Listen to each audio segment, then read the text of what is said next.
ready to rumble.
Step into the ring.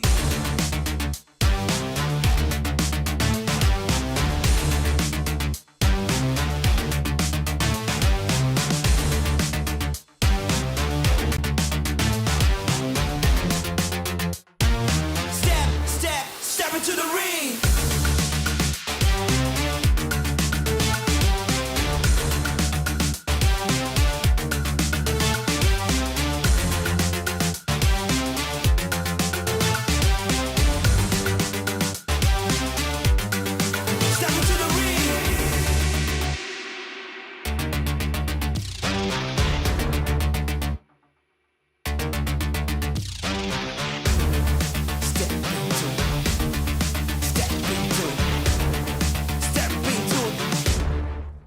To the ring. Come on, come on, come on.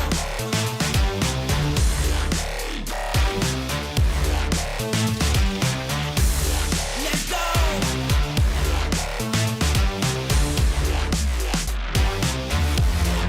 Step into the ring.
was all meant to rise and shine again. You're stepping down, I'm moving up, put on a show. Clackety click, last minute countdown. You wanna survive, just stay alive. Rising up in the zone, champion is for the top.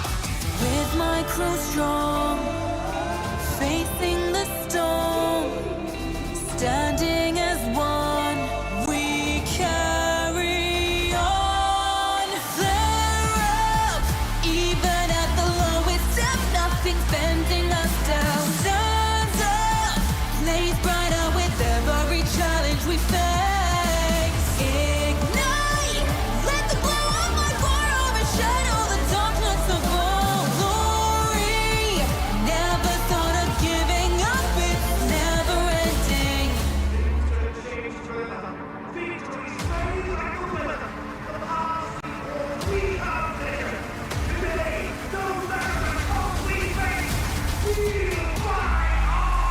Flare up, even at the lowest step, nothing's bending us down. Stands up, blaze brighter with every challenge we face.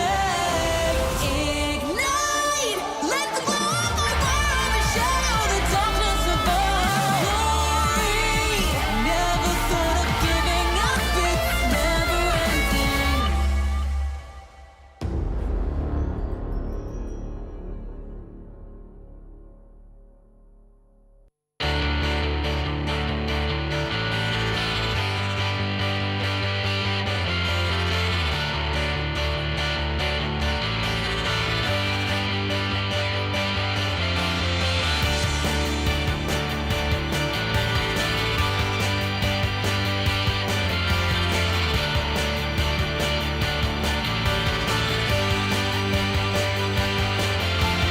Search across the sky, a peace they'll never find. Always at the same time, structure will define.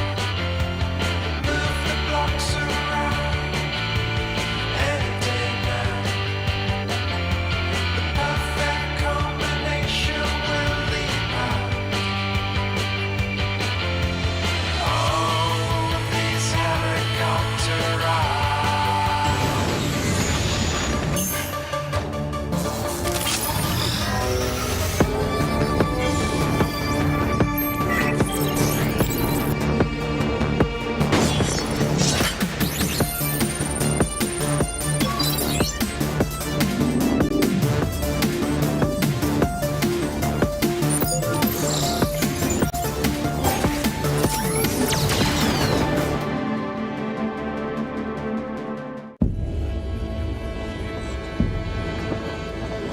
Whispers of the silent wind,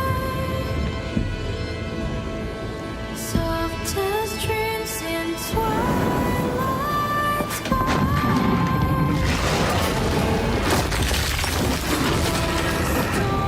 silent mind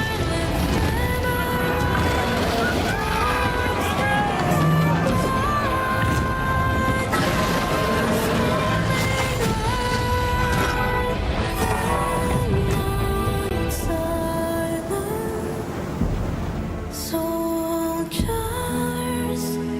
in their fight.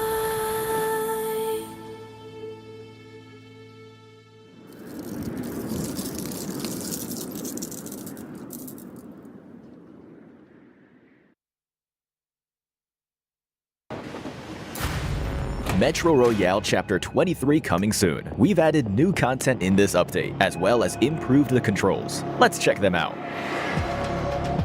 In terms of gameplay, there is a new enemy in Misty Port and Arctic Base, the saber-toothed tiger. It appears in different parts of the map. If you come across it, try defeating it to get lots of supplies. At the same time, we've also added winter crates. They spawn randomly in Misty Port and Arctic Base. Open them to get lots of supplies. Remember, keep an eye out for them. Help! As for game experience improvements, we've added a teammate equipment return feature. In the unfortunate event that your teammate doesn't make it back with you, they will leave their equipment behind. But not to worry, for you are around. Pick up their equipment, which is marked by the teammate icon, and evacuate successfully with it to automatically return it to your teammate, reducing their losses. In this update, we have also made improvements to the lockbox. When you place items into the lockbox, you can decide on how many items to store. This should help you manage high-value items in your backpack. Additionally, you can now also mark supply crates. When you aim at a supply crate, you can mark it on the map using the universal mark button. Your friends will be able to see the mark, helping them locate the supply crate. Furthermore, we've also added a GameWiki access point to the lobby, which makes accessing guides much easier. Use GameWiki to look for Metro Royale tutorials, fun video clips, and more. Oh, and Metro Royale Chapter 23 collectibles and honor rewards have been updated. Don't forget to get your collectibles and increase your honor level to collect great rewards. That's all for the Metro Royale Chapter 23 updates. The season will begin on November 13th. Survivors, get ready for combat. May you evacuate safely with bountiful loot. Fortune favors the brave.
This is it, PUBG Mobile fans. We are about to step into the 2024 PMGC Survival Stage and Last Chance starting on November 20th. In the intense battleground that awaits, every team ambition ignites like a flare lighting up the sky, revealing the hopes and dreams of everyone competing.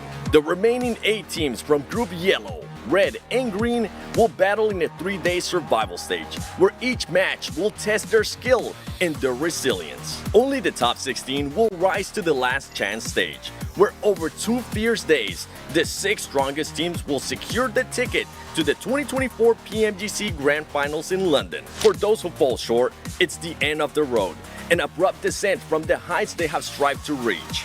The stakes are brutal. This is where we will see who truly has the fire to make it to the top. Who do you think will survive? From Group Yellow, Bigatron Knights, the powerhouse from Indonesia, and Vampire Esports, Thailand's superstar squad, entered the arena with everything on the line.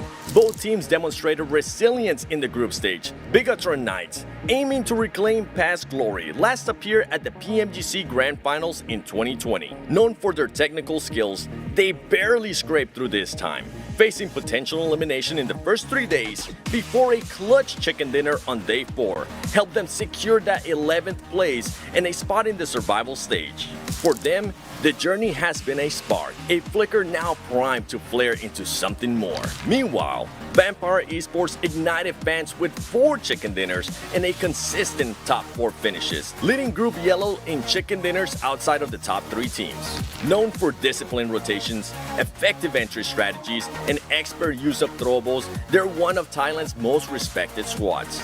Yet the so-called Group of Death spared no mercy, as other teams surged with last-minute victories, pushing Vampire Esports down to 7th place. As two-time PMWI champions, their mission is clear: survive, ascend, and seize a place among the final contenders. Will Vampire Esports or Bigatron Knights reclaim their spot on the global stage and keep their flame burning towards victory?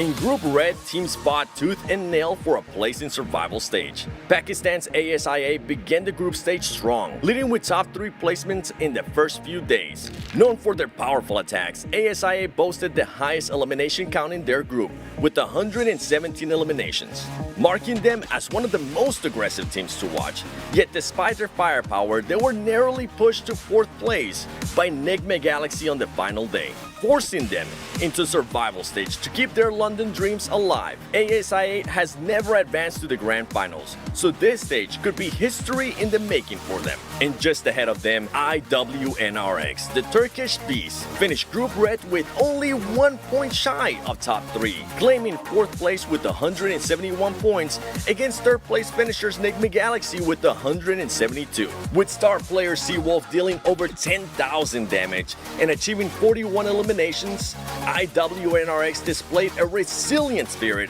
that they'll need in survival stage. ASIA and IWNRX came so close to the top. Can they make it this time in the survival stage? Over in Group Green, while they're not the Group of Death, all teams within this group fiercely had an equal chance to climb up the ranks. Regnum Karyabra Esports, the Turkish powerhouse led by veteran champion Silas, faced a challenging start in Group Green, finishing day 1 in 13th place. However, with the patience and persistence, they clawed their way back up the leaderboard, securing a respectable 6th place finish by the end of group stage. Despite their rise, RCB struggled to secure a consistent top 4 finish compared to their opponents in this group.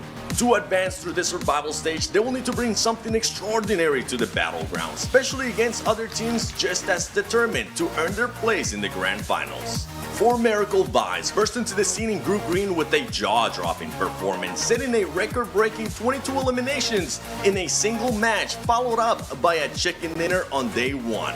Dog spearheaded this achievement with an impressive 8 eliminations in that round. No other team has matched this feat in the 2024 PMGC group stage. However, their momentum slowed down as the competition intensified, leaving them in 5th place by the last day.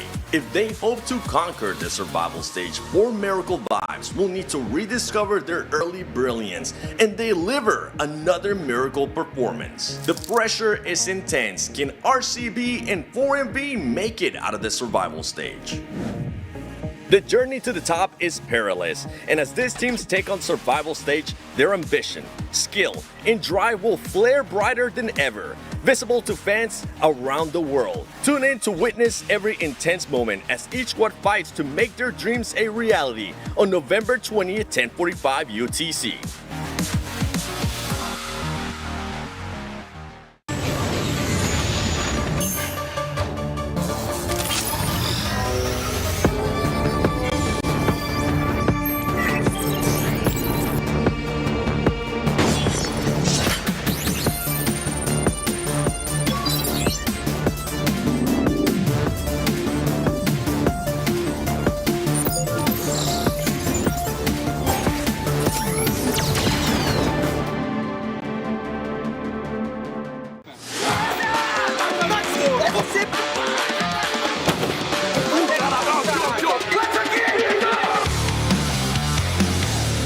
Hello PUBG Mobile fans, the highly anticipated Group Green has concluded. Come along as we recap the most thrilling highlights and history-making moments from this week's competition. Starting off with 4 Miracle Vibes, who achieved the highest eliminations for group stage. Their stunning performance captured the attention of every team in the competition. In day 1, match 2, they secured an incredible 22 eliminations alongside a chicken dinner, amazing a total of 32 points in just 1 game, marking a dominant opening to the league. 4MV Doc's outstanding performance not only carried the team in the top 5 positions throughout the league, but also earned them the title of a weekly MVP for Group Green. On the final day of league matches, the battle for third place was intense, with 4MV, D+ Kia, and Thunder Talk all eyeing for the spot. However, an early engagement in the final match of the league cost them valuable opportunities to climb into the top 3. As a result, their journey to the Grand Finals will continue in the survival stage. Brute Force made a remarkable statement in this season's PMGC League stage. Despite a challenging start on day 1, they began accumulating points from day 2 onward, keeping that consistency, securing back-to-back chicken dinners with an impressive total of 49 points. Their performance was super consistent, truly deserving of their spot in the Grand Finals. This time, they will have finally achieved their long-awaited goal, turning last year's mistakes into success. Despite the setback in last season's PMGC, Influence Rage came in hot this season, showcasing exceptional consistency. Even with early eliminations in some matches, they managed to accumulate crucial elimination points and secure a total of 4 chicken dinners throughout the league, firmly solidifying their qualification to the Grand Finals. Thunder Talk Gaming showcased resilient gameplay in this Group Green battle. Despite a slow start on day 1, they found the rhythm and made a strong comeback on the 4th day of PMGC League stage. Thunder Talk Gaming delivered a standout performance, taking down D+ Kia and secured their well-deserved place in the PMGC Grand Finals in London. Regnum Karya Bra Esports, led by former PMGC champion Silas, faced a challenging start in the first 2 days of league stage. Despite the setbacks, they fought back in day 3, earning a crucial 19 points in match 4 to steer clear of elimination. Their momentum continued with a solid chicken dinner on day 4. While they came so close to securing a direct ticket to London, they have demonstrated their abilities to deliver strong competition on the global stage. However, their journey isn't over yet. They will need to prove themselves once again in survival stage. Voing Donkey ID made their first ever debut in the PMGC this year. While things started off rough in the first 3 days of league stage, they turned it all around due to tactical changes from their coach. With 2 chicken dinners and some serious high elimination matches, they showed us what they're capable of, finishing off Group Green with a win. Their journey now continues in the survival stage, and their relentless spirit has undoubtedly left a lasting impression on everyone watching. DRS Gaming, the former runner-up of the 2022 PMGC Grand Finals, struggled to find their rhythm this season. Despite securing 2 chicken dinners on days 3 and 4 of group stage, they couldn't maintain the consistency needed to earn a spot in survival stage. This marks the end of the journey of this year's PMGC for them. We wish them the best and look forward to their comeback for next year. Мы очень рады. Это первый финал PMGC для нас. Завтра будем праздновать и не знаю, как передать это словами. Não tenho muito o que falar para os outros, foco mais no meu time, mas fiquem preocupados com a gente. 终于把心中的一个大石头终于放下来了吧。其实我感觉在打今天一整天的时候，我心态都比较正常一点，但是到了最后一把，确实很刺激。Всем пока, увидимся в Лондоне. Bye bye, see you in London. 我们伦敦见。 The action isn't over yet. Stay tuned for the upcoming survival stage, where the stakes are higher than ever. Let's see who will rise to the challenge and claim their last chance ticket to the Grand Finals in London.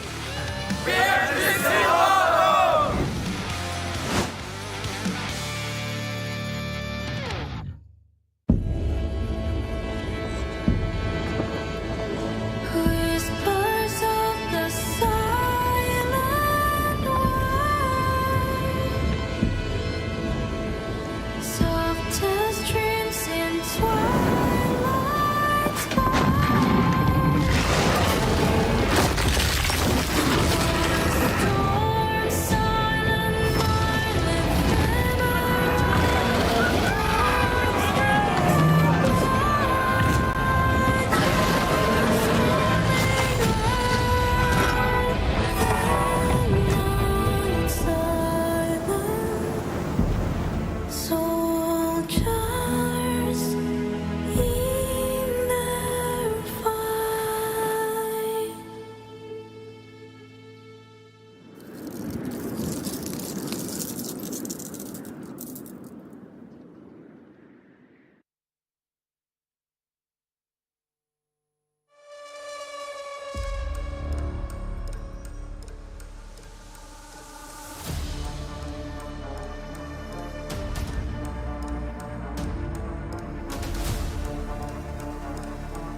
Day 1 of survival stage, Major Pride and D plus Gia both were able to get 2 chicken dinners. Meanwhile, DX Consistency just put them at the top of the leaderboard.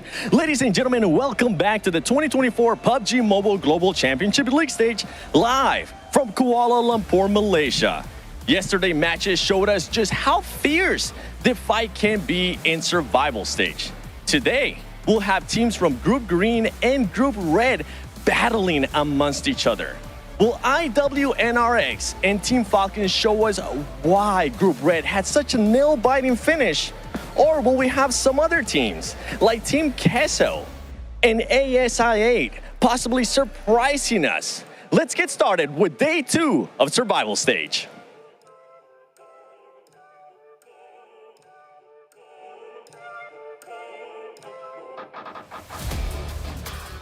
Well, for some teams, it's the beginning of their survival stage journey, and for others, it's the last day of their journey to see if they can potentially keep themselves in the top 16. You know what we're going to be talking here with Group Green. I'm Jason Kaplan, joined once again by Hot Jukes and Maxman, also known as Hot Max, as we're going to be breaking down everything happening over the course of today. But gentlemen, welcome back, Hot Jukes. I always say hi to you first. So Maxman, how are you doing today?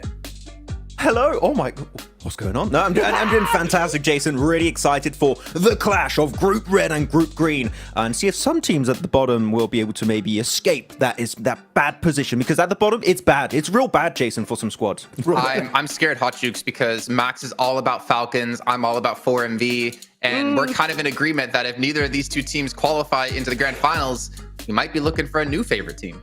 I can't believe it, dude. The hotness has reached its absolute maxness, I guess. It's getting wild out here. Yeah, I mean, it's getting crazy, dude. This is Group Green's last chance to put points on the board. So they are at a bit of a disadvantage here, because the rest of these two groups are going to be able to know exactly how many points they need to pass them up. So everybody you see in Group Green, that is who is in the hot seat today.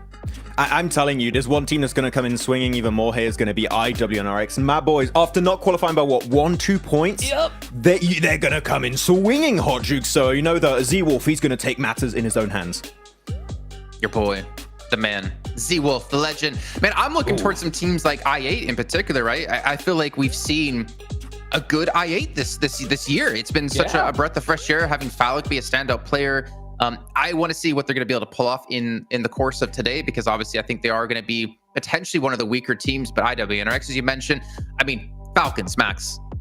It's Falcons. Like, let's be honest. If they really don't make the Grand Finals, are you going to give up on them? Like, are you finally going to look for that new team? I know you're talking about it, but... I said it in CSA fall season. I think this would be my breaking point, Jason. I've been hurt too many times this year.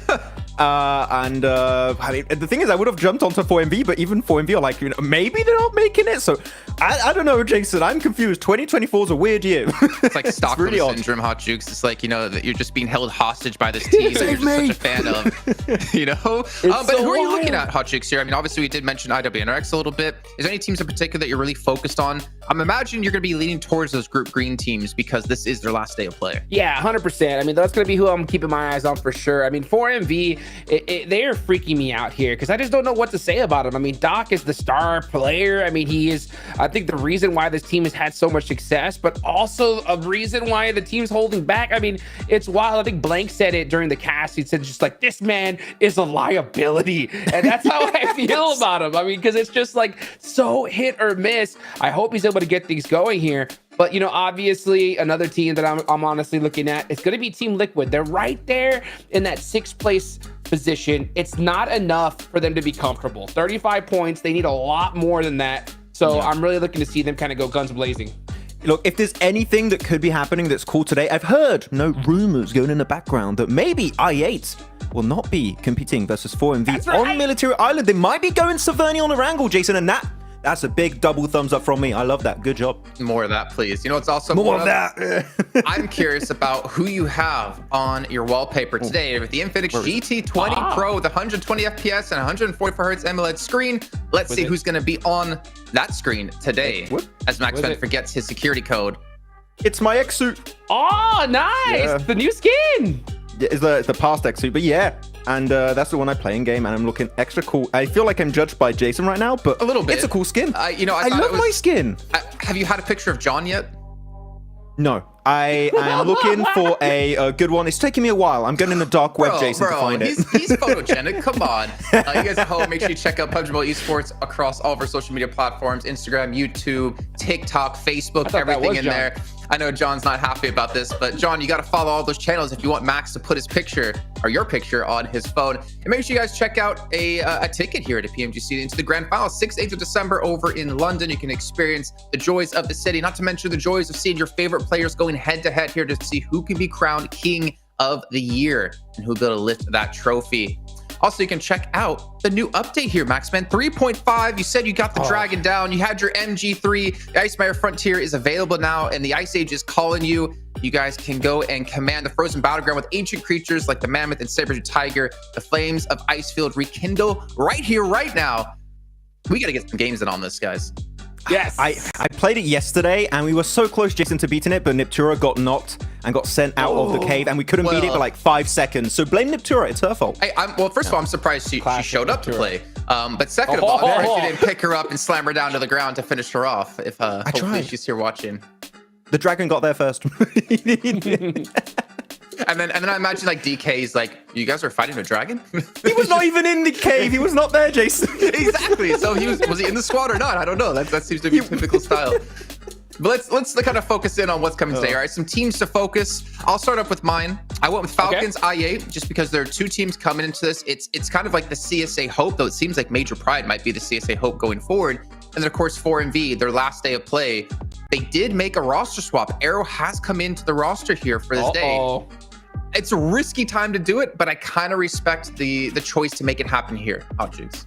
Yeah, I mean, something's got to change, right? So a roster swap is a drastic one. I would have just said, hey, secondary location, maybe? I mean, I think that could have been a good one, but you know what? Sometimes you got to make bigger changes. I picked a couple of teams, and one of them's going to be I8 because I heard the same thing Maxman did, that I8 said, you know what? We're not going to go for this hot drop. We don't want to even mess with 4MV. We're going up to Severny. And another big drop location change is from Team Gessel. Guess where they're going?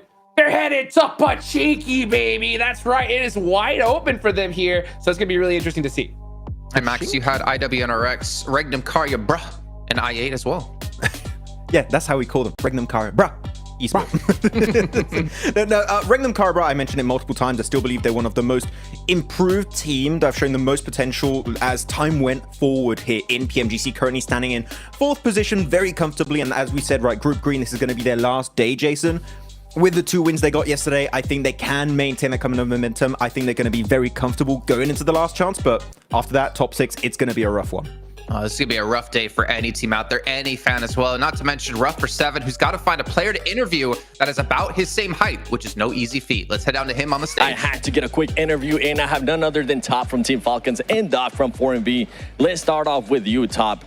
Miramar was the big turnaround for you guys in regards to group stages. What else have you guys been working on since group stage from Group Red? Хэсгийн тоглолт дээр нь Miramar нь их чухал нөлөө үзүүлдэг байсан. Тэрнээс хойш одоо юун дээр ажиллаж байгаа вэ?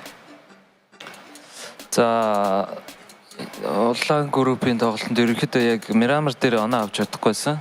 Зоно авсан ирнэ дайна авахгүйсэн. Тэгээд одоо яг дайн дээр ажилласан. Тэгээд дайна авалт тоглоно да. For that, we haven't been able to play well in that situation in Miramar. Even we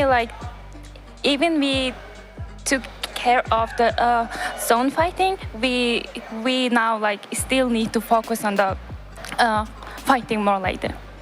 Right on. Thank you. Now with Doc, you guys struggled yesterday in regards to being able to get those eliminations, and you usually tend to be a little bit too far from the team at times. What are we going to be seeing from you? Are we going to be able to see an adjustment to you being closer to the team? And also, what kind of style are we going to be seeing from 4MB? Is it going to be more aggressive, or are you guys going to be adopt to be a little bit more tactical? Өчигдөр бол жоохон хэцүү өдөр байсан. Тэгээд өнөөдөр бид нар та нараас юу харах вэ? Чи одоо багийнхантайгаа илүү ойрхон тоглох уу? Хана багийнхан илүү агрессив байх уу? Эсвэл арай тактиктэй үзэх үү? Ер нь өчигдрийн үед ер нь тест маягаар тоглосон. Яг тэгж өөрсдийнхөө одоо нэг тактикийн юмар ерөөсөө тоглоогүй. Гэхдээ одоо яг агрессив одоо тоглох уу, тактикаар тоглох уу гэдэг нь тухайн үеийн одоо нөхцөл байдлаас хамаарч ер нь тоглоно да. For us, yesterday was like testing, so we wasn't able to show our like true performance as we wanted to. But for now, for today, we will try to make a decision like just depending on that situation. So I can't say it's gonna be aggressive or it's gonna be tactical.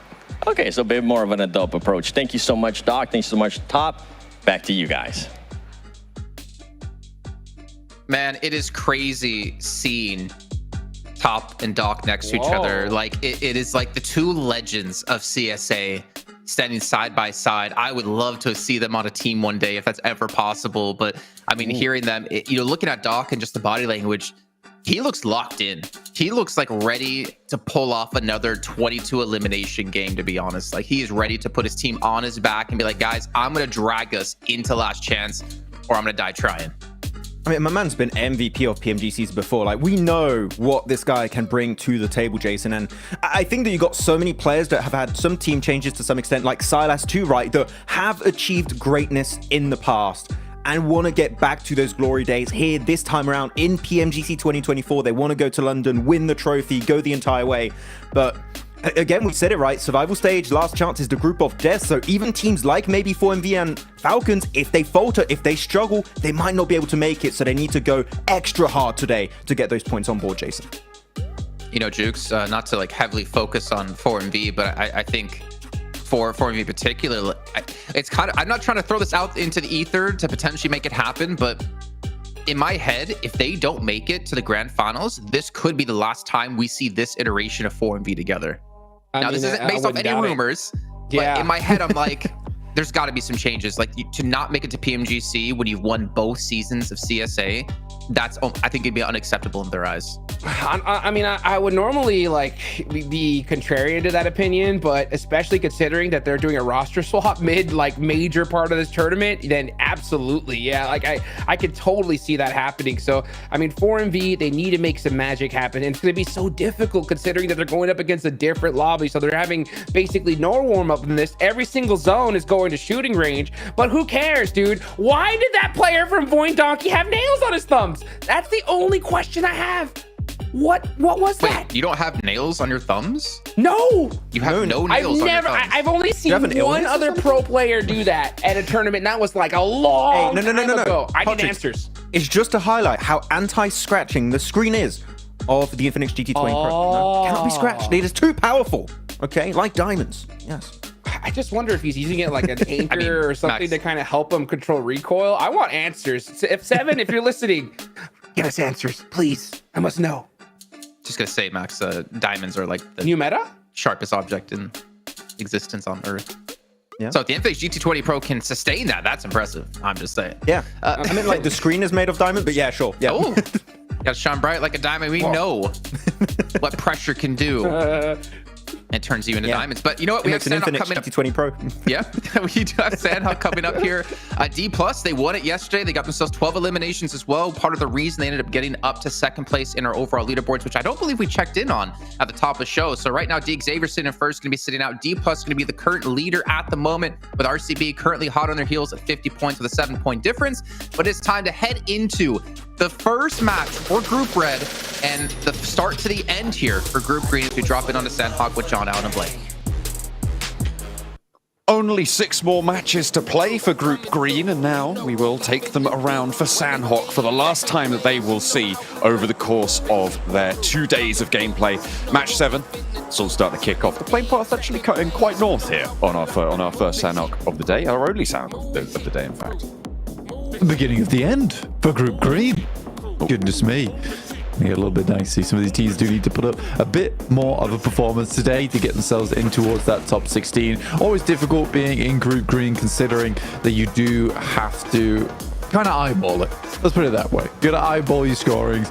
You don't have a definitive marker, but we will know, or we might know by the end of the day, where our top 16 bubble is, depending on if there is a green team over on that 16th place. I'm looking at hot drops. I'm seeing them. over on the north side in Hatin, ASIA and Voindonkey ID both going to be clashing over on this north side. We thought we might see some hot drop adjustments, but it's not going to be assuaged over on that north side. ASIA will take the fight to Voindonkey and vice versa as well. Maybe there's a world in which they can extract themselves from this situation for both of these squads, but we'll have to wait for the circle to decide where it's going. We haven't quite seen it just yet, and there's the light up down the sidelines there. ASIA draw first blood on the north side. Voindonkey, it was something to be expected that ASIA would not give up this drop spot, and why wouldn't they? ASIA like to go where they go, and they always go there no matter what. So for ASIA, good start. They managed to get themselves a knock over towards Vexy, who is currently one of the highest damage proponents of Voindonkey, but Potato follows up fantastically and will find 2 of those elims for Voindonkey, leaving ASIA at a sad 2-player margin so far. So great start for Voindonkey. There's only 2 more players to handle. One of their players is knocked, sure, but that is enveloped fully by Voindonkey ID. Falak as well, low, has to fall back this early in the game. You don't have too many meds pre-looting phase, so do need to be very, very careful going for those peaks. It's a lot more risky in those situations. You diminish your strength there, and it is difficult to get it back topped up. You can see they've read into that. A run out, a retreat here for ASIA necessary, and they get away from Voindonkey ID for the time being. Do not stick around here. Not really worth your time.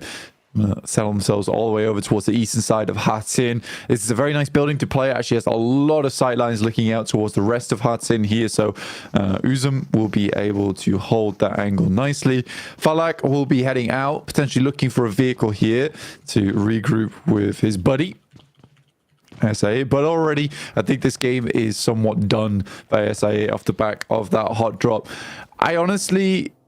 You see, this is the thing, is where SA probably were assuming that Voindonkey would leave, but we know from watching Voindonkey these past couple of weeks that this is a team that has improved drastically over those weeks. So I think it's a team that no longer is a case of we'll step aside for another squad. They're happy to fight it out. It was unfortunately lost Vexy to start off with because he was such a critical part of the team over in their group stage, but nice to see some of the other players stepping up alongside him around Voindonkey to make that one happen. And at 28 points, now 30, they're looking fairly decent. I think the bigger hit to ASIA here may be to confidence going into the next map, because we know that it's not unlikely that there is that military island hot drop, right? With 4MV so convinced that they should be going for it. ASIA, the same attitude we heard from their coach, from their team. They've definitely made that statement that they're not going to leave. So if they are going to go for that hot drop, they've just lost one pretty nastily on Sanhok as well. Is that going to affect their confidence moving into this next game hot drop? They still have 77 to handle, and there's completely no idea from Magnum that they've got players to worry about. He goes down, gets sprayed out immediately too. 77 will be aware of this now, but they've already lost that player on the north side. Yeah, it's frustrating losing a player like that, because you absolutely don't assume that a team has made this rollout just yet. It's good shots from the sidelines, though, from Zadira. Looks over towards Falak next, and there should be a regroup coming through from Limbo Boom to attempt to shut this one down. Smokes are going out. Falak, I don't imagine he's got a helmet or vest just yet, so he's likely going to be very weak. Just the level 1 vest, and that will be a nade to finish the job. Fantastic stuff from 77, get themselves 2 more eliminations, but unlucky that they will lose one. But easily enough played on as just 3 players going forward. Yeah, the circle on this west side hasn't fully committed to that southwest island, but it is the most likely area for this map to finish, which means the areas around Tambang, around Ruins, going to be highly valuable. So for 77, losing that player, playing on with 3, it's going to be a little bit harder to probably go for that crossing if they don't move fast, because Falcons are starting to move across that river towards past boot camp. IWNRX are now pushing in from the east side of Hainan. This area is going to start to fill up, and that's going to make it harder to navigate. And with reduced sight lines, it's just going to make it worse from that north side. It's difficult, but we've seen an elimination focus in this lobby, and maybe that's what they'll shift towards now. It's actually quite funnily enough, is quite open, right, down towards the southeast side. That's mainly because we do have FaZe, 4MV, Team Queso, the Vicious, all in position, as you were saying earlier. Getso, Roy, D plus Kia, all moving in from the eastern edge with Team Liquid still ahead of them. But yeah, mainly open areas to move through. And I think that's because 77, ASIA, and Void Donkey all have just been crowded up towards this north side. No one's been really making too many movements. This is a very, very quick crossing from a lot of teams, and it's not usually this easy, basically, to get down towards the southwest side. Vicious. We're going to hold off Team Liquid. One spray down and a second as well. Brunozin doesn't even dip below the first aid mark there, and that's 2 players down. Team Liquid not going to be able to pick that back up. A lovely little ambush there for the Vicious. Adding 2 points to their tally and taking Team Liquid down a notch. I think that you are at fault for doing that, though, right? You're rocking up towards a watchtower. There's no smokes over towards. There's no nades in preemption either. Like, you could say that Team Liquid was asking to get rolled down there, honestly, on the spray. Like, it was a linear approach as well, John, directly forward, no zigzagging, no coming in from the sidelines, where it's just easy to line up those shots with the M4. And because the 2 other players were inside a vehicle, there was no backstop holding off that angle. Yeah, in my opinion, it's just a bad play from Team Liquid. I'm not sure exactly what they were thinking. Even if it's a case of we're going to assume 70% of the time that watchtower is going to be open, you still want to account for the other 30%, right? Yeah, I mean, on that 30% time, you're losing 2 of those players immediately. Bad. So it's, you put, what, 30% on 2? So on average, you lose 0.6 players every time you make that move, which is pretty awful on that one. We're looking at 2 Botates here. RCB actually left from Cow, and Void Donkey followed later behind from Hartin. So a wide sweep as the circle shrinks up towards Ruins. RCB a little bit quicker in their approach in the boat here. Always a tough one. I think a lot of players are becoming more and more aware of this crossing over towards the west, but RCB do make it in and are up towards the slopes here. A little bit of parkour required to get up, but they do make it eventually in towards Tambang. So nicely done with the guys on INS over towards their northern edge. Not doing too much about this one. And Falcons sitting pretty in Confluence compound. I have questions about Falcons, John. I really do hope that they can get into the last chance here, but I'm not too confident in them at the moment. No, they somewhat disappointed back over in their group and didn't quite go the distance. I think quite a few of us predicted them to be one of the 3 teams going through, and it was just a pretty big letdown, I think it's safe to say. However, they did manage to get up fairly high on those tables. They qualified second from Group Red, right? But it was mostly off the back of a few just really well-found games rather than just solid, consistent gameplay. Yeah, exactly. I think that's the big worry, right? Is that if they don't get those solid games here, where it's a much more unforgiving format, you only have 2 days to play. Like, you're not given those extra 2 days on top in the group stage where you look for those big games, which can absolutely shoot your point standings up. Because, let's put it this way, if Tiamba were in survival stage and they played out how they played in the group stage, they wouldn't be making it through. It wasn't really until that day 3 where we started to see a massive step up in performance from Tiamba. And yes, they got that one big game on day 2, but that was about it.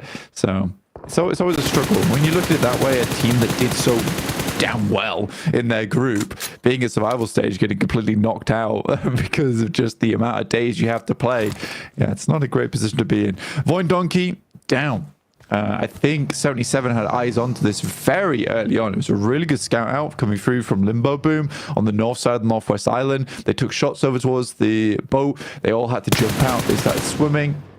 And Tiamba basically said, feel free, 77. Please rotate past us and acquire your elimination set. Yeah, it was a little bit late on that Botate, and RCB, who we're on board with now, went really early for this Botate. As soon as the first circle popped, they were in that boat, they were across, they were getting around. I think they got a little bit of loot on board, so I will question like how much of a resource they were able to accrue in terms of what they can bring to the rest of the game. They may have to try and take a fight and fight through for the crates, but it's going to be maybe a little bit sparse on the ground for RCB. However, they have made landfall. They are 4 players, and they are actually closer inland than the Vicious. Yeah, RCB didn't do badly on this. I am curious, though. What the hell happened to those eliminations for 77? Did Void Donkey all just drown out in the open? Wait, did they not get them? I don't think so. Currently, they're on 2 elims. Maybe they did drown a few. I mean, if you're out on the they blue, would have had zone, to drown all of them. Yeah. Oh, wait. 77 got 2 elims earlier. You're right. Yeah, from ASIA. Yeah, what the hell? They got what the hell, man? What the hell, man? We'll get that checked out. The Falcons managing to get across nice and early. They have that confluence compound. The circle shifts to the hill to that southwest side of the compound. So maybe a transition in their future out to that area as Team Liquid lose the last 2 of their players. 4MV up to 3 elims. Okay, a good start here. And a good start needed. Yesterday, as I was saying, you know, Doc definitely felt like a bit of a liability on the squad. A few times calling for reses, which I think that were so improbable of getting off. I like the fact that 4MV puts a lot of faith in Doc, and you can understand why, because when he's on his A game, he is truly an S tier character. But most of the time, I think they need to realize that if Doc goes down 200 meters away from the team, that's Doc's fault. And the rest of the team should not suffer for that fact and play on with 3. Because we've seen a lot of teams do a lot of good work with just 3 players, but they are investing a lot into getting back up again, which often kind of scalpers the rest of their game, which I don't like. Yeah, it's a little bit of a downer on their performances sometimes, but we'll see if they can keep 4 players alive this time around and keep Doc safe. At the moment, Doc is playing in the middle of their 4-player small split. They're sort of all within 200 meters of each other. But Baron's currently a little bit further away than he is, so he's sort of that yardstick. If you go past Baron Doc, you're not getting any dinner, all right? That's it. You're not allowed. Tiamba, they have managed to, well, they haven't quite yet managed to go for the crossing. This is what they're trying to go for now. 77 also moving in the same sort of area. I'm not sure if 77 are super aware of this position. If they are, then they're just trying to scout it out. Limbo Boom spotted. Shan immediately rips him straight out of the buggy, and that's a second sneaky pickoff on towards 77. They do need a little bit more value from this one, though, and they do find the retribution over towards Shan. Zadira picks that up. I mean, I think it's totally reasonable. The 77 do not know Tiamba's here. They have been so quiet on this northwest side. Shan getting immediately taken down to the back of that knock as well feels pretty bad for them. Zadira now has a nade in hand, looking to cook this one up and send it down the hill towards Tiamba. Definitely hears the footsteps. That one looked fairly close towards Zadira, actually. Nade does a bit of damage back towards Tiamba. Quite a bit of damage, actually. And in this stage as well, it's zone 4. If you go down, it's curtains for you. And there he goes. Couldn't get the first aid off in time. It's the blue zone to get the knock and onto 77 as well. Both of these teams suffering. And I mean, it was a difficult crossing. They didn't move quite early enough. They both kind of committed for that elimination style play, but haven't found the profit for it, especially with those knocks going to the play zone. That's going to be a little bit annoying for the teams on the north. Yeah, I'm unsure what Tiamba's game plan was there. I did not like how they played that one out. Or on the north side, like, what did they actually achieve for Tiamba? When they get 1 elim, it's about it. I think it's really tough for them to actually rotate back down again. RCB, somehow, the Vicious were able to get ahead of them and now locking them out side the zones. This is a very good rotate coming through from the Vicious, which I'm unsure how it was allowed to happen. RCB currently on 50 points, with 77 actually overtaking them here. There is one other team ahead of them from Group Yellow, I believe.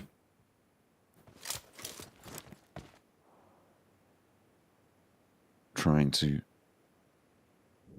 jump up on in as high as you can on the tables. Falcons now starting to move out from their compound on this eastern side. With the first elimination under the belt, they have gotten off the blocks. One of 4 teams to be able to do so far. From Group Red, Tianba swimming with their last representative and actually making it to dry land. I wonder how long that will last against the Falcons. I honestly think for Silas, at this point in time, it might actually just be a good idea to Molotov himself in-game, and just take the L and just not give any more points across to any of the teams inside the lobby. They know they're quite far ahead, but if they get denied points, it just removes the overall intensity of the lobby that's going to be catching up to them. D Plus taking shots over towards IWNRX alongside with 4MV. IWNRX getting absolutely cut out here on Sanhok. Their first game play in the survival stage. They had a pretty good run for themselves, but were pipped to the post just about over in the groups. Baron still that northern flank. Doc trying to reinforce on the southern edge, but they've taken knocks and actually taken a flush over towards that edge, and Doc is also getting cut through here. Stalwart started to sweep around. D plus Kia as well. Falcons, they may have a couple of sightlines up towards the north towards Getso Roy, so could chime into this fight between Stalwart and Getso Roy, who are both trying to push in from the north edge of 4MV, but that's knocked down in an instant. It seems like 4MV's position just got dismantled. Yeah, they were taking a lot of fights all over the place, right? The IWNRX taking shots down towards the western side, towards Team Queso. D Plus now rock up. That looks like a fairly decent nade, actually. Gets Roy losing another in Zuno. And that was onto Osal, so very, very well placed there from Aero. And 4MB has the DBS, but a massive chunk of damage, but he's still going.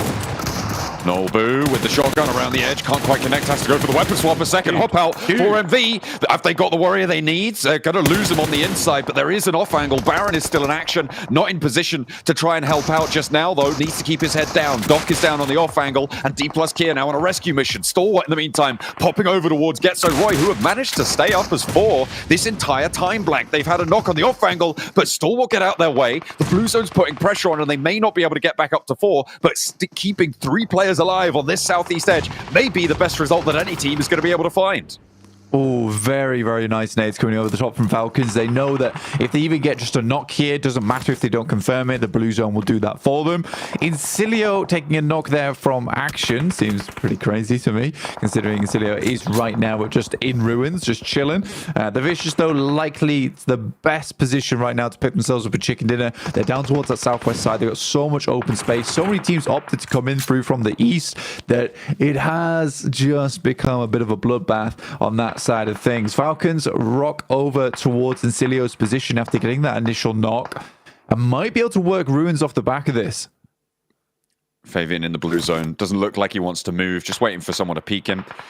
The last first aid there. Ventores may give him an opportunity as he crosses out in the open, but I think Fabian's given up the ghost here and will be going down to the play zone. And indeed he does, which leaves us, I think, on 6 teams remaining as we move in towards the next circle. It keeps a little bit of that ridge line that FaZe occupy in the circle, gives them that opportunity to sweep around the east side, but that will be cut off fairly soon. Incilio still in the middle of ruins, but you've got Falcons trying to push on in. It's been a tricky approach, but Incilio making it all the harder. A couple of nades still being put through. Yeah, playing very worried at the moment, so allowing Falcons to get into this one.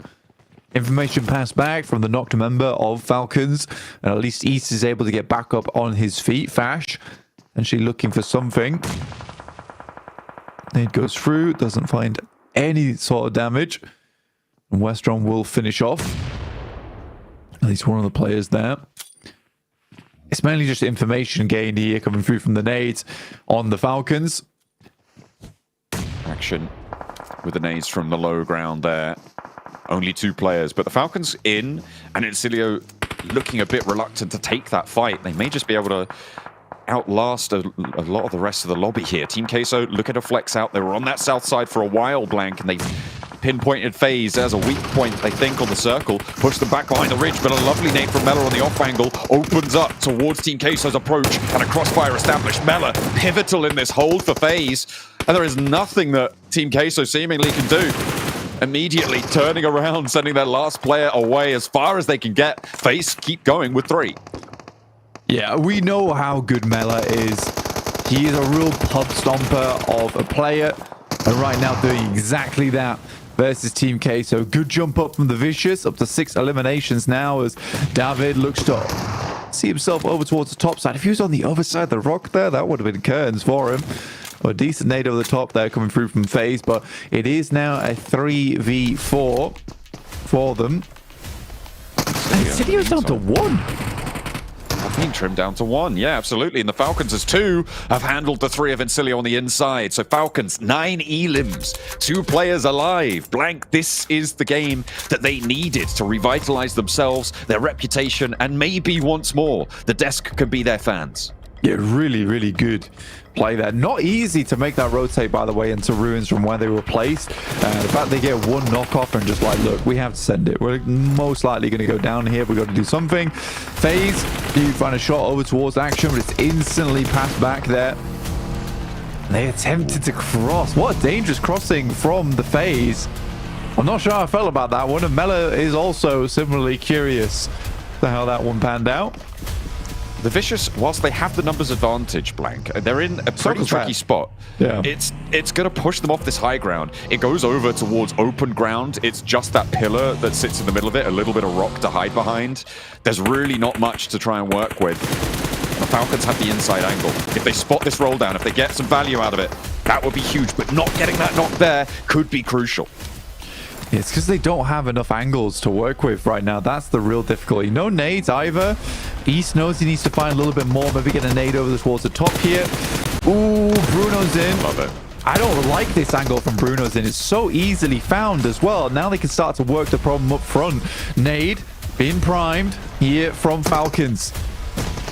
Only the one, and over the back it goes long, goes way, way long. I kind of liked the angle from Renozin. It stopped Falcons from getting close enough, but unfortunately East had already made that breakthrough, and he wasn't quite able to get the value from it that they were looking for. East still in the fight, gets that heal off and moves around the edge in a 1 versus 2, goes for the shutdown onto 1, is going to be traded off though, and the numbers still in the favor of Vicious. 1 player down, 2 players to handle. Action on the spot with Reyes going for the cross on the slow peek out straight through, and the spray and the smoke's good. The Vicious take down the Falcons.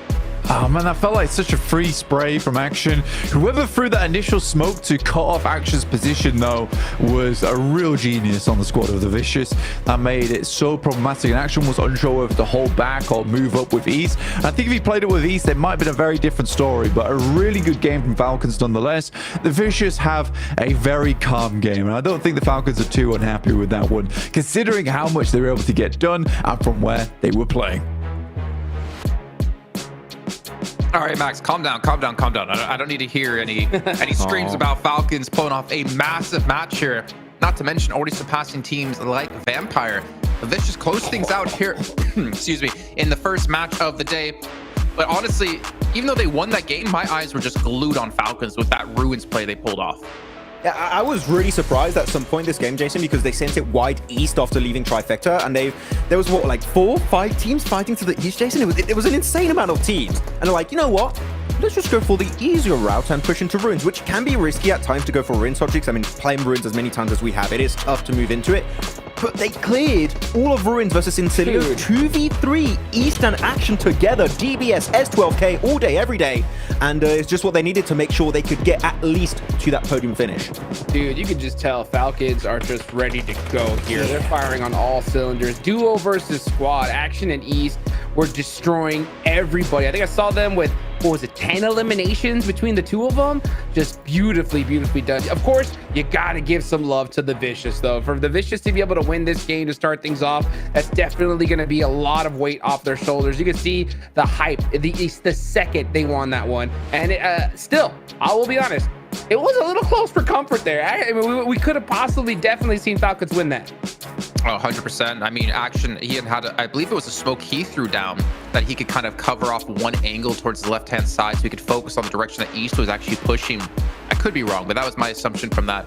But yeah, I mean, with them getting that victory, they were already in 7th place at 35 points, and we're looking around like the 50, 60 points to be potentially that bubble going into our final day. And this should have been enough to actually surpass that, you know, estimated bubble for tomorrow. So I think we're going to see Vicious already make it through now into our last chance in 2 days. It seems like it. I mean, Diminar has been a very impactful player Hot Jukes. I mean, you followed their region for longer, but I'm not gonna lie, going in this tournament, give me a nod. I was like, I don't really know this guy.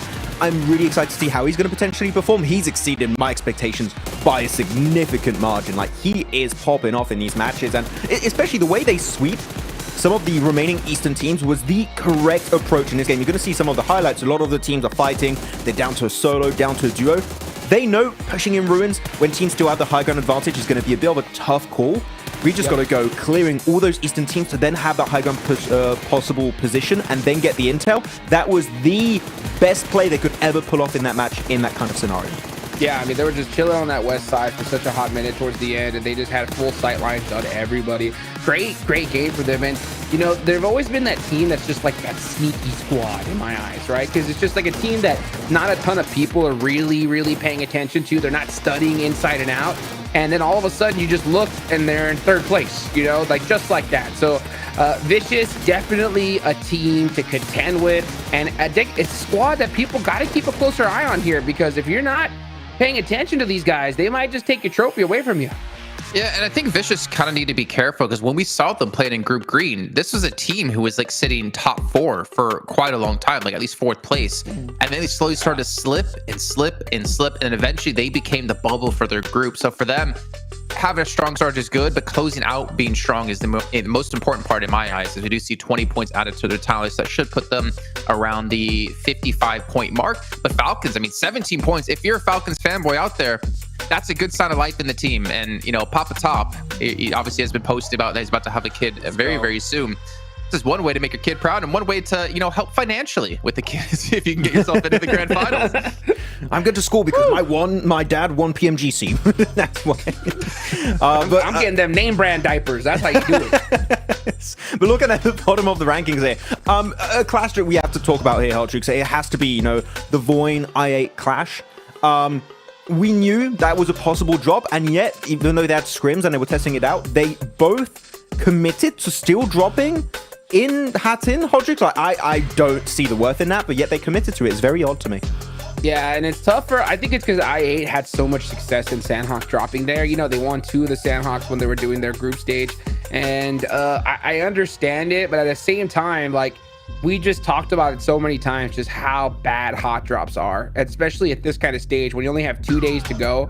Like, it doesn't make sense to me. I think at a certain point, you just gotta just drop the ego and just go somewhere else. But, you know, at the end of the day, i8 feel like they had it, and they kept going, and they got a lot more work to do here. But yeah, look, Vicious, 3rd place. What'd I say? Whew. You said 3rd place. On the last note for i8, though, I'm kind of surprised that they're willing to change the drop location on Erangel, but when it comes to Sanhok, they're kind of still hot dropping. And like you're saying, 2 days of play, you're gonna have 2 of those matches be on Sanhok. You cannot afford to have these bad games. We see, look on the list here. You see D Plus gonna be in 1st place, of course, with DXavier not playing today. Random Car, you know, a lot of these teams gonna be falling down the leaderboard, not because they didn't perform well, but more so about because they're not playing. It's gonna be Major Pride and DXavier here on this front page. Yeah, I actually did like the rotation coming out from Regnum Karabra. I think it was good, but then they delayed it a little bit because I believe they were trying to scout the Western Coast as much as possible, and by doing so, they only could hold the coastal side on the west, and it couldn't go actually inland on the southern western island. And that, unfortunately, because of the circle continuously going towards Ruins, they just got caught off guard by, I think it was the Vicious actually, that completely shut down that rotation after they reached the coast. So good idea, but unfortunately the speed at which you do rotate Hodrix is very important, and unfortunately because of the speed, it was just not making it possible for them to get late game. Yeah, I think they were trying to replicate that D plus Kia strategy in Sanhok, where you see them just kind of wait out on the edge of circle when it comes to like circle 2 to 3, and then they find out where that zone's going to go, and then they rotate on in. So I think Regnum Karia were doing exactly that, but it's not the same on a vehicle versus a boat. You know what I'm saying? It makes things a lot more tough for them. So I mean, I applaud the strategy. I mean, they have enough points to where they can try something new. So I'm not really too hard against it, but I'm really looking to see some consistency from them, especially on Erangel. Or a Vampire 21st. Oh, dude. Oh my God, in one game. Oh. Team Falcons outperformed them by 8 times in one game versus their entire day. I'm not going to trick your mouth. I'm going to trust you this time because you're 1/3, 1/4 yesterday. That's the one blunder you get here, Hot Jukes on air. I do, but looking at the bubble though, it's like 15 points at the moment. Obviously, still a lot of matches left to go. It's crazy to me to see that the current bubble between getting into last chance and having to go home is just 15 points. Like that is blowing my mind, to be honest. But you guys at home, make sure you guys are voting as well. Head over to the English, Indonesian, or Turkish Esports YouTube channel and make sure you type in chat who you want to see interviewed by Seven Worlds Gaming. I think he's personally hoping for someone for Voin Donkey to come in, because he definitely wants to interview someone around the same height. Not to mention Hot Jukes, you want to get to the bottom of these nails. I want to know. Like, I want to know, because who knows? It could be an insane strategy. I don't know if it's just for style points. Regardless, my mind will not rest until I have answers. Now, this is the analysis I'm here for. Right? The impact of nails on your device. Matter? I'm just kidding. Right? It's just wild. I have not seen that. I've only seen, like I said, one other player at a major tournament that did this, and that was like in 2018. You know, so to see it now, who knows? It's wild. There's got to be some sort Pick of Voin. reason. Pick Voin, chat. Come on, have my back. Max, would you pick Voin? I actually wanted to, because I feel like we talked to 4MV and RCB recently, so I just wanted to talk to Voin because I think they could have some more interesting info on that sense. So, like, seriously, yeah, Voin is a good pick. And sure, the nails, if you... Okay, sure, okay. Well, as we do head into Erangel, we do have 3 back-to-back Erangels to happen. And we've already talked about change and drop locations. I want to just go back to that real quickly for any viewers who are just joining us, and Hot Chooks will let you kind of lead the way. I think the first talking point was I8, and of course Team Queso as well were 2 of the teams we were looking at. Yes, sir. Yeah, I8 are going to be giving up the good old Sosnovka military drop, and they're going to go ahead and head up to Severny, from what I understand. So yeah, they're going to make that big change. And when it comes to Team Castle, because of the way that this group is set up, they're getting Pachinki for free, right? Now, we saw Major Pride. They took advantage of being able to take Farm because that was wide open, and they did great yesterday. So I'm hoping that we're going to see something similar from Team Castle. Actually, one thing that's interesting before we go into a game, IWNRX are going to go back to the Western Bridge. So 4MV, they might not be Voin, but there's going to be IWNRX. They need to be careful once again. Oh no, don't channel the inner Kagasaka here to punish 4MV on those rotates if you're a 4MV fan. We're about to drop into our first Erangel of 3 of the day. So let's head it back to our casters of John Allen and Blank once again. Let's see if the Falcons can do it again. They need to try and convert off the gain that they were able to sneak in for a second place. Can the Vicious keep up the pace as well? Match 8, and we're going to Erangel. There we are, John. Back at it again. Here on our favorite map, obviously. Oh. Falcons been able to put up quite a good amount of points. Our last game was very nice to see. Difficult rotate, in my opinion, but more so towards the end of the game. I think you were talking about this before, is that honestly from Confluence Compound it wasn't too difficult, but still taking that 2v4 versus Incilio was very, very nice, to say the least. Some other teams inside the lobby did have a bit more of a tough time. 77, who were, I guess, robbed of their 4 elims onto the boys on Voin Donkey. I'm not sure how that happened, but that would have actually stymied their game there, despite them having a little bit of a horrible approach on that north side, basically because Tiamba decided they just didn't want to rotate. I think 77 could have got further into that game if it was the case of Tiamba being like, we should move south, no? Yeah, just move on south and see if that works on out. But there was no contest from that north side, right? We're just going to sit on the northwest the whole game. We're good here, right? I mean, 77 should have got so much more value from that, but they didn't get those elims from Voin Donkey, which is unfortunate. They could have been up a lot higher on that points gain. And in general, what we saw yesterday was a more bloodthirsty approach to this, right? Because if you're getting 4, 5, 6 elims in a game, that's a good result. Top 16 is the goal here to move forward to the last chance stage. Obviously, if you can get more, you want more, but you'll take it. And it's the only way to stay in this tournament is to reach that top 16. Something that we haven't talked about yet about this game, Blank, is that ASIA have given up on the military base drop here. 4MV will be the sole proprietors down on that South Island. Yeah, I think the boys on the desk were talking about this earlier on today, just saying that ASIA were more than likely going to drop over towards Severny. I think that was something they discussed. And I think that's the right move. That is the right move here. I don't think I'd want to play against a volatile team like 4MV either, John. So this is much easier for me. We were able to check in with Team Queso, their coach, Mia, And we'll take a listen in right now. Welcome back to a quick interview with the 7WG. This time, I'm joined by none other than the coach from Team Queso, Mia. Mia, we got a chance to talk after the group finish. We were talking about how some strategies could be changed that maybe work in Americas but might not work so well here at PMGC. Were any of these strategies changed for survival stage? Durante las fases de grupo hablamos de que hay algunas estrategias que tal vez funcionen en América que no funcionen aquí en PMGC. ¿Han cambiado algo para esta etapa de Survival? Sí, cambiamos un poco los roles, tanto estratégicamente en peleas como en rotaciones. Hicimos por ahí unos cambios, anteriormente estábamos trabajando con Milovan y colega de frente, y el cambio que hicimos actualmente es a Milos con colega. So yes, we did some changes both when it comes to strategy, rotations, also the roles of the players. We used to have Milovan and Colega in front, and now we change it, and now we're going to have Milos and Colega leading. I'm so happy you guys made that change because Colega is the best player in that team, and I feel like he definitely needs to be able to be in the back and not just putting himself out there. So good job on that. Back to you guys.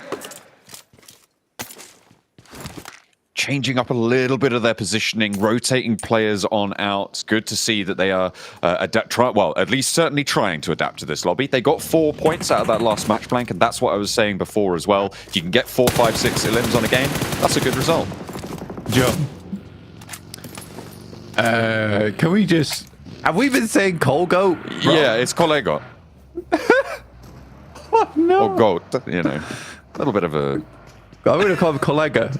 I think that's what I heard. I heard he's the coal goat. Yeah, I prefer... Goat of coals. Hey. But you know what a coal goat can do? It can turn into diamonds. I was just about to get there. Goodness me. Diamond goat. Yeah, that's right. Put him under enough pressure. He's into the diamond goat, but Brunozin's under plenty of pressure himself. Has got the backup though coming over from the hill on the north side of the compound. Spray downs on the ground floor, not connecting either way. And the Vicious and RCB extending this fight further. And Molotov finally finds one. A second knock over towards the Vicious, and they're starting to crumble, but there is still an answer. Reyes flushed away. And Kima's trying to step in through the door frame, but he's not going to be allowed on in. Them all behind the boxes. And can RCB pick themselves back up? Not to 4. They do get to 3, but they managed to get all 4 of those points against the Vicious. It will not be a back-to-back chicken dinner this time. 4 elims, though. Very nice for RCB, especially because they're fighting directly against the Vicious, who are in 3rd place to get ahead of them. Any points you can get further into these tallies at the top side of the table. Observer's having a bit of a bad time there. Couldn't get through the window. But overall, good stuff. Happy to see it. RCB taking 4 elims. I think people really underestimate the power of the 4 elim games. All right. 4 elims is pretty good. The amount of times you see teams go out with 0, 2 points. The amount of times you've seen teams end with 3 points on their tally overall. Oh, it's wild, Joe. It's really powerful in terms of raising that floor, and that's what I talk about quite a lot when I talk about certainly long-form tournaments, right? If you can raise the floor of your performance, it's often more valuable than raising the ceiling of your performances, because the number of times you get to the top end of your performance in a match, you know, maybe if you're really, really good, you're getting there 1 out of 6, 1 out of 7 times, right? But your floor, you're seeing that so much more frequently. So adding 1 point there is like adding 4 or 5 or 6 points to the top end of your performance. So in general, a great way to prop up your gameplay, prop up your scores in this tournament setting is to address the matches that you can make up for a drop in top level performance in the aggregate of your low level performances. It's nice. It's really good. And I think for RCB, they'll be happy with that. They can play on us 3. They don't have a terrible position either. That's over on that north side jump. And they can rotate from there down towards the south. Fairly eastern shift on the circle, which is what we're tending to see here in the survival stage, at least. We got the Falcons rolling out. This is day 2 survival stage. So we're going to have 1 more day of this tomorrow. And then we do be done. Tiamba heading on the side. I think we had a lot of high hopes, which were not set in motion. Now Shan, the lone soldier here, or Tiamba. Where is the rest of the squad? Off of the distance. Bond is trying to help, but Shan goes down first once again. Not too sure about that play. I can understand the scout out, but I think as soon as you see players go in, I genuinely think there you just make the Hail Mary and the buggy back to the rest of your team and hope that Bond can hold off the players on that off angle as a backstop, because even if Bond goes down, like, he's getting res back up. And he's getting res back up. So, yeah, I'm not sure why Shan opted to stay. Yeah, it feels like a bit of a disconnect. It's one of those things where you watch it and you sort of think, well, how did that happen? And in my mind, my headcanon, which could be completely wrong, is that Shan was forwards. He was like, guys, I've got an opening, crash, crash, crash. And they're like, no, Shan, we're not coming. Come back. And he's like, no, we got there. And then he goes down and he's like, rat. Right, that's my headcanon of that. But it's a little bit in disarray either way. There may have been other factors at play, but for me, you're right. It's that same sort of style of Tiamba looking a little bit unsure, unsteady in their approach to this lobby. Maybe they can find something for their later games, but in a hard north shift, that's going to make it all the harder because they are on that south side. And ASIA, happy with the Severny drop. They get a nice compound off towards the western side of Yasnaya. And we are in the Yas Fields, actually. I hope this ends up in Yas Fields. We haven't seen the Yas Fields finish in some time now, and they're always fun to watch. But I imagine teams are going to be trying to situate themselves on the south side of Yaz. Voin Donkey, the most probable to go for that play. I'm curious to see if they'll take a 2-2 split. I hope they don't. I think contextually it makes sense to go for a 2-2 split, but in terms of the rest of the squads coming in from the south side, I do think they'll be trying to be very aggressive here in the survival stage and likely try and take space that they otherwise wouldn't. And you can see right there, 77 already making that move, in which case Voin Donkey needs to get a hell of a move on, in fact, up towards Yaz. They head over towards the western side, settle themselves in there. Smart play, actually, and they allow 77 to sit in over towards the east. Giving themselves access to that bridge crossing as well if they want to go for a cheeky rotate west late. I mean, it's an outside chance that they'll need it, but slightly beneficial. Team Queso also trying to move on in and up to ASIA in this huge compound on the west side of Yas Fields, right? This is a god compound in this scenario. It's got that excellent ridge that sits up towards it that you can play towards if you're a team approaching, but teams on the other side going to make that all the harder. UZM on the flex out. There's 2 players here for ASIA, and I don't know if they want to stay here for too long because Kolegot is in the right position to land these nades over to UZM. He steps back, but steps forwards away from it again. Reads the cook well. And will be able to get away from it. And this is that approach that I was talking about. You can't get up to this ridge. The off angles just start to spot you out. And ASIA are kept safe by the opposing side of their team. And Kolega just sent back here. The rest of the squad, Team Queso, shot's been sent over towards him. It's the type of Hail Mary that you want to see. Even if he does get knocked, should be able to get picked up by the rest of his team.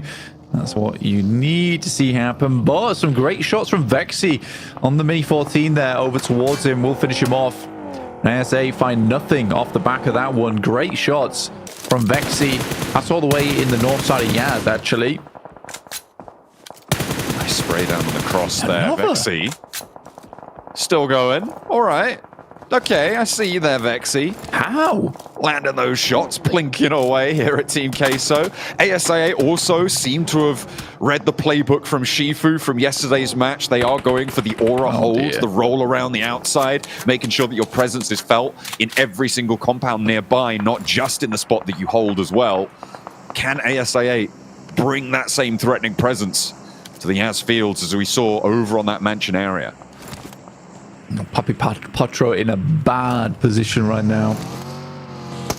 Not looking too hot for himself.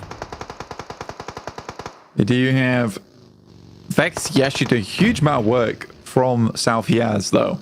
I think he was able to get those shots through on the Mini 14. Some fantastic hits. Not only getting the knocks, though, but also getting the flushes is quite incredible. Fabian from D+, finding one over on Stalwart. Does get shot in through from the smoke, though. Just assisted by the player who was not on Stalwart, giving information of roughly where he was playing. D+ likely will lose Fabian going forward. That's Critter picking him up. Store in a bad way. D+ Kia losing their forward player. 2 knocks over towards Stalwart. Maybe a flex out from D+ Kia wanted, but slowed down because Voin Donkey moving Potato out into the field. Goodness me, trying to plant himself down on that south side. might be able to sprout up a few eliminations if he's lucky, but again, it's just these big aura holds, Blank. They seem to have come into fashion.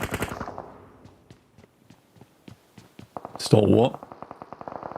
Still sitting strong for themselves, able to get ahead of Falcons. D+ slightly in front of them. Fabian attempting to hold out close, but the rest of the team just wasn't with him to make it happen.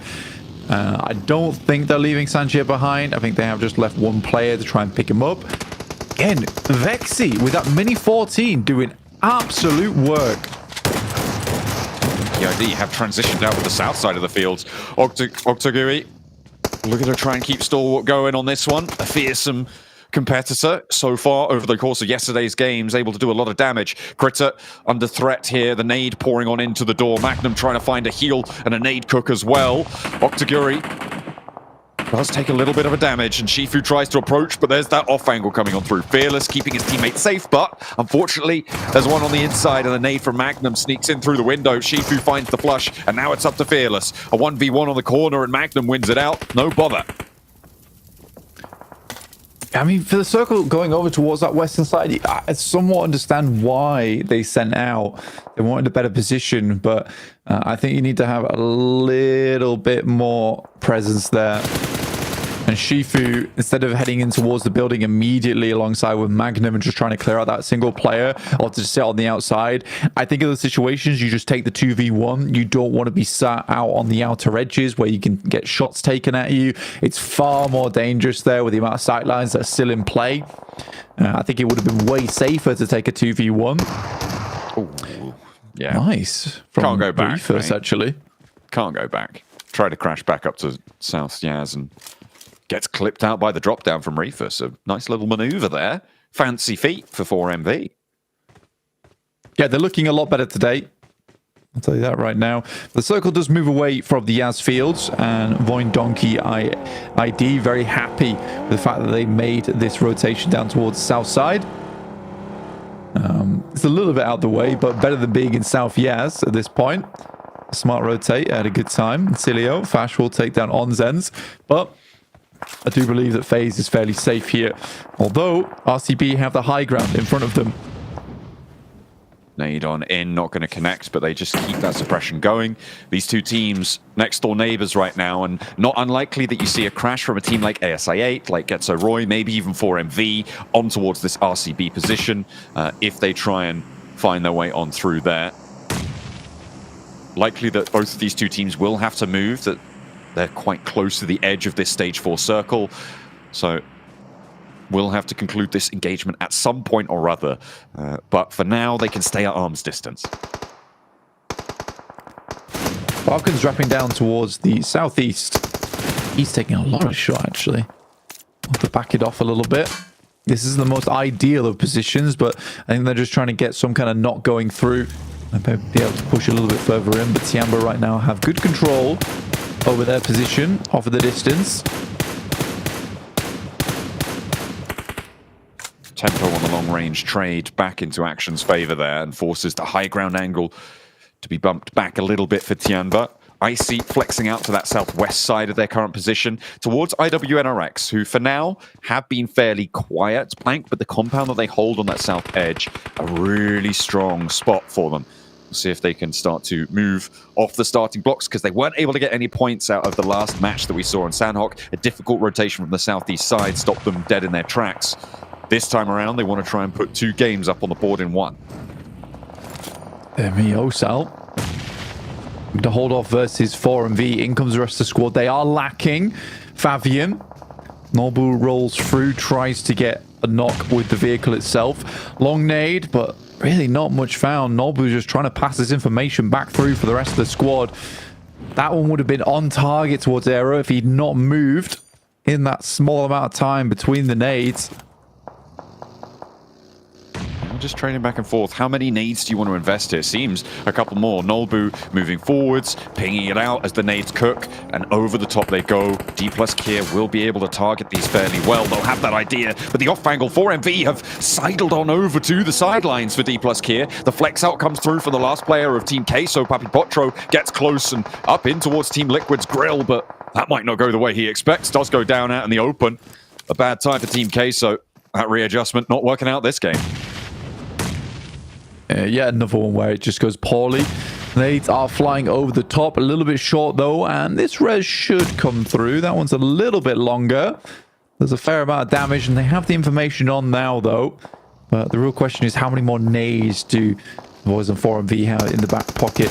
Nice wrap from Reefus. If he got the knock and was able to reassess the scenario, move backwards, maybe it would have been better. But yeah, this is an all-out brawl at the moment on the northeast side. Oh, wow. It's made all the harder by that circle shift down to the southwest. IWNRX with the high ground compound now blank. This is a power position for them on the south side. They need to extract value from this game. This fight, again, needs to conclude for these two teams. They want to get away from this one as fast as possible. I wouldn't be too surprised to see this res and an immediate bug out for D+ Kia. Yeah, it's not worth it playing on this northeast side anymore. You need to wrap around somewhere, but there's not a lot of places to go. Voin Donkey I8 do take a knock, but it's AS I8 who make their way in towards this third party. If they can clear out this area, then move back over towards the northwest, it'd be really nice for them. Falak stands tall with the shotgun, gets rolled on from the sidelines. And Doc with the double run around, hops in and drops out. Causing chaos in ASA8's ranks. And another one goes straight on through, immediately dispatching the entire crater himself. It's Doc and Aero to try and hold, and in comes D+ Kia. Doc low, Aero knocked, and out go 4MV. ASA8, they got shut down immediately, and D+ Kia stay alive. Just use the M left on ASA8, and he has to get out of there as fast as he can. Team Liquid wondering what the hell just happened over the hill. Wait, hell of respect for Doc on the double rundown. I think that was the only thing they could have really done there. Uzum off in the distance, kind of unsure of why his team made that play. To be fair, it was the right one. It was a strong maneuver. Unfortunately, it just does not pay off in their favor at all after Doc pulls off some crazy drifts. That is an insane little spot of combat. Loving it here on the northeast side. Brutal out the Yas fields. RCB trying to curtail FaZe, and this is the fight I was talking about needed to conclude at some point. Seems like they found that spot. Mela up to the rock against Silas. Veteran versus Firecracker. And Silas around the edge shows him what experience can do. Not taking a lick of damage as well. Nice time on the spray down. Yeah, really nicely played, honestly. Good bouncer coming through from Wild. Will do a little bit of damage. Ventoras would have actually gone down if he stayed on the outside edge for a little bit longer. Does get the first aid kit off, and now Wild looks to finish off at least one of these players. Here's exactly where they are. A good read on the shot, but nothing found off the back of it. Still waiting for Silas to regroup alongside with him.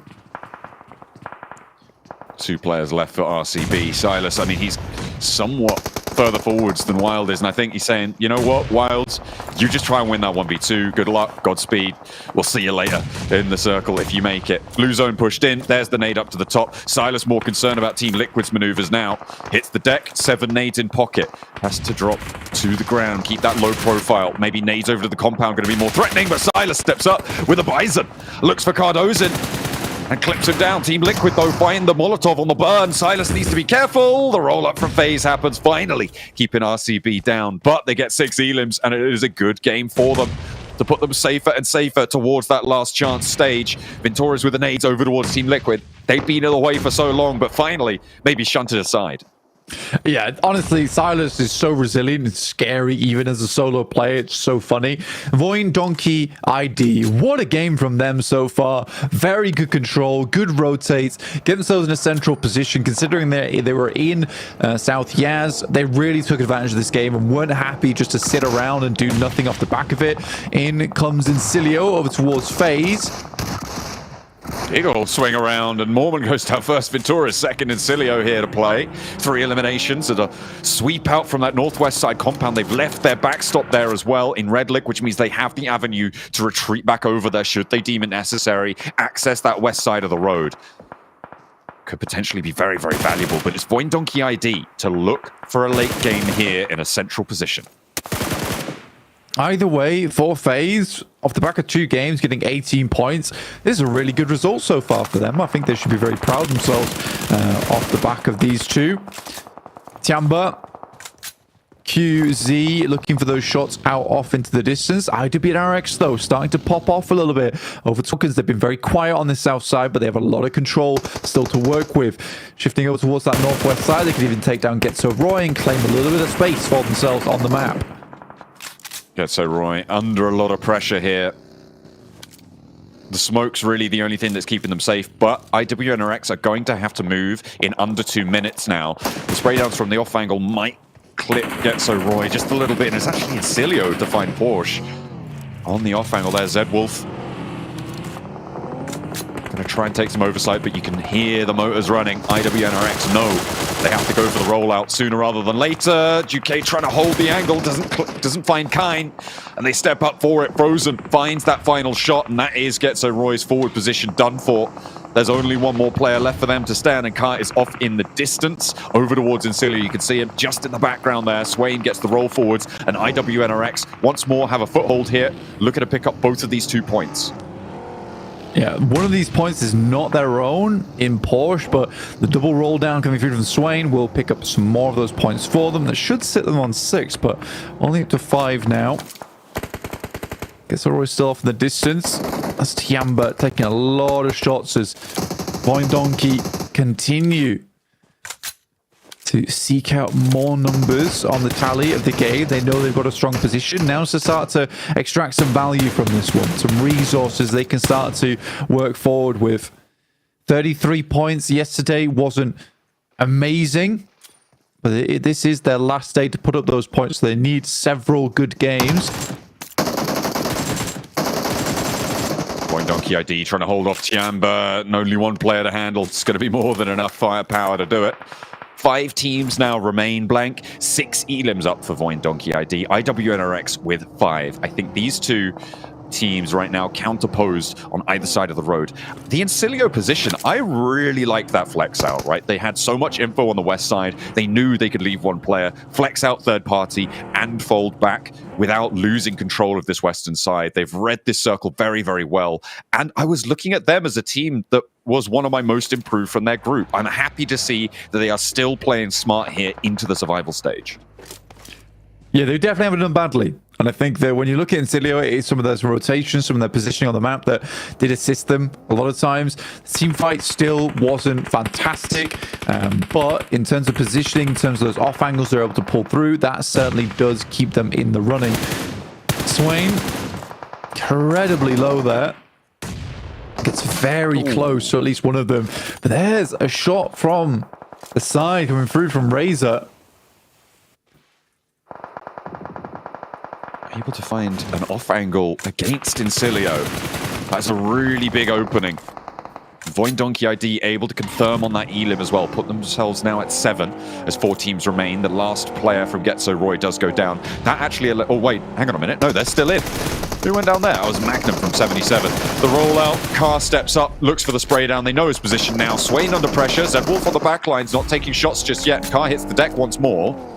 So that info gained, not really going to be super valuable. Zedwolf doesn't have the angle. Frozen back in for round 2 on the roll downs, but the nades are going to start to come on over as well from Incilio, from IWNRX. Everybody's out for blood on it, but the nade over from Vexy. Yeah. He's moved out to the road. Vexy doing unreal work, and Carr right now planted with deep roots for Getso Roy. Unable to remove him just yet and chop down that oak that is sitting strong over towards the western edge. Voin Donkey, though, they don't want to push the issue too much. They back it off just a little bit. They know that IWNRX is not in a great position considering the circle moves away from them. They need to place a little bit more attention over towards Incilio on their northern side. Finally, IWNRX getting that pick up onto Carr. That gives them a little bit more leeway to roll straight up to Incilio. But Voin Donkey will make that hard with Vexy, Potato, Razor all on that angle. Looking to drop nades, but the smoke train's there. IWNRX trying to gather some info now. They spotted a player or 2 actually by the tree. Wonder if they know they're both there. How much utility have they got? Kine has got 6 nades as Westron tries to find the strafe spray across that rotate. Westron, nades going out. 4 in total at the moment. It is back and forth right now. Voin Donkey have done a very good job to isolate this fight over towards the western side between IWNRX as well as Incilio. There goes the first. But it is back and forth right now, John. Donkey ID chiming in with a nade over the top. IWNRX don't go down to it, but the second one as well. Oh, it's dangerous coming through from the opposing side. That is the blast away. And Incilio taken down to one player. They only have the off angle on Donkey ID's side of the road. I wonder if Donkey are aware of this. It doesn't look like they've dealt with it just yet. But perhaps those nades are going to find what they're looking for. Swain can get rezzed here, and now IWNRX have pure control on the southwest side. 8 elims for IWNRX, a really good game for them. Considering they came off the back of a 0 eliminer there over on Sanhok, this is going to really support their point standings. For second place, absolutely needed for them.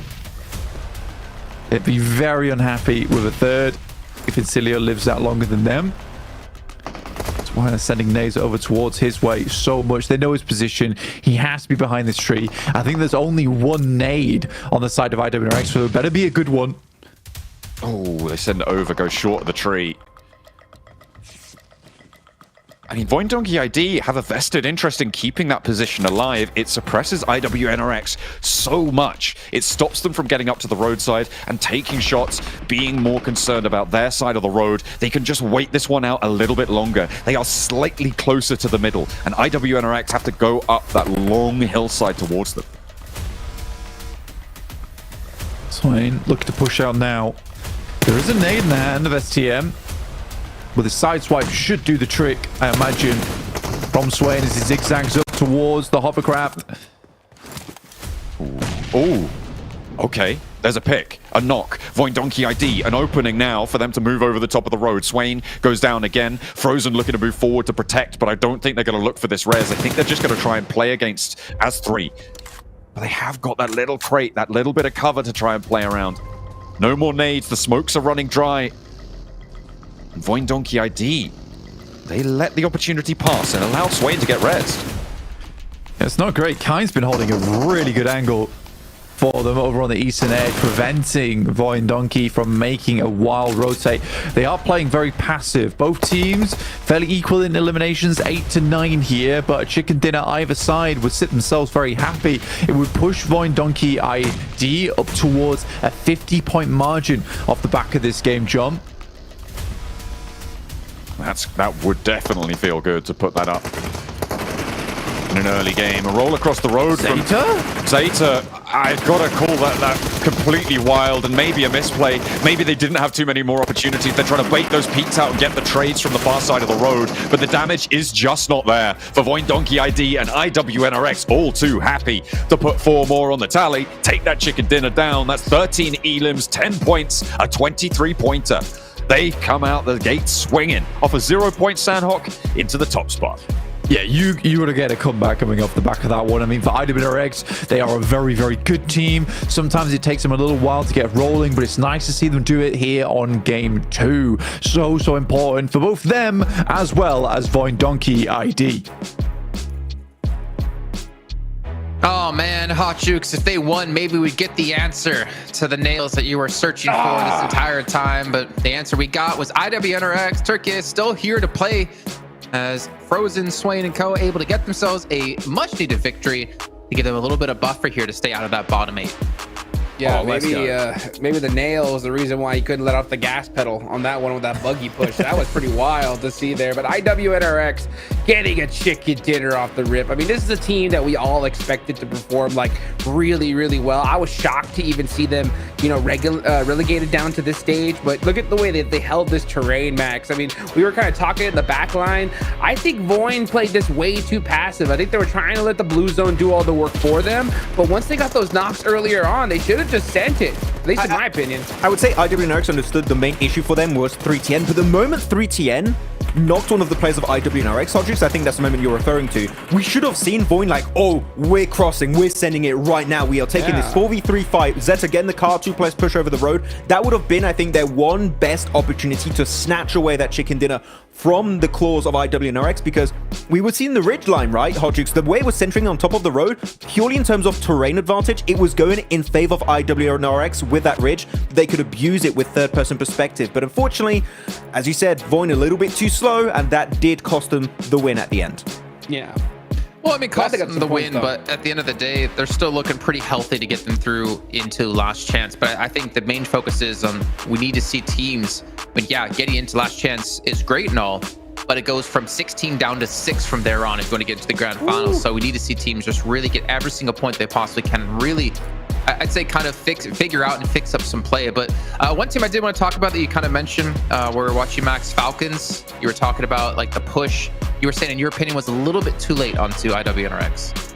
It was way too late. They should have done it like 2 circles before they got eliminated, Jason. They were playing the southern eastern side of the circle. There's a good little high ground, which is great for information gathering, which means they knew where Getoroy were, they knew where IWNRX were in that compound. The thing is, the circle kept shifting away from them, and the more you delay it, the more closely packed teams are going to be, and the more angles are going to be looking your direction to shut you down the moment you decide to commit to the transition. I really believe if Falcons did that breach on IWNRX 2 circles ago, maybe they get third party. We never know. But the more you delay it, as I said, just teams are going to absolutely laser you down. And I think Hodgix, the moment they start to rotate downhill in the cars, 5-10 seconds and the whole squad is like gone. It took way too long. Yeah, it's really unfortunate there. I mean, but at the same time, you know, we're looking at all different plays here, and with Falcons, I think they were kind of feeling themselves after that last Sanhok match, you know, especially the way 2 of their players played. So I don't mind them taking some of those risks, you know. Oh yeah, that push right there. Doc, I was like, oh, Doc's back, baby, and then boom, just gone by IWNRX, like almost instantly. Yeah, D+K, like, now third party? I did just clear the entire Yaz dip in the field. It was a great fight because, to be honest, when you had this I8 4MV D+K fight, the team that was at that point in the worst situation was technically D+K because they were further away from the circle. They were forced to fight, but actually I8 coming in, taking the attention of 4MV, kind of saved D+K. And it just turned it on its head and re-engaged that whole fight, and they're now able to get a bunch of eliminations, survive a bit longer into the game. So D+K made the best out of a really, really bad situation and actually ended up being on top, which is why they were, you know, first place before we started the day. Well, we can see here 21 points picked up for IWNRX. Voign's still getting themselves 14 points. And Celio, who's been, I mean, consistently in towards the later stages of the game, thinking back to Ruins, where they did lose out to Falcons in the last match. Even FaZe getting 7 points on there as well. But I did want to ask, though, the buggy play at Azeta at the end. I was curious if you guys had any thoughts or opinions on whether that was a smart or not so smart play.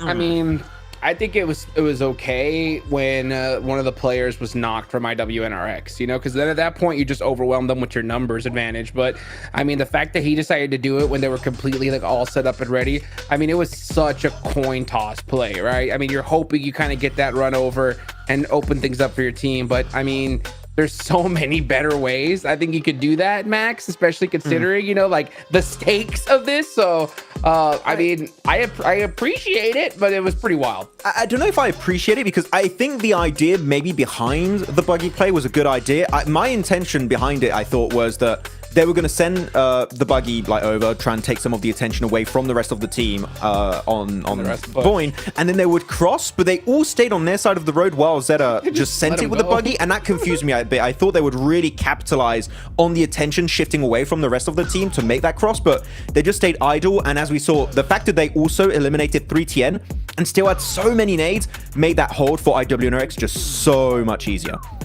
Well, and also, I mean, I guess we'll get back to my point after take a look at our overalls. We're going to see some slight changes. Regnikar able to get up to third place, 77 as well, currently in fifth. A 3-way tie for third place here at 56 points, funny enough. But you see Void, 8th place, 44 points. Like we were saying again, that the cutoff's going to be from last year was around 50 to 60 points. That's kind of what we're expecting.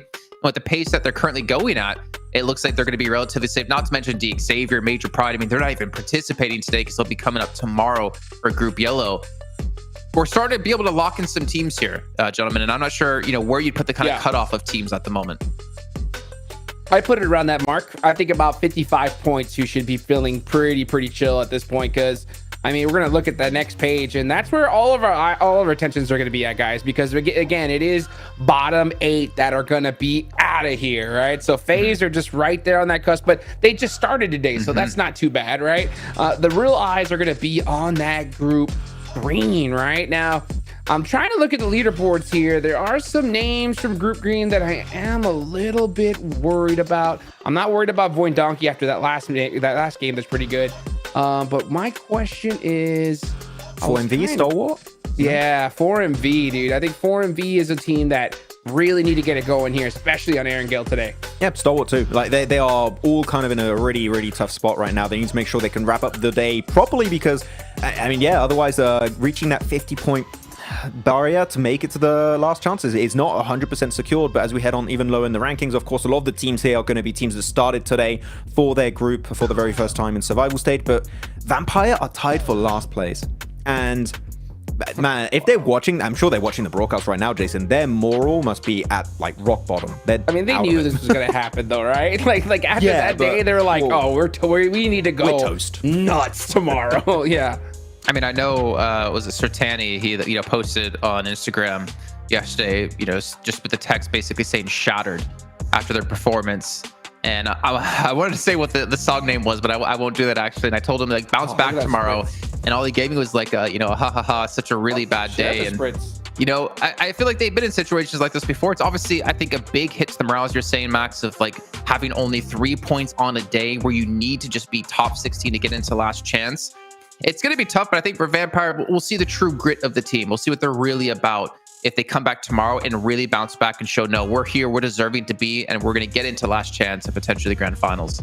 They did in Jakarta. I mentioned it yesterday, right? They did one of the biggest PMGC comebacks I think I've ever witnessed in like all the seasons we've ever had so far. And they could do it again. I mean, this is currently the same team. They're looking extra solid when they are on their A game. It's just we didn't see that yesterday, but no, we're not going to focus too much on them yesterday. We know they're going to be last place today, Jason, but no, the thing is, what's going to be the next step? That is going to be the big question heading into tomorrow's matches for Vampire.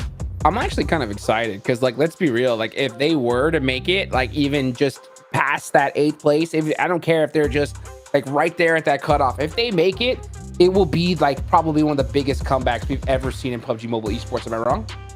You mean make it to the last chance or make it to grand finals? Make it to last chance at this point. I mean, that is the worst day I've ever seen. Yeah.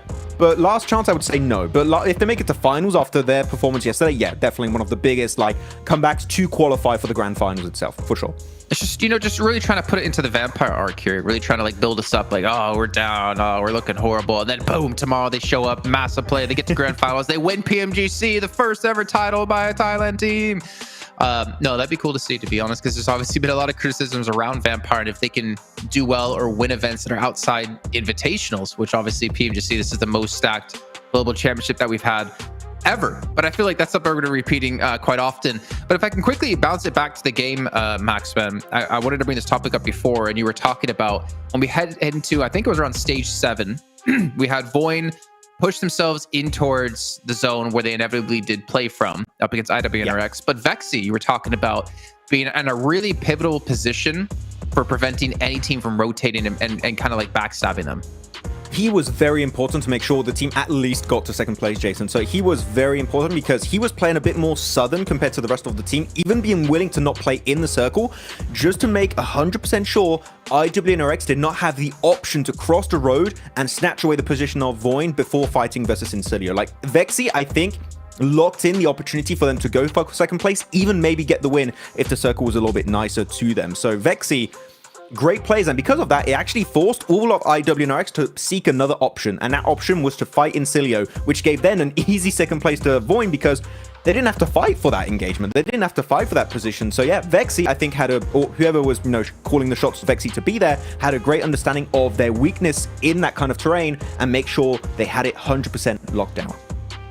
Okay, well, if we also look back at I8, Hachi, you talked about I8, you talked about Team KSO and their change up and drop locations.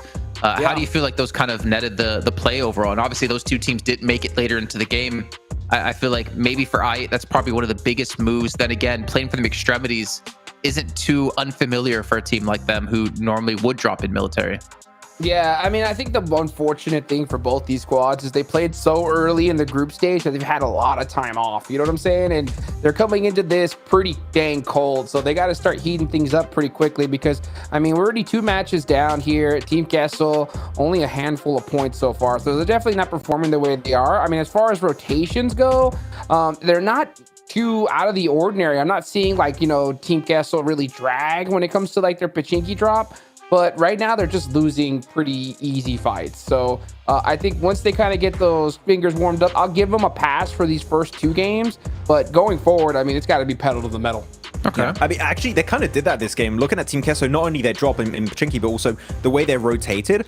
They had a big phase 2 northern shift. They sent it through, I'm talking like 6, 7 teams, and then they crashed into I8. Like, that was a Hail Mary push when a lot of teams were like Getso-Roy, Stalwart, 4MV, Incilio were trying to go for these wide east or western rotates.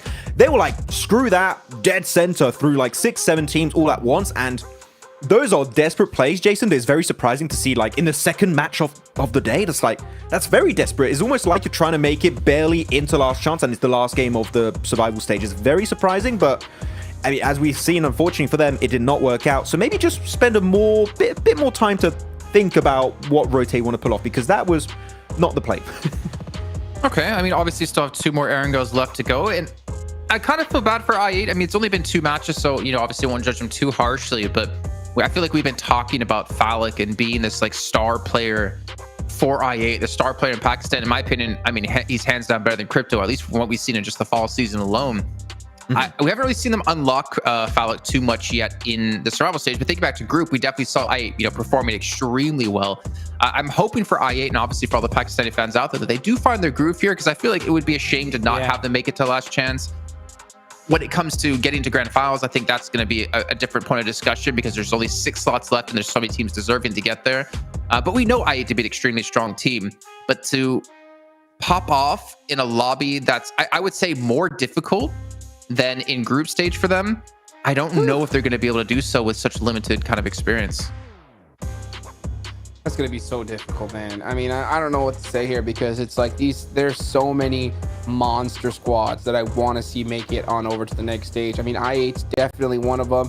You got Team Falcons, though. You got IWNRX, you know. So many names you want to see make it, but you can't have them all. Yes, you can't have them all, and that's just the name of the game here. So, like, you can't, you know, waste any time. If you have an opportunity to take some risk, I think at this stage, you got to take it. I mean, sometimes playing safe works out pretty good, but if you have that 50-50 coin flip, kind of go on the edge of aggression, because it seems to be paying off pretty big here, Max.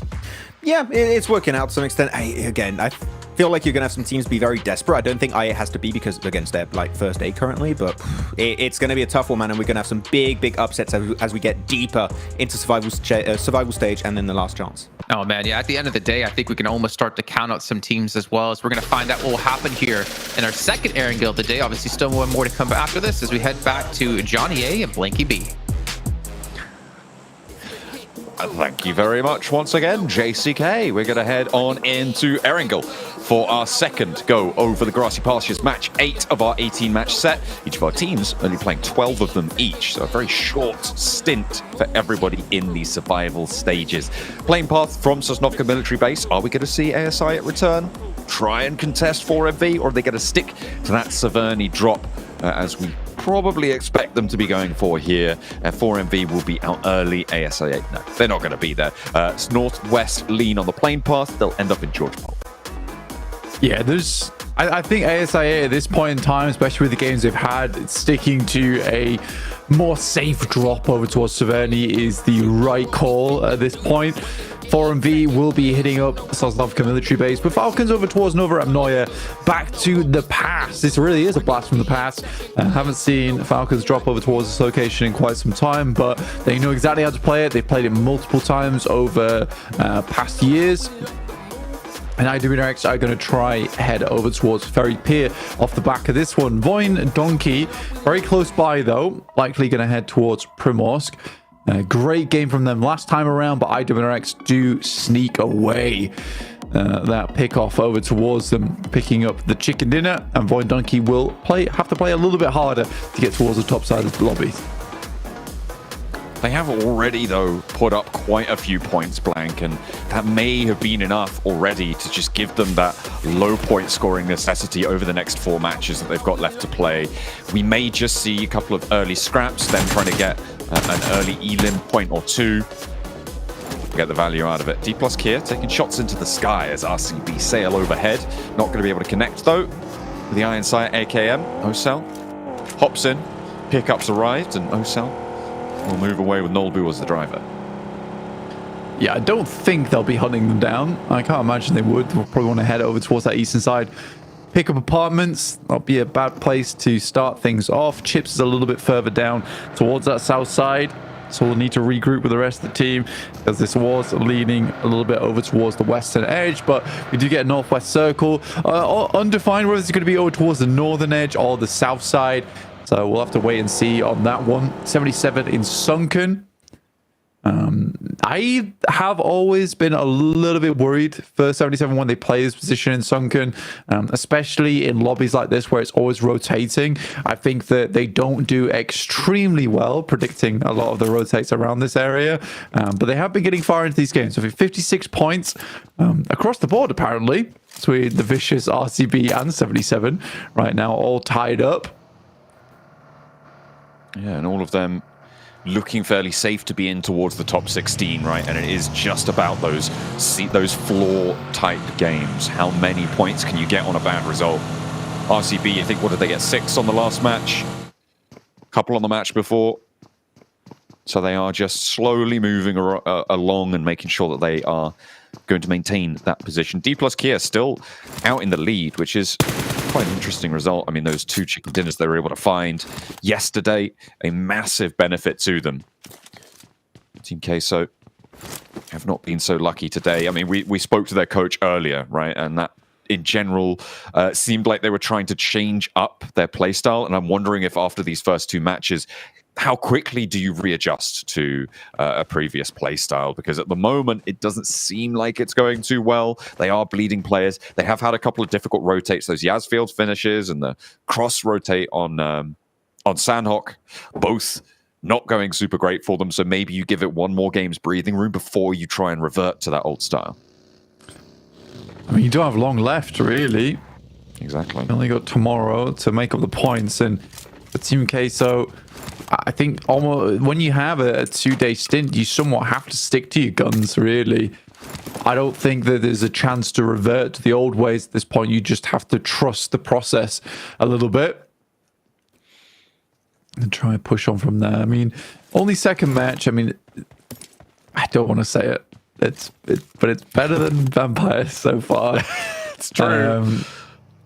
But I think that, yeah, there definitely needs to be a little bit of a change here coming from Team Queso, because I will say some of their rotates have been fairly wild and somewhat misinformed, and letting members get picked off one by one feels like kind of reminiscent of what we saw from Mir and Sejong yesterday, where their focus was maybe over to the wrong things at times.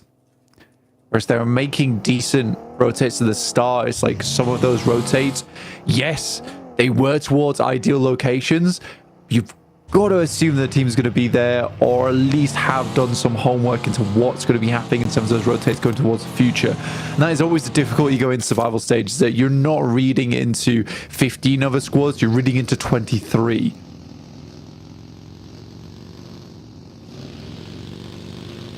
It's so hard to keep all of that information locked away in the brain.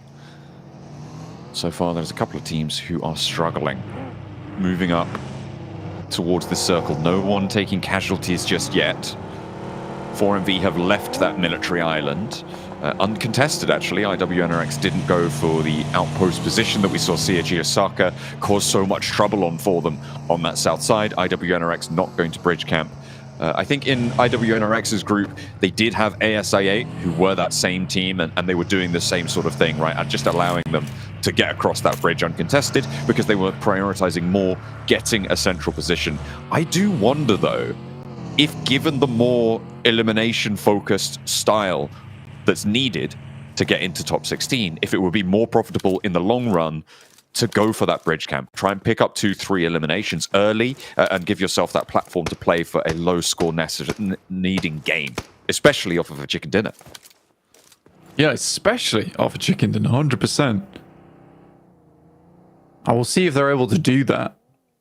But again, this is a lot of these question marks that have to be had inside this lobby, and it's really a question at this point in time of whether these teams have the performance to make it happen, because we are in survival stage right now. It is the hardest part of PMGC. I think Last Chance is actually easier. You have less teams to compete against in terms of rotations. You've already played against them. You have a little bit of knowledge on top of it. You have more days to work with too. Well, equal days, but it just feels a lot nicer being able to play against a more consistent lobby with a, let's say, an easier margin to aim for. Here it's just very undetermined. Like, what is 16th place going to look like going into tomorrow? It is definitely going to be pretty nerve-wracking. I think mostly for the teams not playing in tomorrow's matches, right? That is going to be the worst scenario, I think, for Group Green. They will just have to sit back and watch as their positions drop and drop and drop and hope that it doesn't go past that devilish 16 mark. Every single player would dread to drop below it. But for now, I think there is but a few teams who are below that mark, right, from Group Green. And they will look to try and keep themselves tucked up towards the top of the tables. RCB found themselves one pick-off, which sits them comfortably in third place now, ahead of the Vicious in 77 by 1. Vicious is taking damage, though, over on the north side. I think that's versus ASI8. As we get a hard shift on the circle over towards that northern edge. It's still on the boundary of the river, though, John, and that is troublesome for a lot of our squads. There is really, really difficult ground to try and traverse. We've seen bridges and their positions around them, underneath them, be really important in circles like this, Blank. And I think that we're going to see probably Team Liquid taking up a bridge position. I wouldn't be surprised if Tianba maybe look for the east bridge over near Roshok. That central island, 77 currently hold it, but Team Liquid may actually try and poke their noses in towards it as well. As we hop back on over towards First Blood, that's RCB taking out a player from ASI8, and that will be the first point to be added, but it's over towards ASI8. And again, the team from Pakistan on that northern side having a really rough time to kick off. Yeah, I mean, 3 points so far. ASI just not able to find these points. And I think in the past we really praised this team, but I think coming into survival stage, a lot of that ferocity seems to be gone from that squad. Whereas you look at a team like 4MV, who is playing their hearts out. I mean, they're still making similar mistakes, but you can tell that there is that fierce nature in this team to make it into that top 16 and get through to the last chance. They don't want to disappoint their fans. Uzum does pick up Mormon on the roll down. In the meantime, IC will take a fall as well on Falcon's side. It's a nasty circle, to say the least. I mean, Tiamba currently have a nice rotate they can make over on the east. Similarly, FaZe as well as Getso Roy are rotating and making that wrap on the northwest. FaZe, Getso Roy, both putting pressure on. ASI8 trying to keep things together, but with that fourth player out of action already, they're down to 3. Makes this hold harder. Finding Mormon, sure, it's a benefit, but Getso Roy can put pressure on too. And teams from the south, they're going to be aware of this, right? They're going to know that this is a little involved fight, which means that they have a little bit easier of a time moving on that south coast. The area around Ruins, though, not so easy to traverse. Roshok, also quite treacherous. In general, I hate this circle so much, it's terrible. It's not fun to play. It really isn't. And a lot of teams are going to get cut off because of this. I do think making it a quick decision to head over towards that north side is not a bad idea at this point in time. Purely off the back that we know there isn't a lot of teams over there anyway, so you're not going to be rotating roughly past a lot of squads to get in, elbowing a lot of your opponents inside this lobby. Usually when looking towards the past, like the cutoff for top 16 has been around about 54 to 62, John. Which is somewhere within that bracket. Yeah, which is quite crazy considering right now some of our top squads in the lobby are on that number. But it does depend on how competitive these lobbies have been. And I do think that maybe we'll see something a little bit interesting here, considering it has been so close over the past 3 groups. And now, with D plus Kia probably having already done enough to get themselves into the last chance stretch. We'll see if they can do a little bit more from the southeast side. IWNRX also posting up their big game, 21 points. They didn't manage to get all of the elims, it seems, from that last, like the last little scrap with Voindonkey ID. But they'll still be happy with a 21-pointer. That'll make up for their 0-pointer, putting them on a 10.5 average, which is definitely enough to see yourself towards the top side of the tables, in 14th place right now. Voindonkey ID getting into this little compound to the northwest of that ruined castle. And with a circle splitting again across this river, it is nasty. D+ Kia, hey, look at that. They managed to find a lot of the players from Incilia. Yeah, you're probably looking at, more than likely, it's going to be a island finish, funnily enough. Dot goes down. What's new for 4MV? D+ will find fashion. That's 4 elims. So let's say someone's 69 points. And I think, you know, if I look at D+, they get 75 points today or more. That's it. They're done. But 75 points, I think that's a safe margin to look at as like, we're in at that point in time. I think when you look at 65 to 70, it's like, ooh, it's a bit iffy. But you've most likely made it. Well, I mean, you'll take that if you can get it. It's better than nothing, but teams will start to keep that boundary pushing, and we'll see how much further everyone can go. Stretch their legs towards the top now. 4MV trying to get some oversight into Doc's position, but they're definitely not going back up north to get that pickup. Surely they're not going back up to get that pickup. Baron's going out to get that pickup.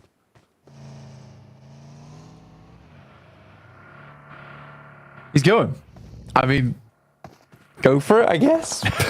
Gets a Roy just allow it, seemingly. Yeah, I know. I don't know why they've allowed it, but they have. And now Tiamba turning over the top side. Bond takes down one. Porsche up front. That's the close the car door on Tiamba's push. And head over towards this southwest side.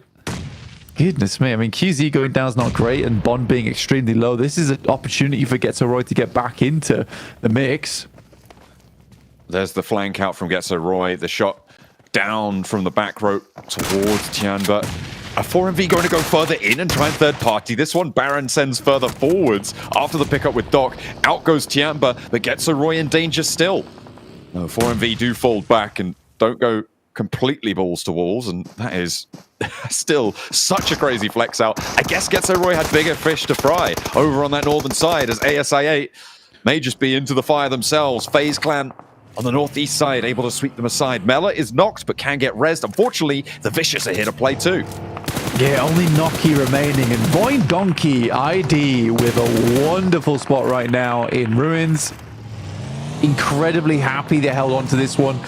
It's such an unfortunate circle. This is not the kind of circle you want to see going into survival stage, because a lot of times, sadly, this is a coin flip in terms of where is this circle going to go. It's even less than a coin flip. It's not even a 50-50 chance, because you've got the island, you've got Rozok, you've got north side, you head towards the sandbags. It's very, very tough. So it's very much just a gamble on the table of which location you're going to go all in on.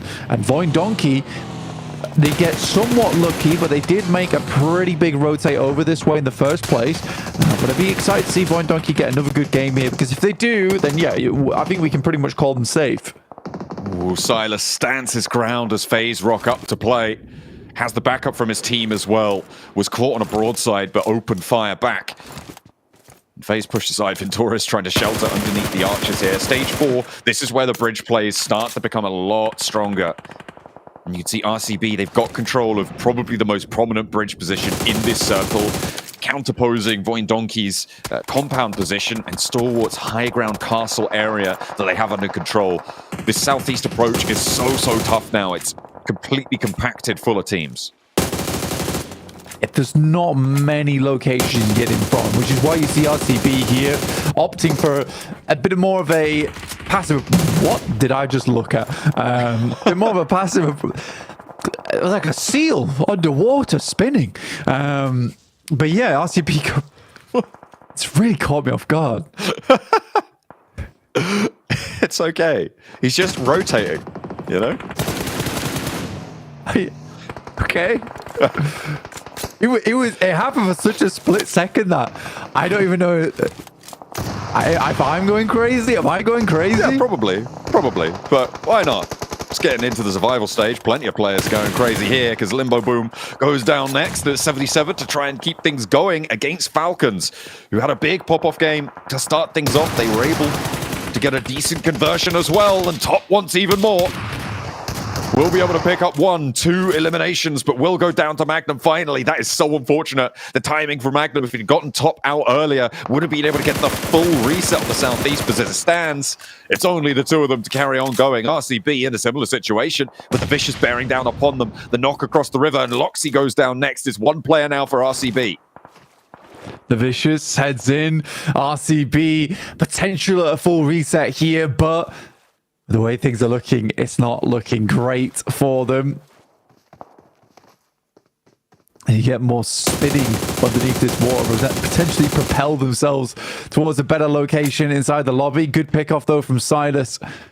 Once again, marshalling the squad here for RCB. And they are heading across. There's potential for those underwater pickups. Well, Bruno's in, far more distracted here. This might be a good time for RCB to start to mend, repair the squad. Both teams taking a breath. But out they go. There's a nade from David straight away. This is a pretty decent read. If they get caught, RCB are out. An immediate nade over the top doesn't actually get any knocks, but the health bars are blinking. They are low, and these reses need to come through fast. The Vicious moving down low also. They've managed to get 3 people back to their feet, and there's that final res starting to come on through. Loxy, they're just leaving him down. The nade over the top finds Silas, and now it's Wild and Kimez trying to keep themselves alive. The spray down is good. The nade over the top from Wild slows it yet another beat, but Wild has to retreat, and he is going to get caught, clipped on the fallback there, and Reyes able to give themselves another opening. It immediately tags that res. David's so grateful for this one. Almost goes out. I will explain it afterwards. We'll watch the conclusion of this one. Another one from Kimmis goes through. A lot of damage. Doesn't take down Bruno's in, but Kimmis will find a great shot over towards him. Another nade goes through. It's a little bit short here. I'd be so frustrated if I was Silas, though.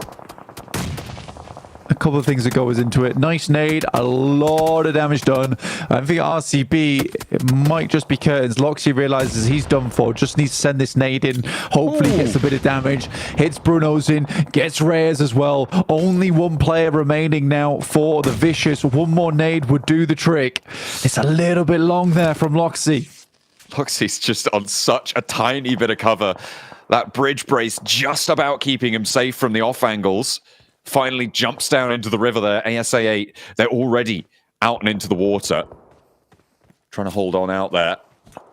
Does get a little bit of healing start to tick up. Loxy with those stims and those bandages. Dribs and drabs back into the health bar, and thank God he did. Sliver left, and that's all he needed to stay alive for just a moment longer.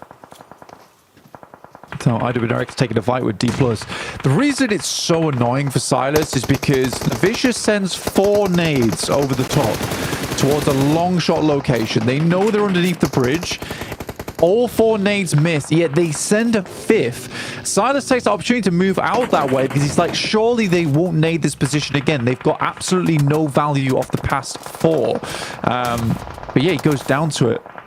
Yeah, I thought it was a good play from Silas as well, but it's just a case of the Vicious being somewhat insane. And it works out for them. 3 players versus 3. Loxy spots 2, rolling up, and he handles both of them. Immediately rebuffed. Silas was there as well for the crossfire. And now with Reyes not finding any answer, the Vicious are going to be cut out of this circle. Has to try and mount an offensive now. Find any sort of opening, but might just deny the point here under the bridge. Has the smoke to play around, and RCB have got to know. In the meantime, D+, they've rolled on through IWNRX on the far side of the circle. Reyes still wants to go in for this one. Does have a little opportunity here, but the off angles rain bullets down on towards him in the final pump action from Kimez. Able to seal the deal. The Vicious out. Finally a conclusion to the bridge side struggle. Yeah, hella dangerous play there from Kimez, but every elimination counts this stage of the game. 56 on the 7 elim games here they've got as well. Will sit them nicely above 60 points. And I think RCB might just be safe off that engagement between them as well as the Vicious. What a weird fight. And a frustrating fight for RCB. Big respect to Silas there, but yeah, no one expects the 5th grenade. No one. But what about the 6th grenade? I don't know who's shame on who for that one, but we'll keep track if it happens again. 4MV. With that coastline, they've lost Doc and Reefus, but they had to cross back from that northern side. 6 elims, and again, a decent game, but it's 9 elims for D+, 8 for RCB. We're seeing some pretty hefty tallies towards the top of the tables here, Blank. 4MV want to join them. Yeah, 4MV definitely getting up there. They've been having good averages per game. This is all you really need. 4MV. Yeah, this is their last day of play, so time is against them going forward. Great steps coming through from RCB as they just waltz through the lobby, likely to go down soon. They are on an island by themselves. No hope at taking some back here, strapping it into a rope and catching yourself a turtle ride to safety. Silas found they're on the long side of the circle as well. 4MV will be pushed off this angle, but nah, it's just not going to work out. RCB, last player now to stand. I think that's Loxy on the back line. But just so little opportunity to do anything here. Can't move south. Stalwart have him covered. Can't move west. These coastal positions have it. 4MV going to take a back step there and wait it out. Into the water they go. Osel getting spotted as Voindonkey ID starting to break cover now. And a nice nade over towards Nolbu. The player doing the majority of the heavy lifting on this D+ Kia roster so far in the survival stages. The guy's stats are insane. But for now, he's down on bended knee as Chips to try and keep it together. For the South Koreans, there's 3 players from Voindonkey ID trying to move through for Indonesia. Voindonkey ID need a little bit more. Only 46 points. Need to break that 50-point barrier soon. 3 more matches to do it in. The Razor getting taken down by Chips. Unfortunate, but a nice nade over the top will finish off the job. The D+, I think that they've made it. I think that they've made it with 74 points. They are very safe going forward. Highly unlikely they'll drop out of the top 16. For Voindonkey, they want to go a little bit further. 77 also getting 4 points here, so we might have just seen a confirmation on potentially 3 of our teams going into the last chance there with RCB 77 as well as D+. I think the Vicious maybe needs a few more points and then they can happily call themselves safe as well. For now in this circle though, Blank, I'm looking at Team Queso. This is their opportunity, but they've only got 1 elimination. If they can get a chicken dinner out of this, they are back in the running. But it's difficult against this stalwart position. I mean, look at the high ground split they've got. This is just such a classic 2-2 split on this area. Nobody's been able to take them off. From the west side, I'm surprised that they haven't had to regroup, actually. All of that fighting between IWNRX and D+ Kia, it all kicked off around that zone, but they were able to keep their 2 split out on that west edge. A really nice hold for them. IWNRX going down, by the way, with 0 points. So statistically, they either get 21 points or 0 points every match. I thought they got 23 points, actually. I did too, but I imagine that they didn't get all of the elims in the final circle against Voindonkey ID with that roll-up. They might have had a few go down to the play zone. Voindonkey ID not going down to the play zone here. That west side hold on the 2-2 split for Stalwart. Looking to add more to the tally. Voindonkey ID right now is about placements. They are getting a top 5 here. 4th place or better would be nice. And there you have it. Voindonkey ID. Look at the health bars on the top of the screen. Dear me, Zeta last left remaining here. Team Queso taking 2 knocks, John. That is a big deal. Going low and more damage pelted their way. Magnum with the shotgun. That's 2 players, by the way, taking on Team Queso. From the backline, 77 making their insurgency from the southeast side. That is really rough. The backlines of Team Queso getting dismantled there. Shifu trying to stay alive will be able to do so. And being the outside flank, 77 looking to confirm their spot into the last chance as well. Shifu breaking back over towards Magnum. Team Queso under pressure, but Stalwart is still split. They're trying to regroup now because they know they're going to have to push more central. Yeah, this has just been a complete partisan play versus Team Queso coming through from 77. in the back lines. 2 players taking down multiple from Team K. So it should have been a Team Queso win. Realistically, they had a really strong spot. Obviously, Stalwart do control a lot of this high ground, but Team Queso could have easily played out into that late game. 100% surely second place. Zeta could step up, spots the angle, does a lot of damage over to Fearless, and gets the knock. This is huge, dude. That takes one of the most important angles off of Stalwart. What a spoiler shot down there, and gets that flush as well. That is nuts. I mean, I don't think he got the flush, but either way, there's now no one to challenge him, and Critter has to move off that location. Suddenly, he becomes a much bigger threat in the eyes of Stalwart. He's just one dude, guys. Not only that, not only is he an increased threat, but he's also reduced the sightlines under control for Stalwart. Before, they had cover on that archway over towards Team Queso, over towards the runouts on 77, but now they don't have that. They have to spread themselves so much more thin, and that's going to allow Team Queso to maybe come back into this fight, 77 to sweep through. Everything's changed off the back of that pick. Dude's fully stimmed out of his mind as well. Had about 8 energy drinks, so the heart's pumping, the adrenaline's thumping. Let's see what Zeta can get done. What a wild play. Good to see, though. Yeah, I think 77 done fantastic work between Shifu and Magnum here. Like, this is a survival-defining game, or this is going to see them safe much earlier than they expected. Happy Potro. Oh, he's spotted. The push forwards from Stalwart and Team Queso. Going down 4th here. They just have not got the value they need. Yeah, not good. Not good at all. Octagui, 9 nades, by the way. Okay.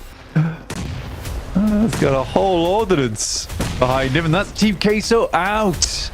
Oh. Shifu finds another up to 8 eliminations. Stalwart with 10. How has this happened? Zeta has to make a run out at this point, but will be taken down. But in 3rd place for Void Donkey. Zeta did incredibly well. Great spray for the smoke from Octagui. This guy has been insane on Stalwart so far. And to finish off, onto 77, and it will be Stalwart with 12 eliminations. A 22-point game to finish things off. Really well done to Stalwart, and that will shoot them up the rankings. A 2-2 split on the Ruins position for Stalwart. Ruins the rest of everyone's day here in match 3 on the day.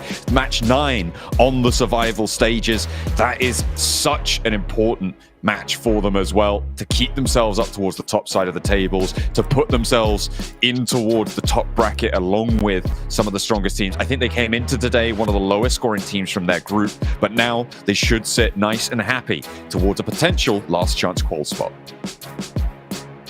Bro, I don't know why I started with bro. I wish everyone out there could hear the conversation we were having while watching this game, because you had Hot Jukes on one side, Maxim on the other, and I swear I had to get between them before the fisticuffs came out, as they were both discussing who should win this match. Now, I kind of want to jump into this conversation because I thought it was very interesting hearing like 2 different points of this. So Hot Jukes, you were favoring Team Queso to win this game, and Max, you were leaning more towards Stalwart. So Hot Jukes, I want you to go first to explain like why in your eyes Team Queso should have been the team to win in this. Castle sucks, dude. All right, I said it. All right, Castle sucks. Okay, like it is like one of the worst positions. I know some people be like, oh no, in a zone like that, you gotta go Castle, but it's so exploitable from so many different angles. And Team Queso, in my opinion, the best location, right? Don't do anything. They just sit still and like, hey, we're totally fine with just getting high placement points at this point. It is wild to see. And then Stalwart had all the freedom in the world to just run down after Fearless makes like the most ridiculous bad play. I thought literally once I saw Fearless go down in that 1v1 against Void Donkey, I was like, yo, Max, man, see what did I tell you, bro? I was like, Castle's a curse. It's bad. Stalwart's gonna lose this one. And then, Team Queso got naded in like 1 second and they were gone. if your analysis is all behind Castle is cursed, I'm sorry, that's not the kind of analysis I'm here for. Because I'm coming here with straight up facts that don't care about your feelings, Hot I Jukes. beat everybody in Castle. You take Castle, you lose. I've won so many games as Castle. Castle. What do you mean I've won so many games? Okay, no, like realistically looking at this, I do have to highlight that Star Wars, I think, played extremely well this area of Castle/Ruins because there are two players in the Castle, and you said, Hodrix, there are some areas you can exploit of Castle, which is true. It's not a perfect area. It does have some weaknesses for teams that want to try and rock up there, but it is kind of assisted by the angle that Star Wars had in the church. Like that 2-2 split, I think, was absolutely amazing the way Star Wars played it. It's what you need to do in that scenario. The thing that Star Wars really had at the end in Phase 8 that made sure 100% of the time they win this game unless they fumble, which they almost did with Riley and Phyllis. That scared me a little bit, Hodgix, to be completely honest. But they had center control. All you have to do is hold your angles and wait for Zeta to push your way, for Team Kesso, for 77 to leave the ruins in the open and you eliminate them. That is all Star Wars had to do. And they even got a bit too aggressive in my eyes. They could have lost it, but yeah, they had center control. They just had to wait it out, and that was an easy chicken dinner for Star Wars to secure, in my opinion. I mean, I can see it from both your sides. I swear, the discussion was much more heated. It's definitely more PG, more PC here on air. But obviously, that was a big talking point. But also, this is a big talking point we're seeing here. Regnum Carter, bro, up against Vicious on this mini island. That bridge fight lasted what felt like 3 zones between these two teams, where both teams were down to like 1 player apiece. And in the end, Regnum Carter, bro, does come out ahead. Okay, Hot Juice, can we bury the Hatchet of War right now? Yeah, no, I was right. Okay, you're right. That fight took too long. Oh, they're way too long. It took way too long between RCV and Vicious. I think it was a really good idea from Regnum Carabra to send it down under the bridge. I think that was a great idea, just becoming the bridge goblins of this game. But Vicious should not have gotten that many knocks on RCV in the first place. I have no idea how the hell they hit those, but the shots were crazy coming out from that squad. And then when they arrive to the bridge and they get those 3 knocks, they just kind of wait, Hodrix, and I think that a push should have happened at that point. Yeah, I think so too. Yeah, it's so crazy to just watch Vicious just pop out of the water and just get straight destroyed in like half a second there by RCB after all that work, you know? But I mean, it's good that we're seeing Vicious still put up points, like kind of like no matter what. RCB, look at that, 8 eliminations, 9 points right there. These guys have definitely got to be happy. A Team Castle with 5, and they deserve it, dude. You see that last play? You see him just get beamed while just staring in a corner? I don't know. I hate to see it. Like, there's only like 3 places you can leave Castle from. Just throw nades and pre-fire. But they don't have infinite grenades. Yeah. Well, 4MV comes out with 10 points, D plus with 11 themselves. 77 has been kind of like the silent killers here, up to 14 as well on this. And honestly, a lot of points go into a lot of different teams out here. Void, you know, we've been kind of discussing them a lot lately. They get themselves 9 in the end of this. And then Falcons, we look down the list, 2 for them, I8 for 2, Vicious only getting 1, IWNX getting 0. I mean, there's starting to be some teams to worry about here. I8 has had a very slow start to the day, Max, and I'm kind of getting worried for them. Obviously, they do have another day of matches to play tomorrow, but you don't want to be starting off like this. Yeah, nope. you do not want to be in this kind of situation because it's going to be scary, man, going into your final day here, and it's going to be a tough time to make sure you are making into the top 16. Though, I do want to highlight, looking at Star Wars, I'm not going to go deep in analysis. We're not starting this conversation again. It's fine. But actually, it's really cool to see them do well because they were the last ranked team of their group. They were just behind 4MV, if I'm not mistaken, Hodrix. You mentioned it on the previous segment. So this game, actually, for them, is so important for them to be somewhat comfortable to make in top 16. Absolutely. Bing, bang, boom. Top 6 place, baby. Yeah. They'll take that all day long. I mean, I'm telling you, Group Green is going crazy here because I was expecting to see at least, a couple teams way down on the leaderboards. But no, I mean, pretty much almost every single squad is in a pretty solid state here. I mean, this makes you wonder, is it better to play in the last group of the league stage and go into survival or play in the starting group and go into survival? Because right now, Group Green, like if we're looking at some numbers that John threw our way, they're averaging like 33 limbs a match, Group Green, compared to 25 for Group Yellow and 20 for Group Red at the moment. Like, that's kind of crazy to see that Group Green has actually been the more dominating group so far in survival stage, considering, Max, we had Group Yellow as like the Group of Death, which obviously we're looking more towards the higher level teams, but Group Green definitely proved to be one of the more balanced groups in our three. Yeah, so far it's been working great. I mean, they've been the third party-ish group, compared to the other groups that were like edge play or center play. And the third parties they've been able to pull off, all of those teams of Group Green have been so impactful in this lobby, just clearing space in a circle, getting a ton of eliminations off the back of those engages. So yeah, I mean, Group Green, the silent killers of this group of death right now in survival stage, and I'm impressed, Jason. It's really, again, our expectations are wrecked in this tournament, and it's fun to see. So Jukes, you're saying, we've been saying this quite a few times, right? Okay. That group or day 3 is the real day 1 for these teams from China. What happens when there's no day 3 in that group to be played for Tiamba? I don't know, dude. There's no group 3. I don't know how Team Liquid's gonna do damage control here with only a couple Miramars left. It's wild, dude. I hate to see it. I mean, for these squads, because I mean, what is happening? I mean, it's so wild to see all these big names so far on the leaderboards. I mean, looking at Group Green alone, right now the lowest is 4MV with 46 points. And considering that they got a lot of games left here today, I mean, them and Team Liquid, if they pop off in these last 3 matches, I mean, we could see all of Group Green be solid. Well, we need to see some teams pop off here. Well, we do have to head to a short break, but when we come back, we're going into the final 3 matches for Group Green and the end of the first 3 for Group Red.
Day 2 of survival stage is heating up, and I have none other than Boing Donkey ID Bexy with me.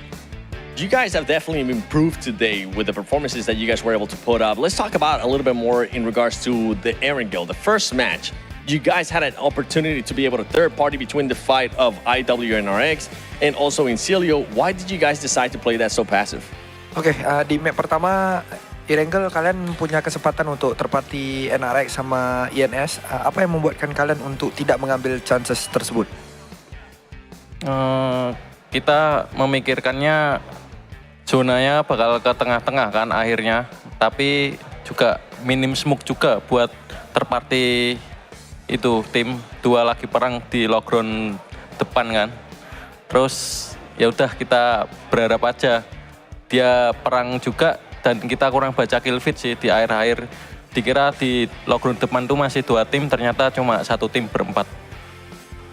Okay, so basically, one of the reason why we didn't third party NRX and INS is because of we have a minimum of utilities. That's number one, and then at the end of the circle, we miscalculated the number of alive people. So we assume that in that low ground there's like 2 teams left, but then end up it's only 1 team. Right on. All right. Well, hey, you live and you learn, right? With this team, you guys have to, especially today with the new teams coming in as well, you guys have to make adjustments to Erangel when you end up dropping. How's the team feeling with those adjustments? Okay, jadi setelah bermain beberapa match ini, menurut kamu sendiri gimana dengan perubahan drop spot di Erangel? Kalau menurutku dan arahan coach lebih enak drop zone di samping seperti Primok. Nah itu Primok atas sama Kameski itu, nah itu enak karena kita menghindari tim-tim yang bermain lambat. Kalau tim-tim yang langsung terobos ke tengah circle, nah itu kesempatan bermain gameplay tim kita. So basically, yes. If you ask me, and I would personally agree with my coach, is because of we do learn from the mistake, and yes, we prefer to drop at the. I would say little like nearby area, like we don't want to go to too much center. It's because of from the side is our big gameplay, and I would definitely think that this lobby suitable with our gameplay, and yeah, that's why we really love this lobby. Right on. Well, you guys currently have 53 points. It is your final day for survival stage. Where do you guys want to be at in regards to points at the end of the day?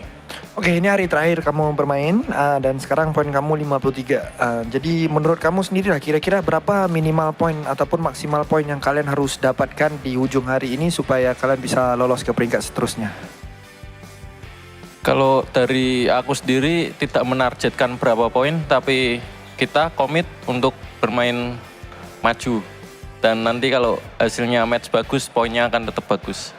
So basically, we don't have set any particular target. We just gonna prove ourselves, and we just gonna do our best. Is because I believe that if we trying to prove to ourselves that we are the best in this lobby, we just gonna achieve a good result. So yep.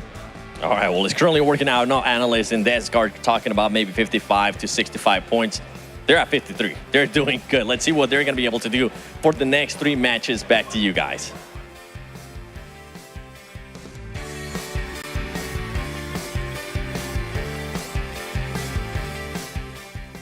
Well, Max, we got to hear about that first Erangel of the day with that 50-50 split across the road up against IWNRX. And I wanted to give you a chance to talk about that because there's some very good insight in that answer.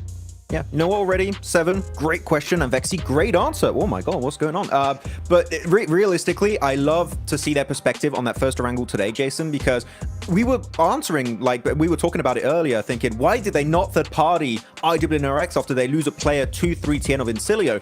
But actually, their lack of utility, we kind of knew that. But they thought there were 2 teams over that ridge, Jason. And that is so interesting to see what they were thinking at the time and kind of taking everything into account. But what if it's not 1 squad? Or what if it's 2 teams? Then we're just going to get completely destroyed by 2 different angles. And it's going to be so rough to wrap it up. So I like that they instantly saw that after the game. Like, oh, that was our mistake. We miscalculated. And they're going to try and improve moving forward. That is a big thumbs up from me here for Voin. So good job, guys. I think it's always so cool to hear, because obviously we have the ability to see everything that's happening across the map, right? But to hear from their perspective with limited information, what they do know and what we know, it's really cool to see. But also, you know, it's really cool, Hot Jukes. Oh yeah, the fact that Max and I both have an Infinix GT20 Pro and you don't, but we need to get that fixed. And if I'm not mistaken, Max, to go with that 120 FPS and 144 Hz AMOLED screen, I hear we have a new wallpaper today. Who is it? I do. I got a bit ahead of myself earlier and I forgot to change it. I thought Falcons were gonna get the win. It's green too, so it's green screen. But so yeah, I'm sorry. All right, please. I got a bit ahead of myself. Hot Jukes. We did have a picture ready to go for this one, but clearly it wasn't ready in time.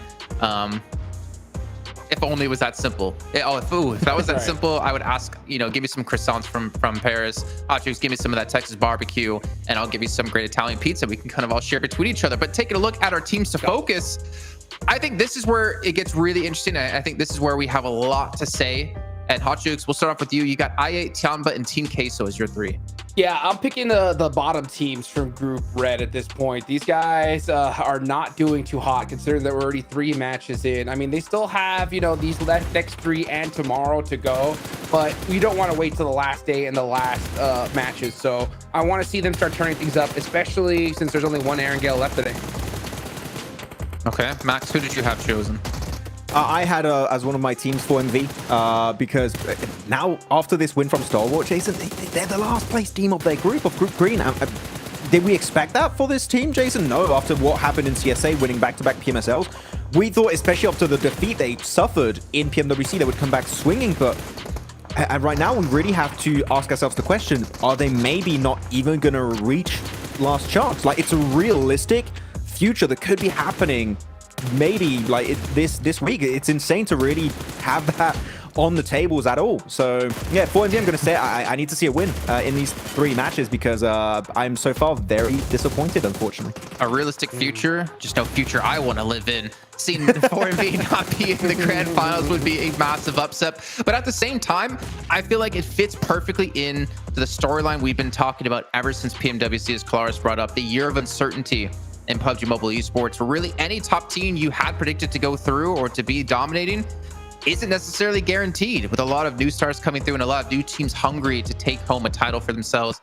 But to take a look here at our top 4 players in the survival stage so far, Nobu, I think he had like 7 eliminations in that last game, if I'm not mistaken, up to 25 so far. You normally talk about Osal, but Nobu's really been a standout performer here for D+. Well, the things I like the most is that every single one of these players is from Group Green. Like, that's wild. I mean, these guys... it's kind of expected the most matches played. Yeah. I mean, that's true. That's true. But it's like also just seeing how consistent they have been is just really phenomenal. Yeah, they've already going to be playing all of their matches so far, but like considering that they're pretty much all safe is pretty dang solid. I mean, I feel like if I'm at the bottom of the table of Group Green, right, ignoring all the other groups, if I'm like the lowest placing team from Group Green, I'm not gonna lie, I'm still gonna be a little bit worried here. You kind of still have to hope at the end of the day tomorrow that, other teams aren't able to play. Hey, calm down, Shifu. Chill. I mean, this man just wants to get in the car and ride, as we saw yesterday. He does. It'll be funny if we have a Redox on the same team as a Shifu. And it's like, oh my god, they're both staring at the camera doing weird stuff. I don't know what to expect anymore.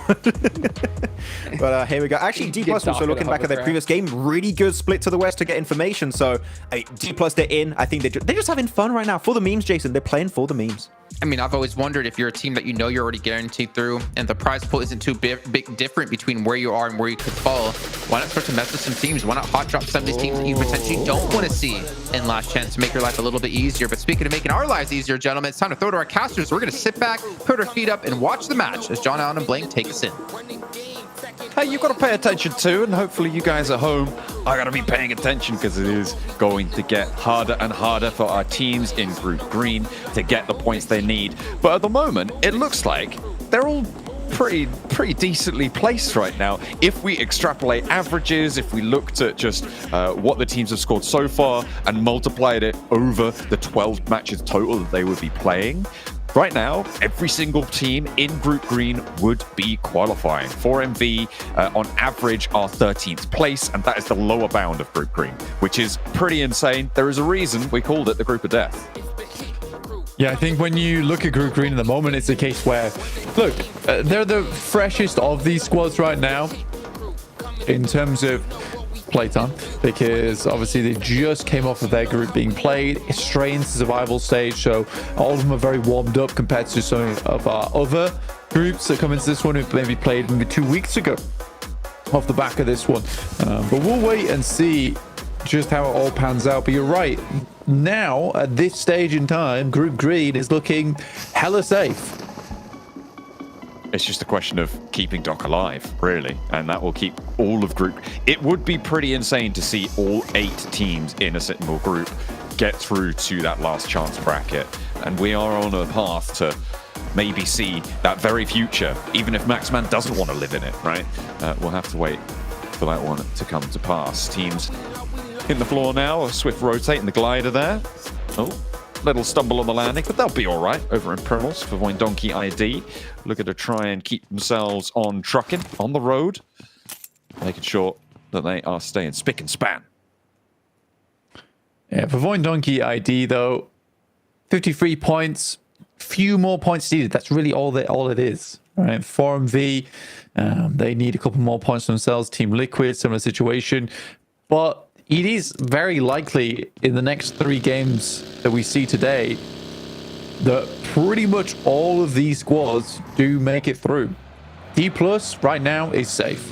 77 is safe. RCB, I'm going to go ahead and say they're safe. The Vicious, a little bit more on the line, as our Stalwart, as our Voindonkey ID, and then down below you got Team Liquid 4MV, who are battling out for around about 20 to 25 points for themselves to get in towards that top 16. It is really tricky at the moment. Blank, it would be 54 points in 16th place with Bigatron, who obviously aren't playing today, but when I took a look at the averages, that is what the numbers spat out. Although I will give the qualifier that that is slightly skewed by the fact that the distribution of points will change as you play more matches. It will start to be a little bit more normalized, a little bit smoother of a curve, because over a single match, you got a lot of points at the top and no points at the bottom. Over a lot of matches, you start to get quite a few points at the top and not a lot of points at the bottom, and it smooths out a little bit. So over the 12 matches total, that could push up a little bit. I'm expecting it to be closer towards the 60-point mark than towards the 50-point mark, but generally getting over that 60-point barrier, you're starting to look good. Yeah, and a fair few of those teams have already kind of made it towards that margin anyway. We'll have one more Erangel into 2 Miramars. We know that Miramar does slip up a couple of our squads, and they might have to change things up going forward. Right now, over towards the eastern side of things. Stalwart are currently playing over towards Lipovka and Mansion. Good start for them. Tiamba down towards Milton. Tiamba definitely need to get a move on here. 6 points total over 3 matches. Not ideal in terms of the situation for them right now. We'll need to pull those points scorings up somewhat. As well as ASI8, who, despite changing their drop spots, despite giving ground, giving space to some of these other teams inside the lobby, have struggled to find their points. It is about those floor games, like I was saying, and I've said it every game now, I think, at this point. Raising the floor of your performance is so incredibly valuable in this specific scenario, and in general as well, but here even more so. You're looking to breach 5 to 6 points average per game, and that should be enough. Might not be, but should be enough to get you over that mark. So just getting 4 elims on a match is make or break. 4 points, getting 1 placement at 3 elims. 2 elims, 2 placements. Break it down however you want. If you can be hitting that mark, you are setting yourself up for success. When you get a good game finally, it will be so much more impactful. And that's what we're waiting to see from a few of our teams, like Team Queso weren't able to get in that last match, right? Denied so much value from such a powerful position.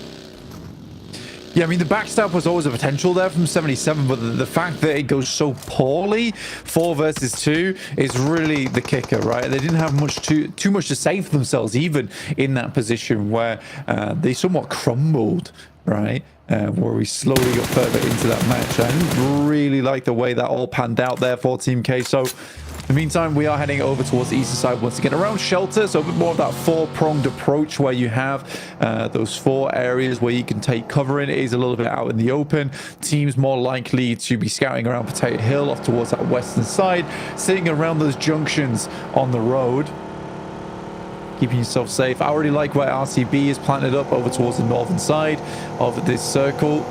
Taking their time off the back of this. This is cut in a little bit of Sosnovka, so 4MV, they do have both the west and the east bridge to work with. And I think in this lobby, most teams are concerned with getting towards the center. So 4MV's approach on that western side has been pretty open, John.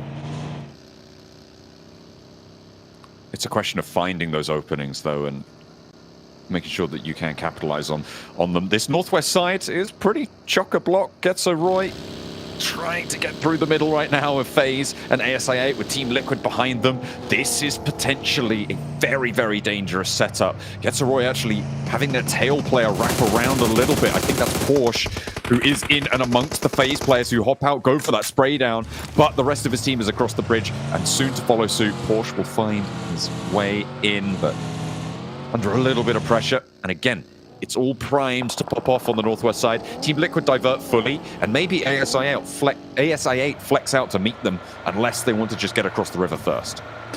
It's cruel crossing right now for a lot of teams on that north side. I mean, FaZe, ASIA, Getzeroy, and Team Liquid all making their way downwards. RCB very prepared for the mash that is coming their way. Going to be crunched in between a lot of the teams down towards the south and a lot of our squads who are making their way in from the north side. Currently, they're playing this 2-2 split, which is fairly dangerous. So I wonder if they will go for a regroup. But usually your regroup doesn't come through until stage 3. But I think at this point in time, stage 2 might be beneficial to them to think about pulling back together again.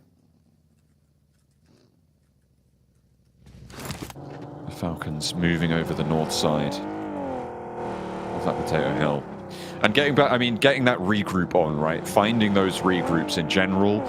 In the early game, not necessary to do as quickly as it is in towards stage 4 and stage 5, but still, when you're approaching from the edge of the circle, it's always a little bit risky. So making sure that you can regroup with your scout, definitely an important skill to be bringing to the table, and one that every single team here should have refined to perfection. They'll be looking to try and get that info and get through safely into the next circle. Is this going to shrink? Where's it going to take us? Is it going to be central? No, we're going back to the Milta Peninsula, Blank.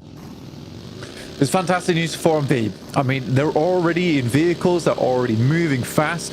This is actually a chance for them to get into Milta nice and early and actually have a position to play going forward, because the 4MV, a lot of times on these shifts on the circle, it has cut them out, something horrid. Luckily for them, this circle is way more orientated around center at the moment, so no one's trying to hold off 4MV on those sidelines. They're more or less looking for their own positions towards the center, which does open up a lot of those avenues for 4MV. So this is good for them. RCB get a quick move on, as do Stalwart. Team Liquid made this awesome wrap over the northern side, by the way, John, and have slipped in down towards the southeast, which is going to be very, very good for their point scoring. Remember, they're in 9th place right now, 46 points. Like you said, 20-point game for them, more or less, would be awesome. That would sit them into a very good position going forward in terms of point standings, getting towards the last chance, which will happen in 2 days' time.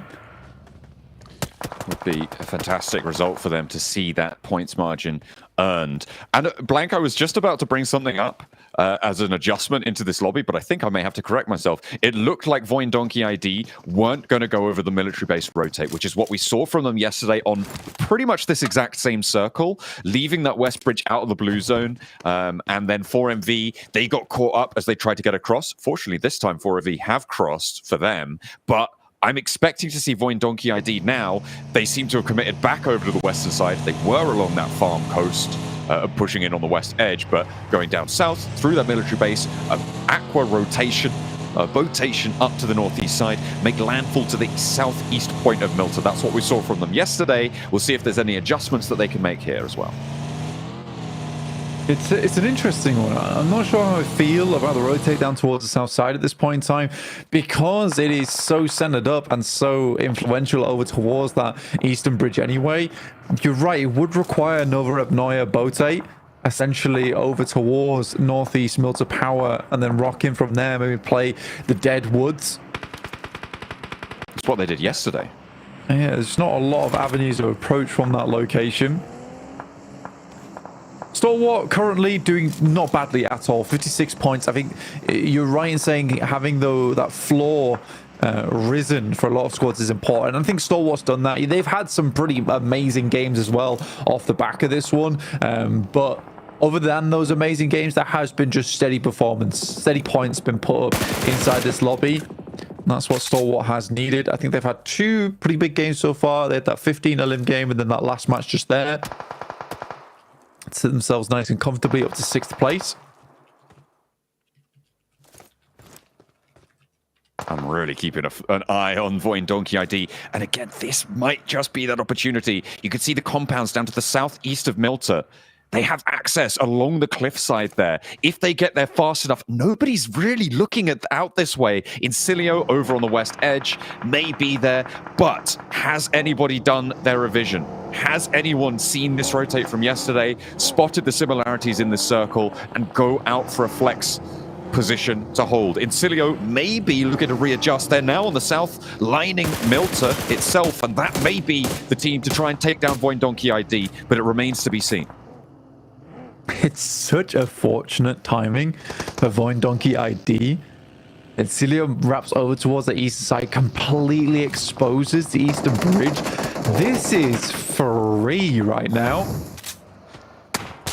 That is such an insane approach. Let's hop on with this fight, though, because D plus Kier looking to further cement themselves towards the top of the tables. Getso Roy got Voin Donkey on the mind, but it's Chips. Certainly focused. Laser on towards Getso Roy. Finds one. A second knock as well around the side. Looking for some healing, but in the meantime, the drop down from Osal. He's into the fight. No step back. And Nolbu tries to turn the corner, but there's a little bit of trouble. Bruin maybe. Osal does manage to find that final shot down, but Nolbu out. That is dangerous. Yeah, Nolbu down. Not ideal for D+. But cleaning out Getso Roy, I think they'll be fairly pleased with that. That's over towards that northwest side. They still have a ways to go. 4MV currently controlling a lot of Milta at the moment. IWNRX coming up against Falcons, but so much action popping off around the map. Every single team is looking for eliminations. They know that this is a surefire way to pump up their points tally. Sanchir with a disgusting nade over the top blows away FaZe. FaZe fall on the northeast side. IWNRX are close by, though. Falcons are dealing with them at the moment. Can they burst through? 2 players left. Make that one as action now lasts to stand. IWNRX wanting to keep as many as possible alive. They've already lost Kine, and more could be disastrous for them. A roll forward's now possible, but RCB again just in the way, and they are putting pressure on this northeast edge. IWNRX has been burning rubber to get over towards this location, and it will be Falcons to eat a little bit of that burnt rubber as they do get that rundown action. We'll have to just send away. And for Falcons currently in 15th place, the Mongolian scored with only 24 points. Not a bad score off today, to be honest. But they would like a little bit more going in towards the rest of their games. I think, honestly, getting around about to 30, 40 points at the end of the day is good. And that's the happy medium you want to find, really. 4MV, though, this is an ideal approach to them. You want to see 4MV get a big game off this one because it would just be a match that easily sets them in, especially in Erangel, because we know how poorly 4MV has done over on Miramar. A lot of those wide splits just do not come to fruition, do not work out for them. So I'm not going to say this is last chance saloon for 4MV, but it is certainly an opportunity, one that you don't want to let slip through your fingers. Voin Donkey ID, I mean, that is the big story on this circle. The hard southwest shift. They have got so much space to work with. An excellent area of the compound on the split. They've got 4MV holding out on the west side of Milta. Opens that up. RCB trying to descend past this fight from Team Queso and 77. Round 2 of that scrap, by the way, from the last match over in Ruins. Let's see if that tune plays any differently this time around. Potter on the broken wall.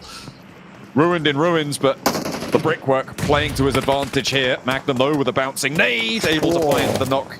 And that is a big opener for them, but Team Queso still have 4. If they can conclude it, they may be able to get the full reset. Unfortunately, though, off angles are coming on through. Zadira down next. And Collego will be able to put him down. Another step out, finds Magnum. And you can't be playing like that against Collego. He'll take you out. Lickety split. 3 limbs on the game, 4 for the team. Collega, really good in front lines, honestly. Well done to him. Team Queso doing a wonderful job. I mean, that's the first time we've seen Team Queso really take a fight that has been significantly in their favor. And they lose Papi Potro as well as Melosa, but you take it. You'll take it. At least they don't melt in the face of 77 there.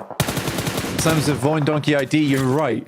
That position is more free than American Eagle right now, down towards the southern edge. I don't know how they pulled it off, but I think they looked over towards the northern side. They were like, teams are leaving from the eastern bridge. Let's just cross. I mean, they could have taken a boat rotation, absolutely.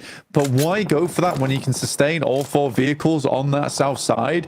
You may as well. It's just going to give them way more value when it comes to rotational prowess later on in the game. 4MV do leave Milton because they realize that that position is just going to be more of a prison than it is a place of freedom. Yeah, somewhere to liberate them from the bottom of their group tables. I mean, to me, what this says is Donkey ID had a choice, right, that they were enacting on yesterday, and it depends on the scouting that you get across the bridge.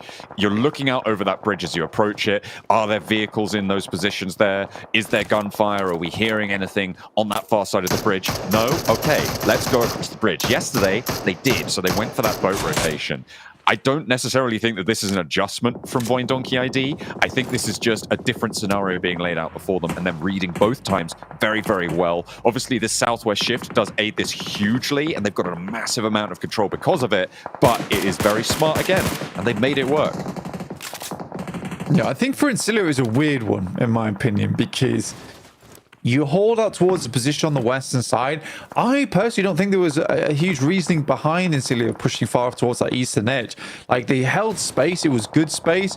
I think committing into Milta is not the ideal scenario, especially if you're committing deep into Milta as well on this southern edge, where they're now cut out by both Tiamba as well as Team Liquid. And yeah, the circle once again sent us over towards Donkey ID, which, like you say, is less of a... It is an adjustment, realistically, where they see what's going on and they'll adjust accordingly to the distant shores, where they see Incilio just sending away. They're like, we'll take that position happily, thank you very much.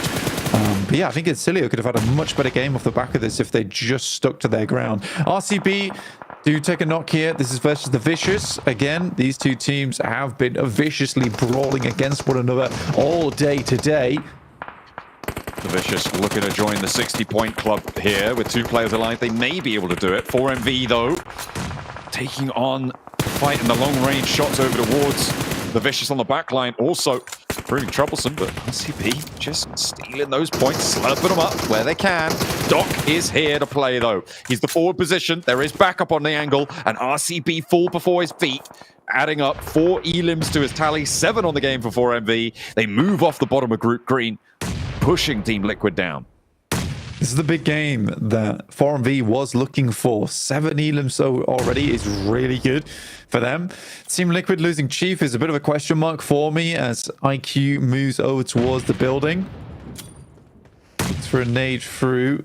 Wonder if that'll knock Chief. I think he is tucked away right now, but there's no teams around him to really support at the moment. Uzum moves up alongside the rest of the squad, getting closer and closer towards Team Liquid, but Mythic is on the prowl. Ooh, he's on the hunt indeed. Team Liquid with 3 players, stopping ASI8 dead in their tracks with only 2 elims this game. It's another shoddy performance for them. And that's going to add up to 4 games now where they haven't found what they're looking for. IQ cooking the nade. Can he find this cook around the corner? Drops it, but no one's there to receive. Steps out with the shotgun. Doesn't connect this time either. Mythic on the crossfire. Not going to find the knock either. IQ's the last to fall. ASI8 out in 9th. Yeah, panic scenario there for ASI8. They pushed up, got a decent first knock, but then I think the way it went after that was slightly rushed from ASI8, and I think they are desperate for anything that they can grab. At least they're able to pick up, I think, 2 elims on that game, which sets them at 7. With only 2 matches left to play today, it's really not a good amount of points put up, which is so unfortunate. Because you look at what ASI8 was able to do inside their group, and they look like a completely different team here. Tiamba taking a fair few shots as Incilio lines up on this southeast side. 4MV, I'd be happy to see them do well here. I mean, Doc starts out strong. Continues to put points in. Vexy with this DMR is unbelievable. Like, he's one of the few players that's like, I'm not on board with the shotgun meta. You're within 300 meters of me right now? Yeah, that's you done, mate. you're out. You get within 20 meters of me, I got team for that. That's fine. They can handle that business. And that circle, again, just puts everybody out into the open. Team Queso maybe with an opportunity here to change things up. As it stands, this is a bit of an interesting bit of terrain here, Blank. There is a ridge that sort of stretches down just about into the north side. Team Queso have oversight on that. 4MV likely going to sweep around and try and play on the outside there, unless they want to go for a wide crash over towards the compound the Point Donkey ID push into. But they know there's Milta teams on the south side, more than happy to third party it. I don't think 4MV are going to go for that. I think they're going to sweep out to that west edge through D plus Kia. There's a lot to clear here for 4MV, and they can pick up a lot of eliminations off the back of it. Even if they get themselves a third place and 10 plus eliminations, that's a great game, and, you know, likely would see them safe. What a nade from Westron, though. Wraps that bad boy over the top, in towards the building, puts a bow on it as well. And Team Liquid will have to receive, not the nicest of gifts, but it ends up in their building. This is interesting. The reapproach here from Incilia. Making it all the way across here. Voin Donkey ID didn't have control of this south side. They moved Vexy back on up. And probably right to do so. I feel like at this point, you know a crash is coming. Reconsolidation for Voin Donkey. It's not the worst idea in the world, but you do now have danger right at your doorstep. It's an incredibly smart rotate, actually, from Voin Donkey ID. This is the exact buildings that Incilia rotated from earlier on over towards that east side, and likely was a position that Incilia would retreat back to because they assume, in quotation marks, it's safe and it's already been cleared by them. Yes, the team might have rocked over towards it, but you take that 50% chance any day of the week for a position inside the circle. And for Voin Donkey ID, they know a team's coming back that way, so they're going to move over towards the north. That was always just going to be an outpost for them going into the future. Bond trying to take shots over towards Team Liquid, and they will finish off Cardozin, and Fast joins in to the trouble, picking up a shot over towards Ayala. Now the northeast side starting to get pressure put on it. D plus Kia actually moving out and keeping 4MV on lockdown here on the northeast side. But like I said before, expecting them to flex out to that west edge. I don't think they crash down to the south.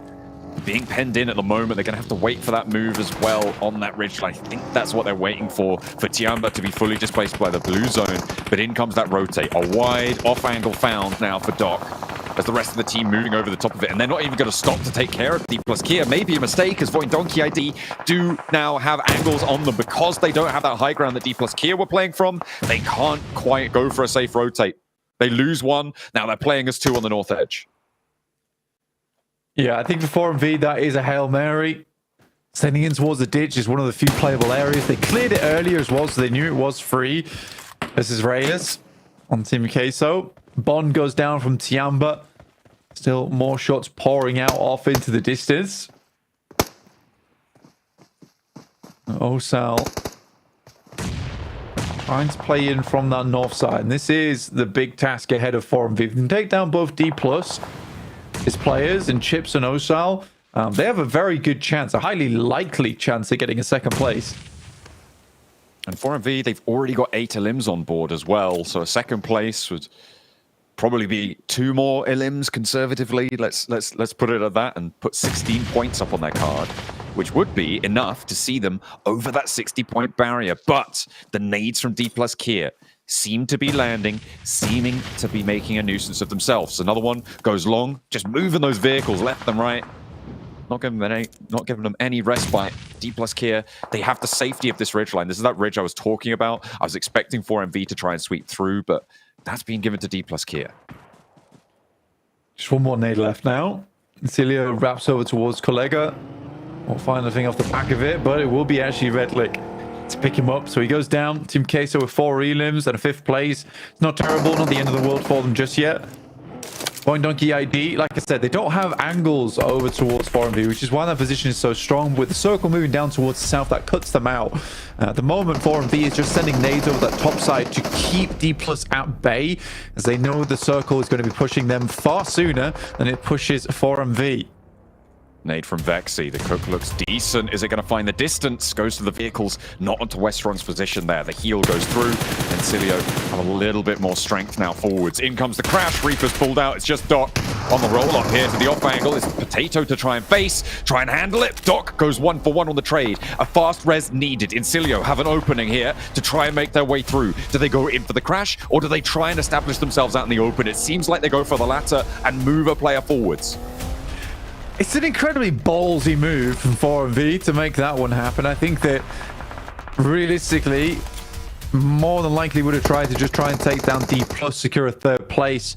I can understand why they went for him. Doc takes down one in the process. D+ finding Westron. There's no way D+ cleans out Incilio here. Surely not. Suppression on the backline for Chipstone. A little bit of damage found. The Molotov forwards. Smoke is blooming. That's going to allow them a little bit more leeway to move in and get these flushes. Bash still down. Close by, it seems like that's been read. The player on the backline's not stepping up to go for the spray, and Chip stays up for just a moment longer. Osal's there to back him up, and the long-range shot is found as well. That's from Voindonkey, taking out that off angle, and Incilio in shambles here as D+ roll them down. Vexy truly vexatious on these long-range shots into the distance. And right now, it is just 3TN left remaining. D+. Chip steps into the grenade, but it will only be shrapnel. He'll live to fight another day. 6 elims for him. And Cilio off the back of what was the strongest position in the lobby. A wide wrap to the east to come back here to go down to 2 players with the help of Voindonkey. They are crying in the club right now. What a terrible time it's been for them. Still a third place and 6 elims is a decent result, so they will be able to cry into their stack of points as Redlick gets the final flush dealt out his way. D+ here can't fully move around the edge here with the suppression that Voindonkey ID have on this area. And into the shack he goes. The nades may be fairly dry for D+ Kier. They use a lot of them, but that's not going to stop Osel launching it forwards. Finally, he spotted it. Vexy to put him out of his misery. Cilio third. 2 teams remain, and a lineup for Vexy. Dealing damage every which way. No DMR left. He's got a Groza now in the back pocket. The rollout from Razor. The vehicle hopped out from it. It's just Osel. Potato has been spotted. D+ Kier, if they can just secure that point. No, they're not going to be able to find it. And Vexy, the one to close it down. A demon on the off angle. And what a rotate for Voindonkey. They repeat their performance from yesterday's mill to finish. But this time, they close it down. We got the Lone Ranger, but here we've really got the Long Ranger. I mean, this has been incredible, and certainly Vexy has gone the distance inside this lobby alongside with Voindonkey ID. Wonderful stuff. Genuinely just gorgeous rotations from Voindonkey ID overall. That game actually should sit them safe towards the top of the lobbies now, so Voindonkey joins the likes of D+, who got themselves a 2nd place. Well, how the turntables. Void able to rotate in through Western Military into the Eastern Bridge to come in later on in the game to actually come out and win the match here. Hot Jukes, I think, is a true showing for Defi in particular, proving that they still got what it takes. Dude, I think they hit us with that rotation because I was looking at those hands and I didn't see any nails, dude. So I think they baited us. I think they baited us. Wow, what a play, dude. Voindonkey clutching up an easy dub. I mean, D+ Kia, man, they were fighting for their lives, though. I mean, they definitely put in some good work there. Yeah, I thought they would be able to sweep 4MV a little bit faster, but the way they were sweeping on the edge of that ridge, Hot Juice was... Maybe they can't go for the win because they just don't have the numbers, but that ridge play to get the perfect off angles to obliterate Incilio at that point was really the option that allowed them to make it in top 2 in the first place. So really good angles there, but Voin, we have to highlight it. Their rotation through Southern Island, I think that as of right now, they almost perfected it. They know how 4MV play. Yep.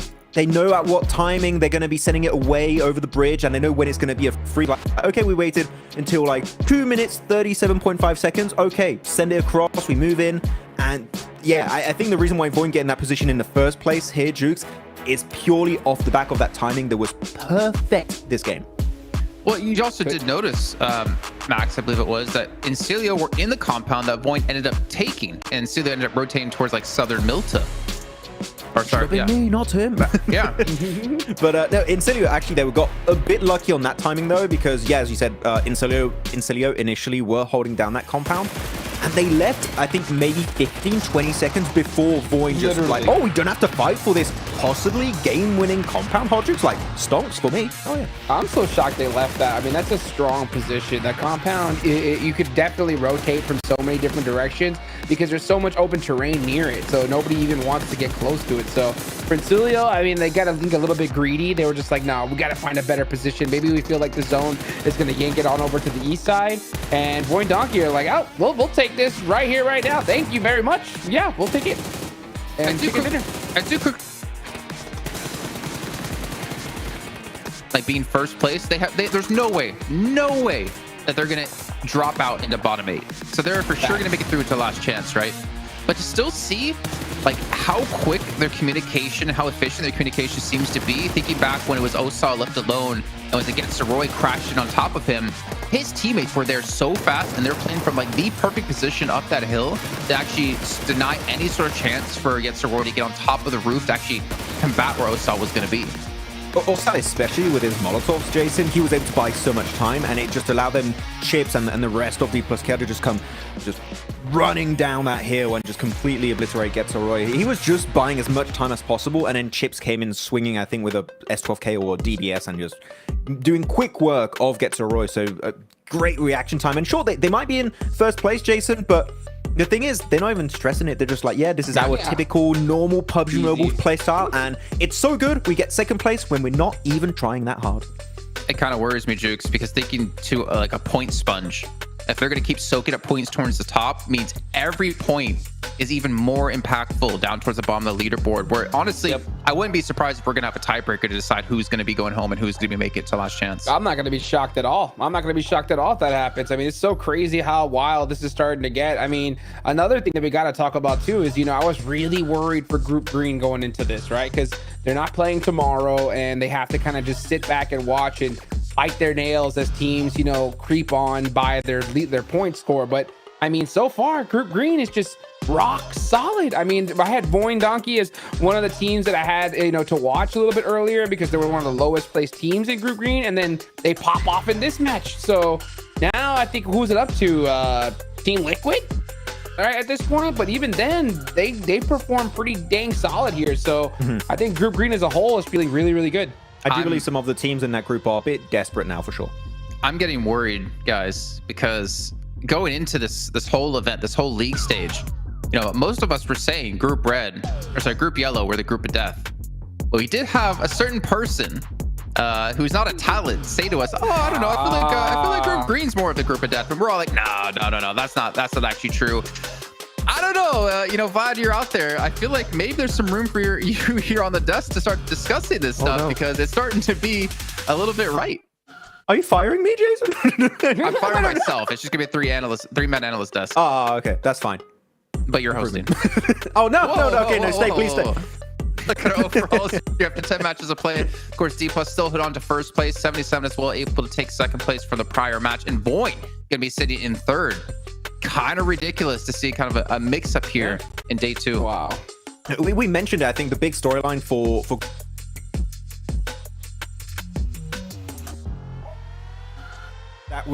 that momentum was maintained now heading into survival stage for me is ultra impressive. And yeah, I still believe it. They're the 2 most improved teams so far out of this entire PMGC season for 2024, and it really has improved my hopes for them to make it to the Grand Finals even more after these 2 days. Yeah, for sure. I think I got to agree with that statement 100%. And, you know, another team that I was looking at right there, got to give a big, you know, shout out to Major Pride, dude. I mean, these guys are still on that first page holding on, and they only played 6 matches. So tomorrow's going to get so wild, dude, because you can look, these are the teams right now. If this was the end, these are the squads that would be eliminated. Obviously, you know, we got one more whole day to play here, but it's going to get crazy towards the end because I mean, Vampire's going to be in full-fledged desperation mode tomorrow. Everybody else is going to be needing to soak up these points. And you're right, Jason. With some point sponges here now, it's making things that much more difficult for Group Red. Yeah, and if it continues to be this kind of route, I mean, obviously the teams at the top right now won't be playing tomorrow because at the moment, 7 out of our 8 teams are the teams from Group Green. It's going to make things really crunched down tight towards the bottom. And honestly, Max, I mean, you look at some of these teams. I mean, yeah, you look at Vampire, and we obviously say, 3 points, it's not looking too good for them.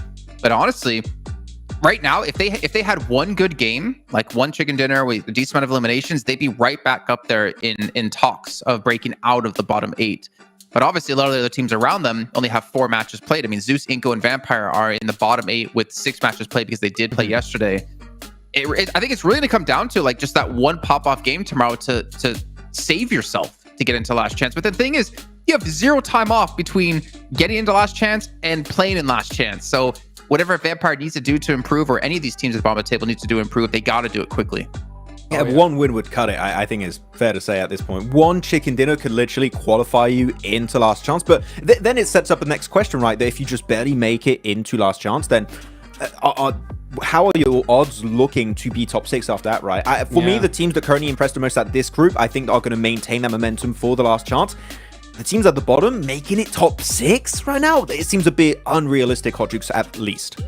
Yeah, I mean, it really does. I mean, it's so wild to see, but because like normally when I see a team that, or a group in general that doesn't play on the last day, like when it came to me picking like who I felt was going to actually make it on over to the Grand Finals, I only picked like a couple teams from Group Green because usually we see them fail and fall off just because of that factor alone, but they completely turn things around on me. I mean, a complete 180. And honestly, I'm excited to see that because it just shows that they have a great understanding of the leaderboards. I mean, they should. They're huge names, right? But they know that we got to put it all on the line because we cannot leave it up to chance.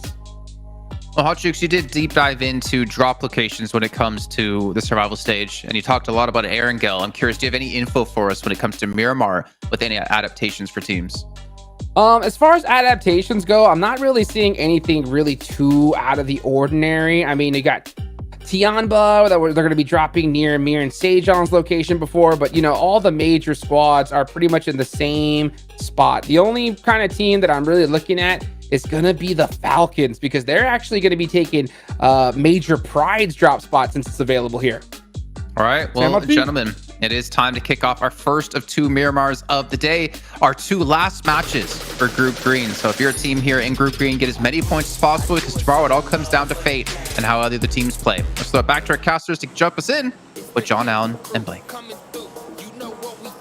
Hell yeah, it seems like Group Green may have just already done enough though, so we'll see if they can keep that one going. Even Team Liquid with their current scoreline, the lowest bound of Group Green. On average, they're in 14th place, which means that everybody as of now in Group Green is safe. If Team Liquid get a good game here, and 4MV continue to pump a couple numbers in this next game, I don't think anyone from Group Green's going home today.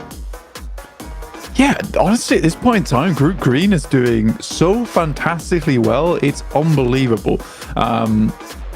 And it's a good way to prop the tournament back up again. Still, there is only limited spots in the Last Chance, so it's not like the entirety of Group Green can head over towards the PMGC Grand Finals, but it has been close. It's been very, very close here at the moment. IWNX trying to get themselves back up on their feet. It's a team that I absolutely thought would make it through survival stage pretty handedly, but they slowed down again. Felt like they had some reinvigoration going through on their group stage, and then that has just left the building since then. A little bit of a knock to confidence, maybe. We'll hope that they can regain it, but only 2 more matches to play today on the desert this time. Teams starting to stretch out from the plane path from Puerto Paraiso over towards La Cobraria. FaZe, may have a little bit of trouble. Stalwart into Picardo. It's the worst hot drop in the world if the apartment blocks hot drop. We hate this. We hate this so much, and it happens so often. But it's FaZe versus Stalwart here. I think FaZe is a scary team to come up against when it comes to hot drops anyway. I'll be excited to see what they can get done here, but already FaZe takes quite a bit of damage, quite a heft actually over one's Mormon. Does have to back off a little bit, try and find himself a first aid kit. Or an energy drink. One or the other. Some will do. I think what he should do is stay completely still for the next 12 minutes. That is how you play PUBG Mobile, in my opinion, anyway. That's the best way to play it. The main problem with Picardo Hot Drop is really confuses our observers. Which is completely fair, because they want to remain on the action. But I can guarantee for the next 5 minutes we will look at this fight. What do you? What would you be willing to wager on that? An Infinix GT20 Pro? Yeah, I'll wager an Infinix GT20 Pro. If we stay on this fight until 7 minutes 30, I get an Infinix GT20 Pro. That's how this works. Yeah, I think so. Right now, Falcons over towards the north side, very central, around about Hacienda del Patron. RCB coming in from that western side. Though we can look at the point scorings right now, and RCB, Voin Donkey ID, 77, and D+, all safe. I don't think a single one of these teams is going home. Stalwart, the Vicious, 4MV need to put some more points, but realistically, 4MV, again, they have just been putting up consistent points, which is weird for this team. We've not seen a massive pop-off match from 4MV. They has just been consistent, and that's good to see. They're showing up some of those mistakes, because they had that terrible excuse of, we just didn't get the circles, the games are not going our way. And then a day later be like, yeah, guys, we've not been playing great. And I think since then, it has looked a lot better. It's looked better than they were doing, granted, but it's not looked up to the standard that we may expect from a team like 4MV, right? And that's what's interesting to me here. I wonder if it's just because they're playing in this phase of the tournament, right? If this is a survival stage for MV and in Last Chance when they know they need to be in those top spots, if they're going to change that around, right? Are they going to change it up there? Because at the moment, it doesn't seem like 4MV is on my list, I think, for the top spots, for the top 6 to make it out of that Last Chance stage. Sure, they're doing incredibly well in terms of just keeping those averages up, but they're not blasting everyone away, and they're not that presence that they have been in the past, and we hope for them to be again in the future. Yeah. Melodious goes down. For Team Queso, it has not been looking good. 16 points is not bad, all things considered, but it could be better. Respect to the observers, we've moved away from Picardo, by the way, which is nice to see. We might be going back. We may be going back. I think they'll realize that Wild's just now looting. And they'll head back over towards FaZe and Stalwart in roughly 10 seconds. You reckon? Yeah. What was your timer as well for when you think they're going to start to move or not do anything? 7 minutes 30. 7:30. Right, okay. So we've got 3 seconds on the clock before we shift over. Oh, I was wrong. No, they're going to stick with RCB. I like it. Look, they know. They know. They're listening. They're like, you think we're going to go back towards Ricardo? You're wrong. We'll watch RCB Lou all day. We need Ricardo, to. I hate that guy. Yeah. Fair play to him. I respect it. I also hate Ricardo, guys. I want to be looking over that way. ASI 8 on screens at the moment. On the northeast side, a team that definitely needs to pull their bootstraps up. 7 points total. Not a squad that we wanted to see at this stage. These are some good shots, by the way, from Wild. Really good catch over towards Melodious. And there was no one to pick him up either. That was from a vehicle. So, yeah, nicely done. Very cool. Excellent news. RCB don't really need the points at this stage, but it's nice to have them. And on the flip side of what we've seen from 4MV, just keeping those averages up and doing enough, RCB have exceeded expectations.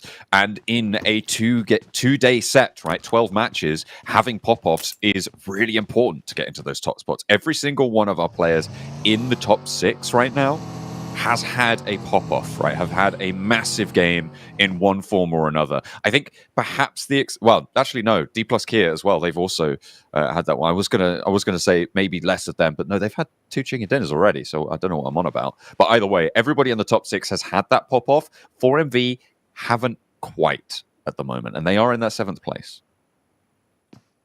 Now they're still pushing the numbers, and we're back. Oh, but there is movement. There is movement. This is true. There is movement on our screens. Fearless on a nice off angle. This could be disastrous for FaZe. Ooh, there it is. Oh, just the one. Just the one, though. And Fearless needs to tuck back in. Nice disciplined retreat there. I think it would be so tempting to just step out and go for the spray. Maybe Sanche has been baited into it. Mela goes low. The taker from the micro Uzi, not making him laugh at all. Store actually having Critter get knocked. This is what I was talking about. You get a little bit too bold. You get a little bit too frisky. FaZe are going to respond immediately. They lose one, sure, but they put the cat amongst the pigeons for Stalwarts rotates. I mean, 7 minutes 30 has to... just happened. Yeah, we're still here. But for FaZe, not bad at all. Not bad at all. Managed to get at least one off the back of it. Won't be a flush though, as they were able to pick their player back up again. But yeah, for FaZe, not ideal. Shots are going back through, but Octoguri with this SKS doing some good shots on the oversight. Fearless with a DBS up close, so that is terrifying for FaZe as they start to enclose on their positions. Ooh, Sanche spray down on the straight wide. Not good news for Stalwart as they continue to try and capitalize off the peak. They get too bold, and now maybe they're on the finding out stage. FaZe are still giving them a good fight. Mela down though, and that's a big dispatch onto their position. Mormon steps forwards, looks for the spray, but he's caught on the back. And it may be the case that Stalwart are able to get all 4 of their players back up for a full reset here, which is not normal to see on a full Picardo concluded hot drop fight. Yeah, first time as well. Usually it's really hellish the first hot drop you go for. Neither team really finding too much success off the back of that one, but there you go. Stalwart up to 64 points. Safe-ish region, I would say. But they're on the lookout for even more. And they'll be able to pick up a lot of the loot going through from FaZe as well. So a lot of that directly sent over towards our squad means utility is going to be looking very nice. Team Queso sending away down to 2 players now remaining with Kollega inside the monster truck, which is burning out right now. Not too much danger right next door to him. ASIA further up to the north, heading over towards the east side, close to Minas Generalis, over past the graveyard. Teams are starting to move on this northeast rotate. The fact that this circle shifted out to the northeast side does help that stalwart position over in Picardo as well. It means teams won't be surrounding it and their route out will be available. They can fully loot through Picardo now and they've got a lot of time to do it. This is, I think, maybe the first time we've seen something like Welcome that. back to with the 7WG. This one's going to be in regards to G-Roy. I got a chance to talk to their coach, asking him why have they been struggling so much today. They mentioned in Erangel especially, it had to do with their drop locations. They had to change them. They're also going to be changing them here in Miramar, but he said they've been able to work in a little bit more strats, and they're looking to secure a lot more points. Let's see if that's going to happen in the first Miramar. Yes, 7. That is correct. I agree. There will be gunfire coming from Getso Roy. Wee!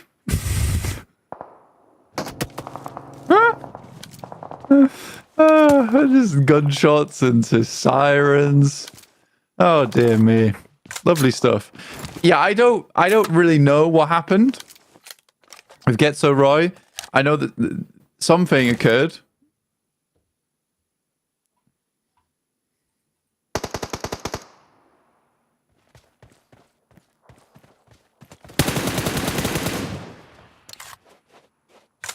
If 7, if you're listening, I've been muted for a little for the last little bit there, but we are. Oh dear. If you're listening, 7, can you message us with what just went through for Getso Roy, if possible, because it would be nice to know. It would be. I'd enjoy that one. Be good to get the lowdown, because all I heard was gunshots, and then John was muted, so you didn't even hear the sirens going off in the background. But overall, great interview. Loved it. P+ on that eastern side, they're not just looking for a secured spot into the last chance, they're also looking to top the tables here in survival. After just about dropping the ball over in their group stage. 77 not close behind them though either. Not too far behind, sorry. Shifu. Very close behind Uzum, but there's a rock up as well from Stalwart. Oh dear. This is a interesting little engagement. Stalwart moving through here. If they catch Shifu, he's completely exposed here on the broadside. Uzum's going to have to face off against Magnum, who's still going forwards, and a crossfire established. 4MV are getting lit up in the meantime, out further to the east, but Magnum still wants to put pressure onto Uzum on the corner. 77, Stalwart both losing players. Limbo Boom down though, and I think Stalwart still getting the better end of this. They're up to 5 elims. Critter is going to put them up on 6 as well. And this is, again, just such a solid game from Stalwart. They're over that qualification boundary, most likely to see them moving forwards. 2 players from 77, though, trying to hold out as Falak moves back on into the backup. Uzum close by, 77 here with only 2 players remaining. Still a good point scoring for them so far. Somehow managed to find those shots through the window. We'll play to Magnum, but another nade goes through, a little bit of damage. Critter will take down Falak on the outside. Lovely Molotov over towards Uzum. I was going to say I was surprised if he'd lived through that one, but he has been royally roasted on the outside of the building. But it is, perhaps, a little bit too much to bear. Heavy as the head that wears the corner of Graveyard Crown. As he tries to stand up, but one knocked back, and now it's the last player from 77. In the face of the 7 elim earning Stalwart. Sencha looking through the hole in the wall. And we'll be able to find the spray down. 77 eliminated, going down there with only 3 points. But again, they are a team looking very safe. A Group Green standout. And they'll be okay, even if they do go down here and give Stalwart their 9th elim already. For Stalwart, they have really racked up quite a lot of points here in the first 15 minutes or so. Fash finding Zed Wolf, not a bad thing for Incilio, considering Zed Wolf is known as the best player on IWRX, so getting rid of that player early on when you're so close by to them is a big boon going forward for Incilio. Currently in 13th place on the lobby. 4 points though so far for IWRX, so not a horrid game. Even if they ended it here, decent point scoring. Circle moves over towards that northern side, towards Boing Donkey. Hey, let's go. Another center circle position for Voindonkey ID in a spot down in the foothills of the mansion house up the top of the hill. Up on that crossroads, trying to play a little bit further north on it. Wonder how solid their position is. You've got a lot of teams around. You've got Getso Roy as well, who we did have the update on what 7 was covering as they were taking shots, I think, over to Voindonkey as they approached it. But their coach of Getso Roy said that they've been struggling due to drop locations, and they had to give up their drop locations in Erangel. But with the change in drop on Miramar, they've been able to work on a little bit more of the strategy here. So they're more happy with their Miramar points and hoping that they can turn their day around, as 7 so succinctly put it. Thank you very much for the update on that. Hopefully you guys at home, you may have heard it the first time around, but we had a lot of gunfire in our ears. We didn't quite catch that one. Either way, Getso Roy, they're in a good spot to try and do just that. Incilio looking to take the Thunder over towards IWRX.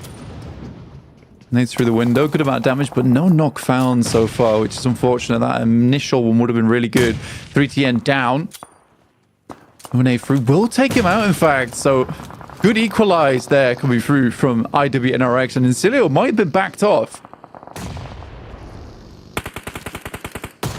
Getting pushed away here, but Swain, oh, he's got him on lockdown now. Westron doesn't get away from this unless he takes the fight and wins it. Mate, take that back. He's a ghost. The bullet's passing straight through him. How on earth has he managed to make that corner dash? Not anymore. Westron out. Swain taken down on the top side, but a quick and easy drop off. Whew, nice little angle that Kane's able to find on that one. IWRX up to 6 eliminations, so a good amount of value found off the back of that one. It did look a little bit dire for them. D+ looking down, does find Redlit, gets the knock on that one, leaving Incilio on the 1 player going forward. Incilio needing to try and keep themselves going. They're 2nd place in their group right now. You can see they're just behind IWNRX, but IWNRX in a much healthier position after the end of that fight. Redlit gets flushed on out of the lobby. D+Kia on the southeast side, they've got a long stretch with chips all the way out to the northeast, even further than the two you can see on the minimap beyond Osal. So chips does have a little foothold over to that east edge. They can regroup. They are just trying to get points out of this position. Frozen. Can't quite heal. Can't quite get past the hail of bullets that Milo is rolling on in with. And another one as well. What are they doing? They're delivering points to Team Queso. I'm a little bit confused by this one.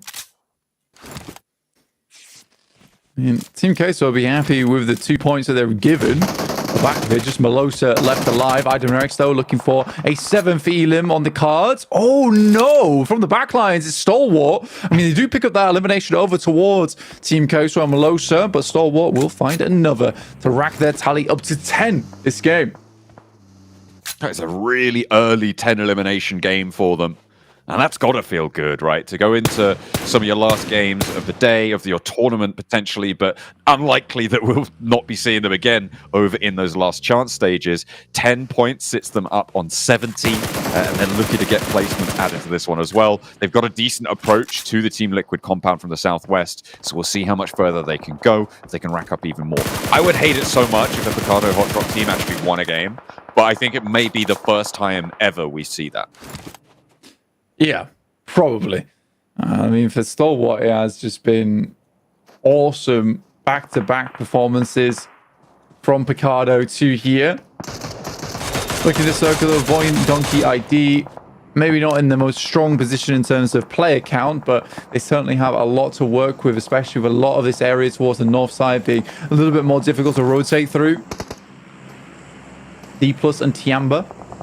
Don't get confused. Very similar colors on the eastern edge, but it is two separate teams. Falcons as well. A further shade of beige. Right now they're looking pretty black and blue. As ASI8 lighten them up from the off angle. That's going to be handled by Top and a full reset for Falcons on the northwest side. They are across the road from that Team Liquid area.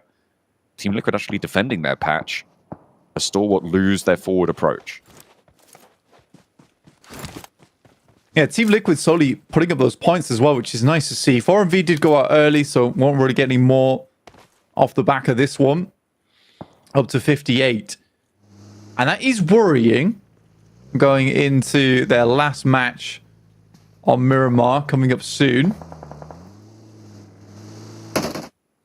Because for some of these teams, these will be the final matches for them.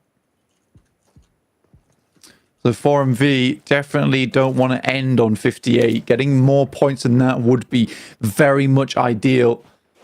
You know, 65 to 70 on this next game. I'll be more comfortable position to be in. 58 is slightly worrisome.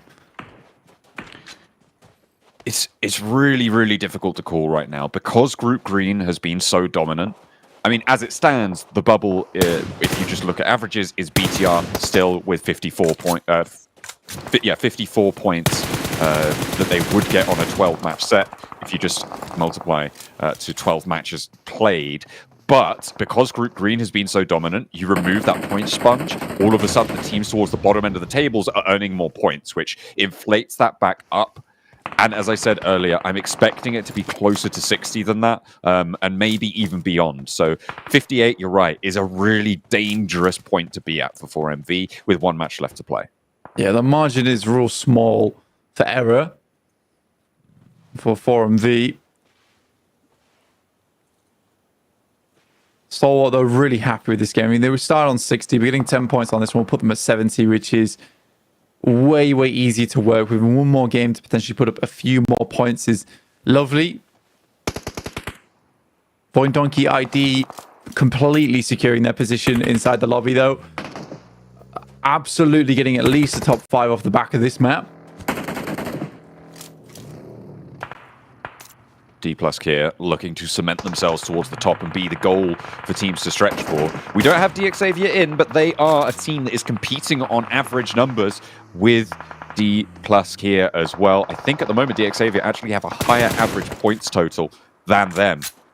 They're not playing today, but we'll see them re-emerge tomorrow. And without D+ here and Group Green as a threat, DXavier may just be an indomitable force here. But 1 point added, and we'll see how far D+ here can stretch. Right now, not looking too bad at all. With 4 players still alive to work with on this eastern side, and I would say Tiamba at the moment is just not a difficult foe to go up against recently. Getso Roy similarly, that should be a decent crash available for D+ into the future. Tiamba with Shan going down, put in the dirt, 10 points today. And it is not looking good for them. A 2-point average across their 5 games that they've played now. They've got one more to try and prove they've got what it takes. Team Liquid lighting up, stalwart continuously defending that southwest corner. We talked a lot about 4MV on that potential bubble. Team Liquid as well in a dangerous spot, but their position in the circle is going to be so profitable for them, or at least it definitely should be. RCB, Falcons, both actually, ready to take this fight, but RCB in the driver's seat of it. Falcons are going to fall. I think that was an off angle, finding a third-party shot. And with only 1 elim, it's not great for the Falcons, but they're up to 25 points now. Falcons, like you say, getting a little bit further into this. 24 points, 25. In one more day and one more game as well. I think for a lot of our squads that have done well, it's usually been around 30 to 35 points they've been able to get on that day 1. Sit themselves going into day 2 at a very, very nice springboard to go off the back of.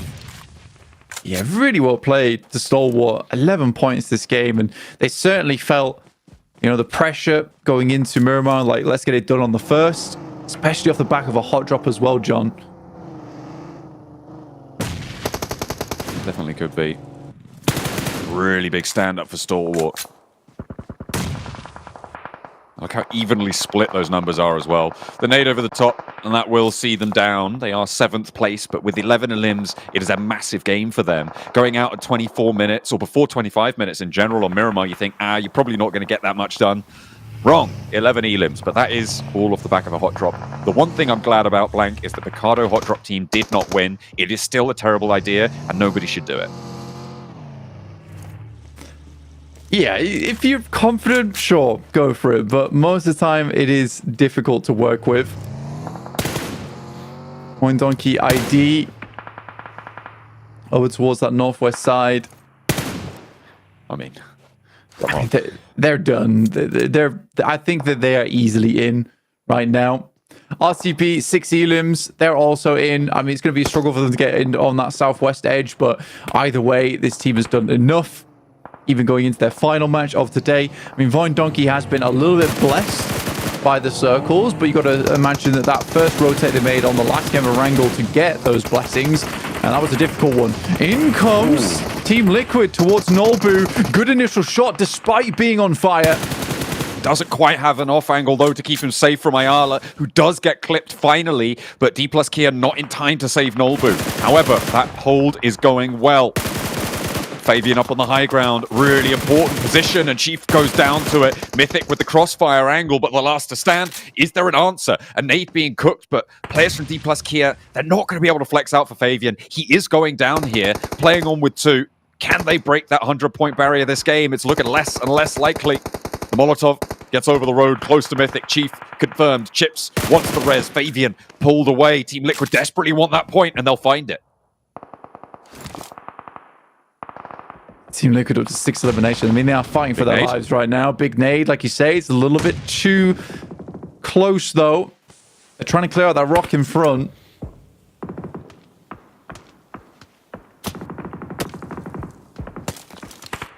Silas. I mean, they know that there's a player out here. Such an important position here for Team Liquid as well. They're on 56 right now with the elims they've got. You add on some placements, and they start to rack up. And Chips has the angle. Plus Kia going to have to move from this building, though. Do RCB turn their attention out to the garage? The smoke there, keeping Mythic safe. That nade, that should do it. And Team Liquid fall. They've got one more game to show us if they can make it to that survival last chance. As D+ Kia immediately get rattled as Getso Roy on the north side go for the road crossing. Getso Roy attempting to get across the open ground. It is a tough one so far. They're going to try and make it happen. Juke going to try to distract as much as possible of RCB off in the distance. They might be able to find some shots. David on some lovely long-range shots, though. And RCB is holding their ground. Just holding that ridgeline that oversees the Void Donkey ID position. The fight's concluding, and RCB able to deal with Getso Roy on it.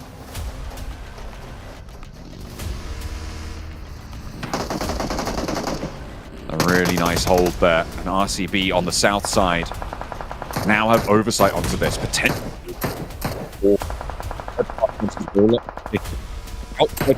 Here. That's so nasty for the Vicious.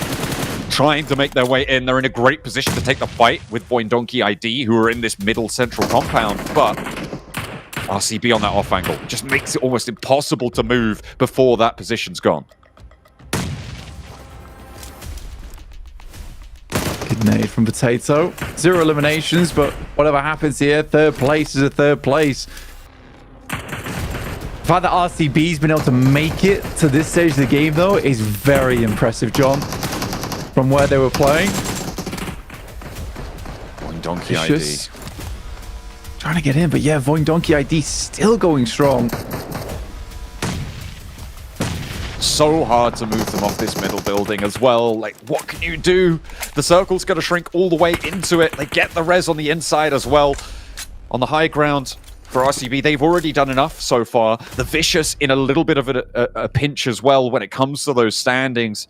They started this game, I think, on 59 points, but they should have done enough as well to put themselves over the top towards a qualification spot. The full reset to 3 for RCB. Both of these two teams stopping each other from moving into Void Donkey ID might just be enough to give the team from Indonesia yet another.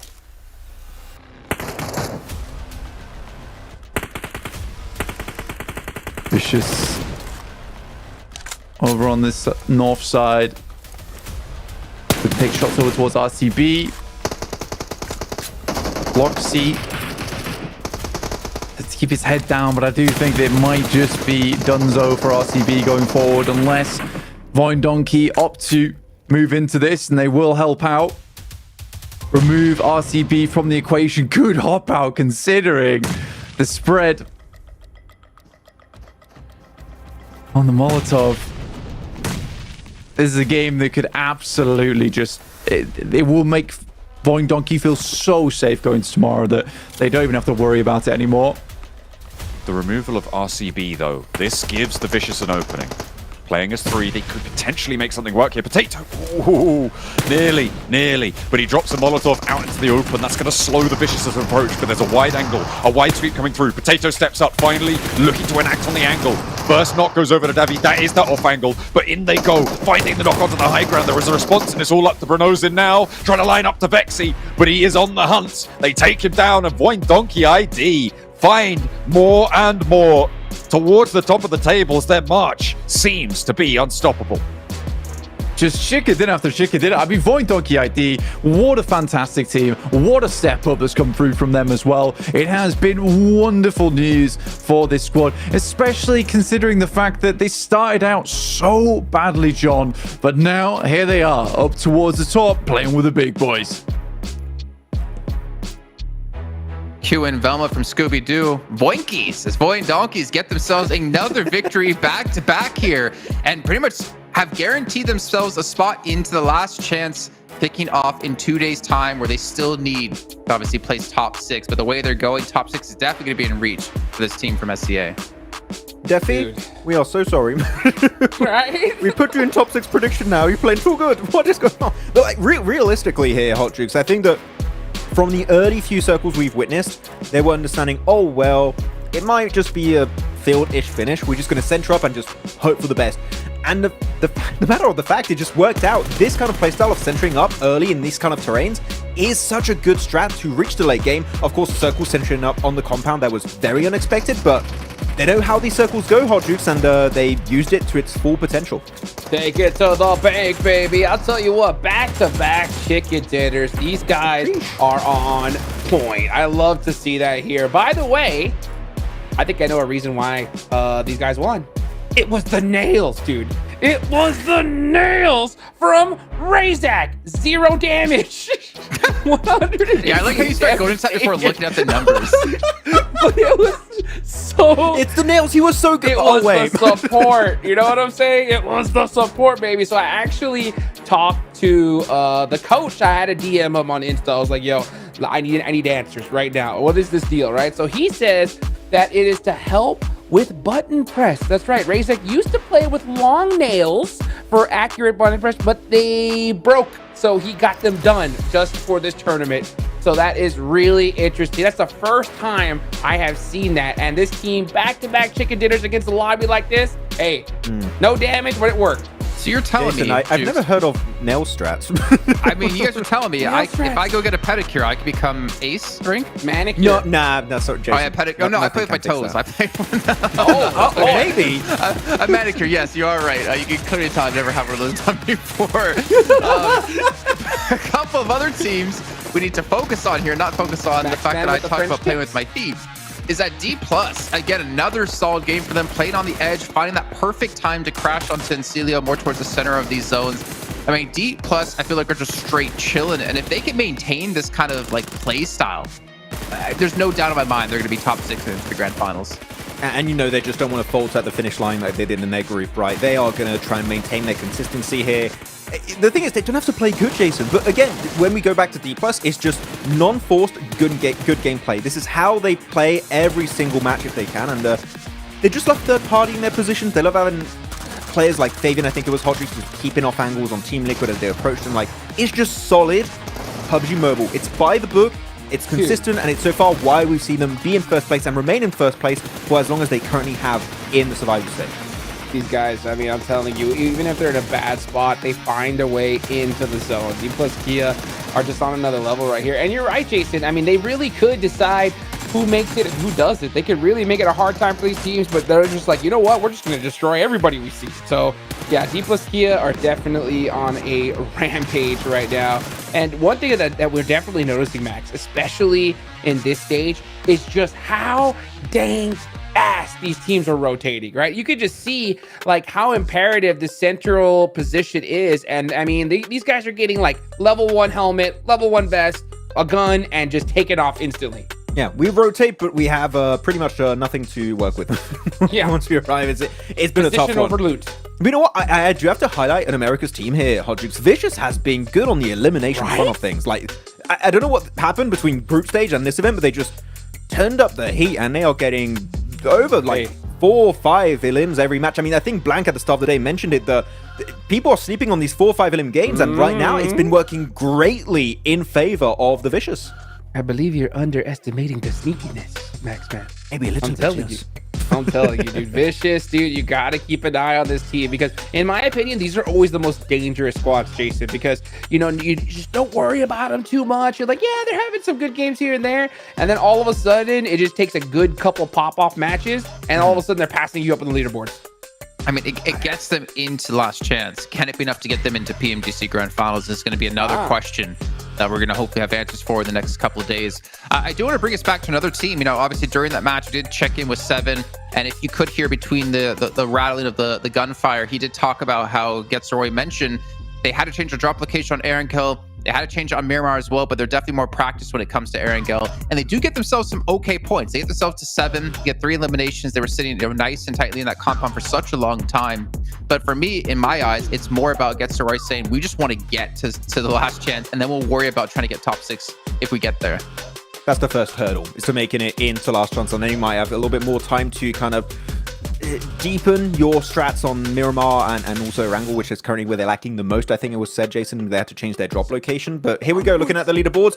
Voin up in 2nd place. Like, again, the 2 most improved teams in 2nd and 3rd place behind D+ Kia. What is going on? This is absolute madness after their group stage. And again, the momentum has been maintained here, Hot Jukes. Dude, I love it. And when it comes to like looking at Void's strategy, drop location wise, they're like one of the teams that they don't care. Like they will like change drop locations every single day here, and they're fine with it. I mean, and looking at it, like They have so many different secondary spots, and it's just working out for them. I mean, got to give some major shout out and love to their coach, Defiant, because, man, he is putting in some work with the squad. Yeah, and considering he's coached some really big name teams in the past as well. I mean, it was with Ultra Ego not too long ago. On top of that, you know he's going to have a lot of experience that he's going to bring into the team. And we talk about individual players like Silas, who has so many PMGCs under the belt. He's definitely a good addition to add in. He knows exactly what to do when you get to these big events. But as you take a look here at the second page, now third page of the overall rankings, I mean, 22 points you can see for FaZe Clan, who obviously not going to be playing, or sorry, are playing today. And then you have like down the list here, Zeus going to be in 20th place. You know, Vampire, we don't really touch on them too much. I8 though, I think, I don't know. Actually, if we're to talk about Group Red coming in, who's been the bigger letdown, Tiamba or I8 in your guys' eyes? Let's start with you, Hot Jukes.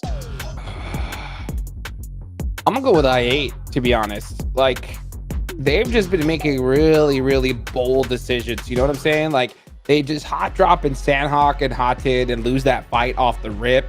That just like absolutely demolishes their mental, and they just can't get anything going after that. And it's so tough because we've seen this happen before during the group stage, right, Jason, where a team just like can't get it going almost the entire day. And the problem with this is you only have 2 of them, right? So they got to get a good performance here. I mean, it's not too late for them, obviously, because they still have 6 more matches tomorrow. But a good pop-off game right here will definitely ease things up for them. I'd agree with I8. What about you, Max? I'd have to go I and Tiamba. I'm going to pick both, Jason. I'm not having to do that. So it's just I'm too. I don't. That wasn't care. an option.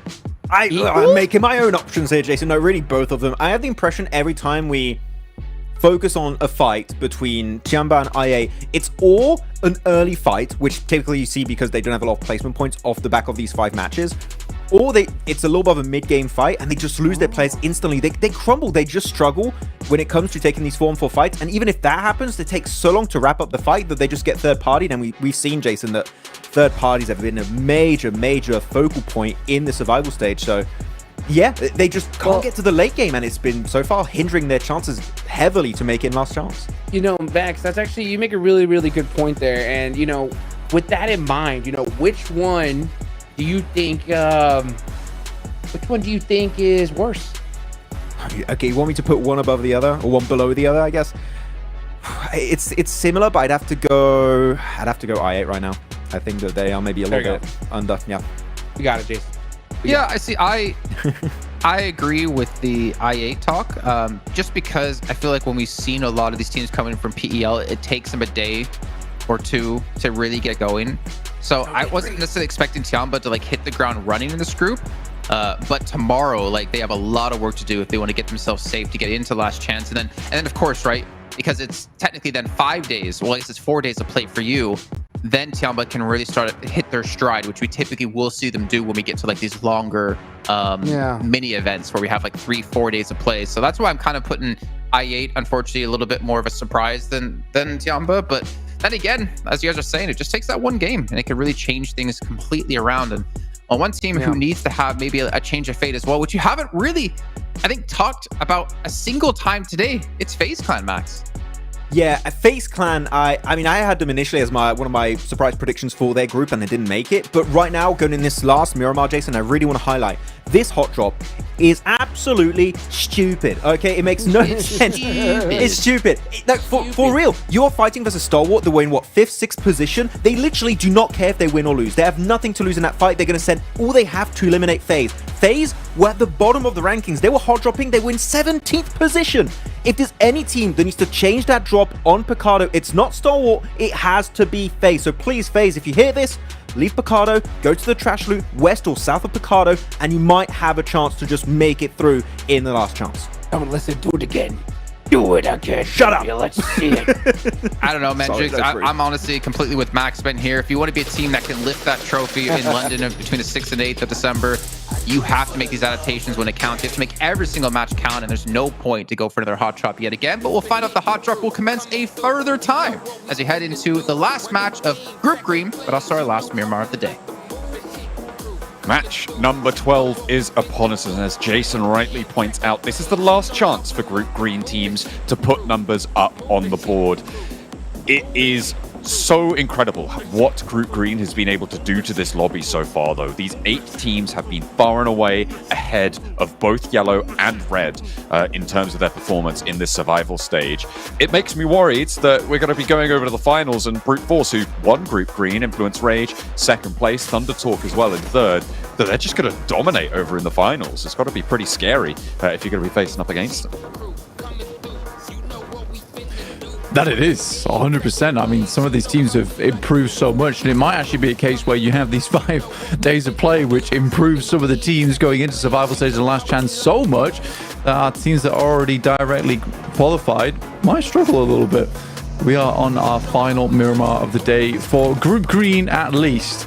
You do need to put up a couple more points on some of our squads. 4MV going into this one, 58 points. I think that's the team that we'll be watching out for here. They need around 6 to 8 eliminations, 6 to 8 points total to be in a good spot going into tomorrow. It's definitely not the safest of places to be, but it really will be more of a secure position than 58.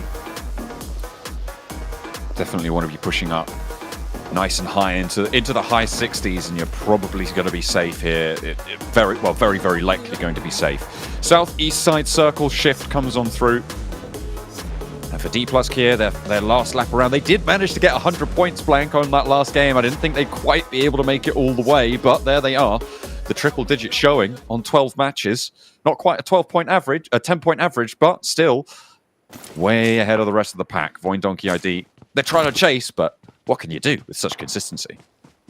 Yeah, I'm not sure you'll be able to make that. And I think that's the difference between Voin Donkey ID as well as D+, is that D+ hasn't always had the circles. They've been pushing in from difficult locations and still able to put up 100 points is very, very impressive indeed.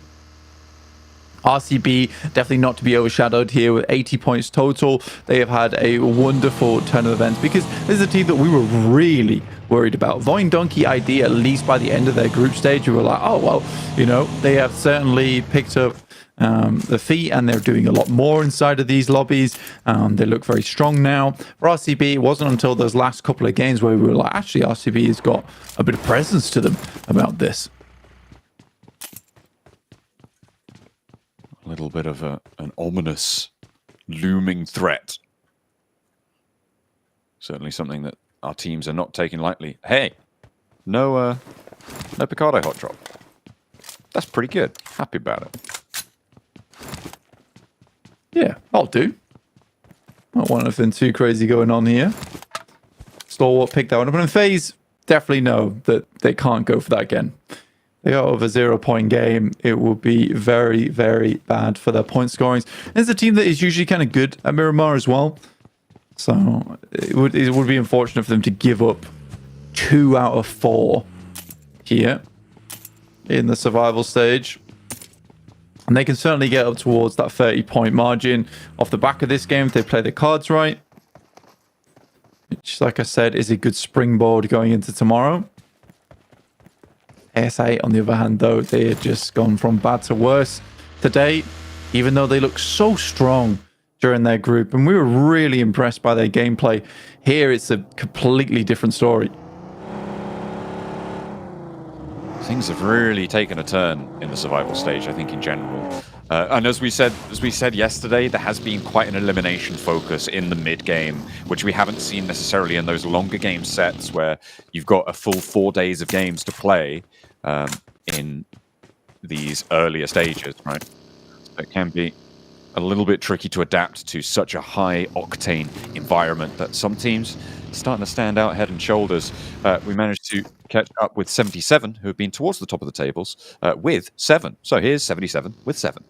Welcome back to a quick report with the 7WG. This one's going to be for you, John and Blank, because you guys have been asking about what's going to be the cutoff point, all of that stuff. Well, I got some news for you. I've been talking to the coaches, I've been talking to the players.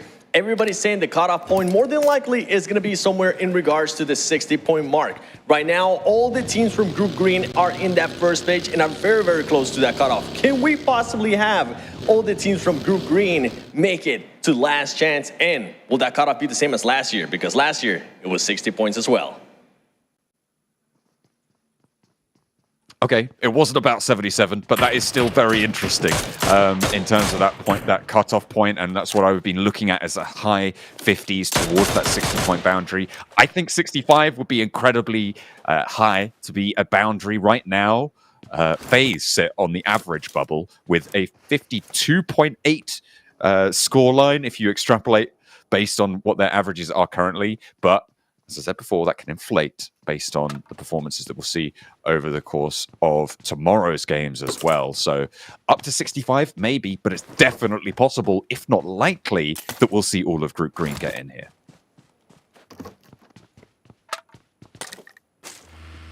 I mean, that is an astonishing result, right?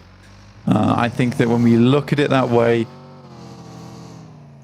all of Group Green getting in, I mean, it was a seriously competitive lobby, and they were all hunting for more of those points, but I don't think we were expecting Group Green to do this well. And I do think if you look back on it, right, you know, Group Yellow was the group of death because it had such incredibly strong teams within that group, but it was very specific teams, whereas there was other squads that maybe fell down in the lobby because they weren't quite up to par with those top squads.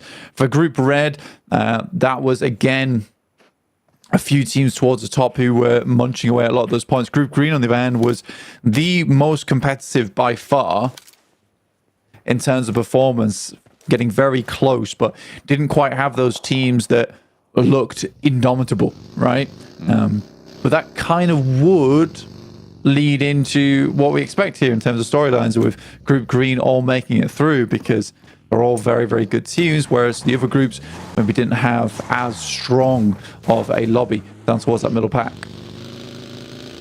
It is interesting. And I mean, in general, we're cutting from 24 teams down to 16 teams, right? So we're getting rid of, we're getting rid of 8 of our teams from this lobby. So 1/3 of the teams. 8 teams come in from each group. So you're looking at 1/3 of 8, which unfortunately doesn't quite divide, but it's almost it's 2 2/3. So you're looking at Group Green. Which 2 or 3 of those teams would you actually push down into the lower bracket? And that's where the conversation gets interesting, I think, for me, because I think the Vicious would definitely be one of those teams that I would have said in Group Green, looking at this lineup, they're towards the bottom of my tables. And I think Team Liquid may also have been in the conversation, but I don't think 4MV would have been there. No, I think 4MV being down towards 8th place right now is a bit of a weird one. And they certainly can do better. Baron going down here would be disastrous for 4MV because, again, they do need more points. You had word that, you know, last year it was 55 points on the cutoff. But that was considering a large point sponge at the top of the lobby in survival stage, which I don't think we really have here all that much. Maybe you could talk about D+ as that point sponge, but they're about 40 points ahead of 60s, that's what you would expect from a first place team, though. That is true, but you've also got to consider DX Xavier as well, who on average are still outperforming D+ Kia. Their average score per match right now is 9.67, and D+ Kia is at 9.09 after their 11 matches played, which means that in terms of the top spot in the lobby, DX Xavier still hold that accolade. And so there could still be a point sponge tomorrow. We'll have to wait and see. I think in general, Group Green has just been such a vast point sponge. On average, they are taking every match 53 or 54 points, somewhere in that region, to Group Green, whereas Group Yellow took 37. Group Red is taking 32 to 33 points per match. So on average, Group Green is taking over 20 points more than their competition, which is quite a big point sponge in my book. Looking over towards southeast side, Puerto Paraiso. They have had 2 days, though. 2 days to make this happen. Can be changes. But Puerto Paraiso, very much the focal point right now. We had the chance at an East Island finish. It was denied to us. But we are heading over towards that urban environment, the hilltops that surround Puerto Paraiso, as well as Impala, towards that north side with D Plus currently holding that location. Donkey ID making that rotate in from that north side, surrounded by the Vicious, who are attempting to envelop them from the northern edge. A late push in from that north side, definitely a bit of a risk here. A lot of that East Coast road occupied, and you can see one of our teams on board right now, Tianba, hold a very central position to it. 77 losing a player to that outpost. That's the second point to be earned. Falcons were able to find ASI-8 with 1 earlier on. RCB, they're on the northwest side, across the road from ASI-8. And Team Queso on their south side. I think this might be the pickup, yeah, for Falcons over towards ASI-8 earlier on. The rough stuff. Again, when you look at this one, ASI losing another player at 7 points does hurt their point scoring potential inside of this lobby. We'll wait for this next phase though, because I think that's where things will change. Most teams have opted to head over towards that hillside, towards the western edge of Puerto Paraiso. You got 77 currently there, though I think they have lost a player already, but it's a strong spot to hold going forward. V down towards the south though with 4 players. I think that's the, again, we're keeping an eye over towards that team. Team Liquid equally, who are central. Both of these squads looking to push above 60. Get over that barrier and as far ahead of it as they can. D plus Kier. They put the 101, teaching the lobby a lesson. From the high ground, Ocel raining down hell on the Vicious, who have managed to put themselves up to 71 points. And again, a very safe position for them to be in. If they can just get out of this game 3-4 points, it would be beautiful. So safe for that last chance stage. And a chance at those 6 spots available. The last 6 spots for the Grand Finals in London. Vicious sending shots out. And to control this position, I mean, D Plus have already lost a player on a knock. But it is Donkey who attempted to push further in, but RCB had other things to say about that. Holding a good line up on this northeast side. 16 teams still in this one at 12 minutes is a large amount.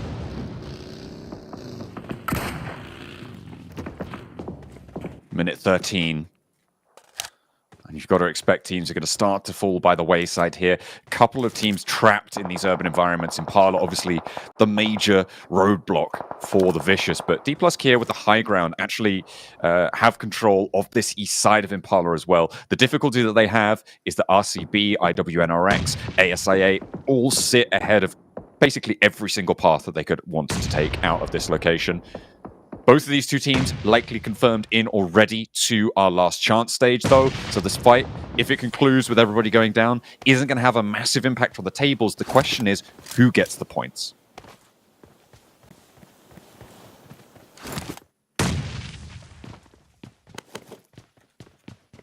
Really doesn't confirm over to anyone right now. I think Team Liquid definitely have the best chance inside this circle. Really strong location to hold, which is going to keep them safe for a while, because the way this circle is assembled is like there's a lot of positions available to play around the map.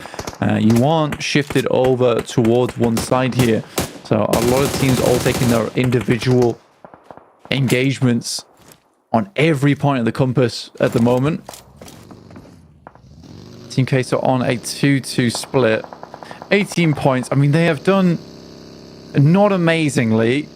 And the amount of times we've seen them, they've done not amazingly, but I do think there is signs of life on this team, because the amount of times we've seen them in an endgame circle, just making some minor mistakes, which doesn't go their way, it's quite a lot today. So I do think there's hope for Team Queso going forward. Definitely an opportunity to change their fate, especially with Group Green not going to be in the lobby tomorrow. what can they do here to close down the day? Falcons across the road from them on the northwest side. D plus Kier, they managed to move out with everybody but Nolbu alive. They've got the blue zone pushing them in. David may be able to change this one around. Another knock sent over towards D plus Kier. These chips down in the blue zone. Stage 4 unresable. Osal and Flavia are going to have to move on as 2. And even then, I don't think there's much opportunity to make things happen here.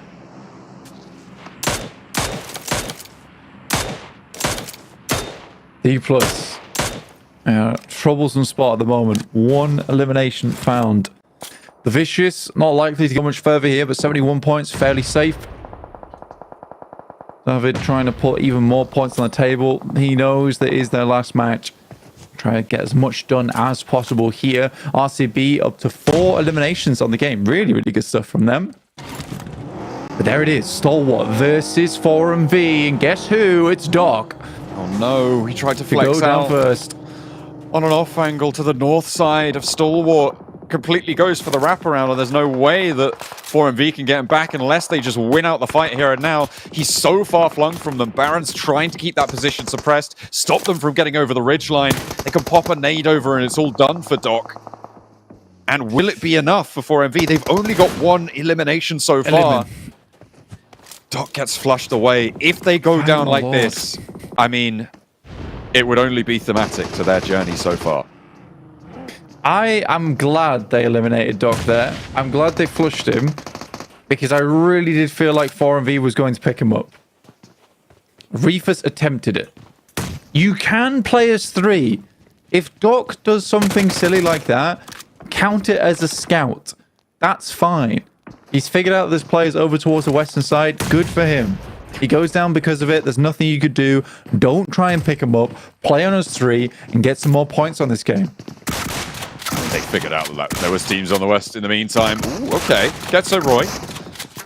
The Miramar strats with 1 player left alive. The strat is don't die, get eliminations. On this roadside compound as well, in this next circle, Tiamba struggling. A nade could be good at Cook here. Needs to pop it out perfectly. Nearly gets the flush onto Bond. Drops out the window. Goes for the challenge with a DBS, but has he bitten off more than he could chew? Yes, but the point is earned. However, wait a minute. That didn't go to Getso Roy. Someone purloined it.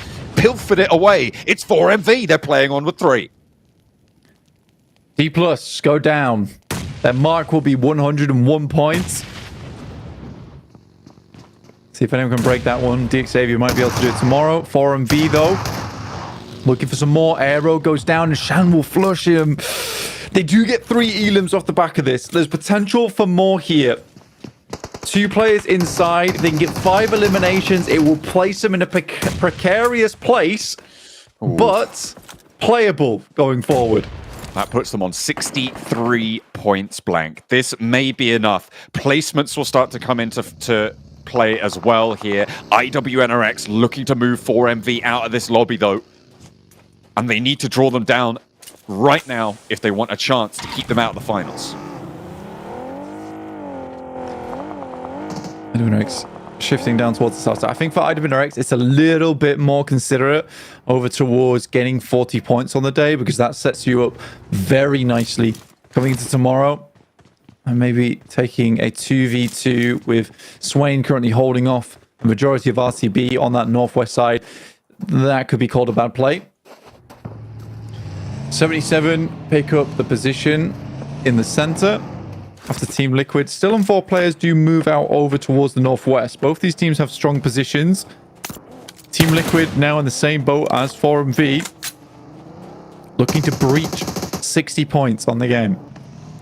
They need to keep that pressure on. The central position should feel fairly strong. If ASI8 go down here, RCB have a clean run at Team Liquid to move on over. IWNRX can't really take shots up this way. They don't have the position. There's a big ridgeline that sits between RCB and IWNRX, so no vision there. IWNRX likely going to have to rotate south. ASI8, the only team that can really stop or slow down at least RCB. But right now, doesn't look like there's that many players in this lobby that can slow RCB's roll. 5 eliminations on the north side. Team Queso instead flowing out to that west edge. We'll see if they can mount up for this approach next. RCB moving forward. If Over into the circle. ASIA over towards their sidelines. Tiri Lim's on the game, but only 2 players left remaining to try and stand up here and have a good performance.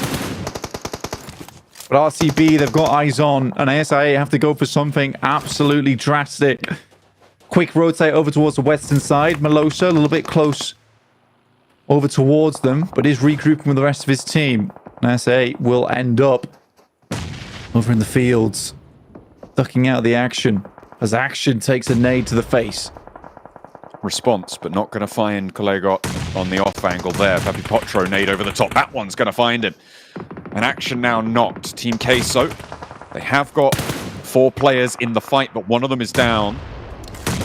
Out on the wide. And the smoke is bloomed around it, so potential cover to get that rotate. You can see they are going to go for it with the spray down on top. This is dangerous from Melodious, but actually gets to the cover. And now another nade up high. Top could go down to it. Doesn't quite land on the money there. That is unfortunate. Falcons, they keep themselves alive, keep themselves right on the edge here as the res came on through. Top nearly gets re-knocked, and that's a brilliant ascension here for Kolego. Moving on through the Falcons first, and the second found as well. The side swipe comes through, and the Falcons maybe moved aside here. Team Queso looking to push past their boundaries. Sweep this northwest edge. Really good stuff. I mean, Kolego has just been a fantastic player on the side of Team Queso. That's what you want to see, a bit of aggression, but rotating back down here feels a bit dangerous. Maybe just taking a position where Falcons were playing might have been a more optimal idea for them. Voing Donkey ID continuing on with just Zeta. And FaZe having to move in from that western side into the fields. That is rough, to say the least, but FaZe need this more than anyone else right now. 17th place, 22 points on the day. Needs some more. The breach into tomorrow, feeling strong. Need to put your best foot forwards. I mean, you take Group Green out of this point sponge position and you all of a sudden have so much more volatility on these tables. Tomorrow is going to be a pop-off game. 4MV, they've just lost a player, Blank. The placements aren't big enough to see them fully secure here. And it may be that 4MV is our bubble team. If they haven't already done enough, this could be disastrous. They've still got Baron left to play. Snake it out. How much further can you go? 77, take a shot, and that's Stalwart from the south side.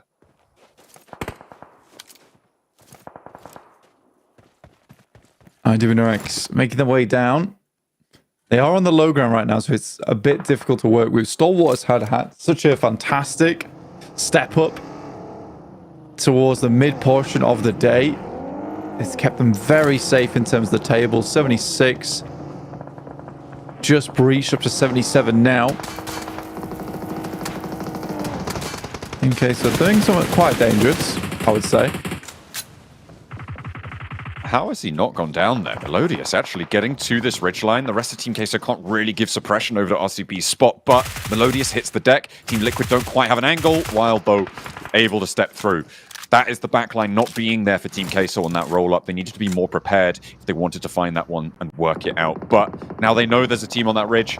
They have to play through. RCB going to have to move as well. Team Liquid rather, will be the object of the crash. Papi Potro, Kolego, both going in. And now Team Liquid have their test. Can they stand up when it matters most? Put themselves safe? No. The breach is open and 2 players go down. There is a response, but they're falling like flies. Blank, Team Liquid stay alive, but for how much longer? Hit the deck. Cardoza needs to survive for Team Liquid to get further into this one. RCB not crashing. They could get the full reset.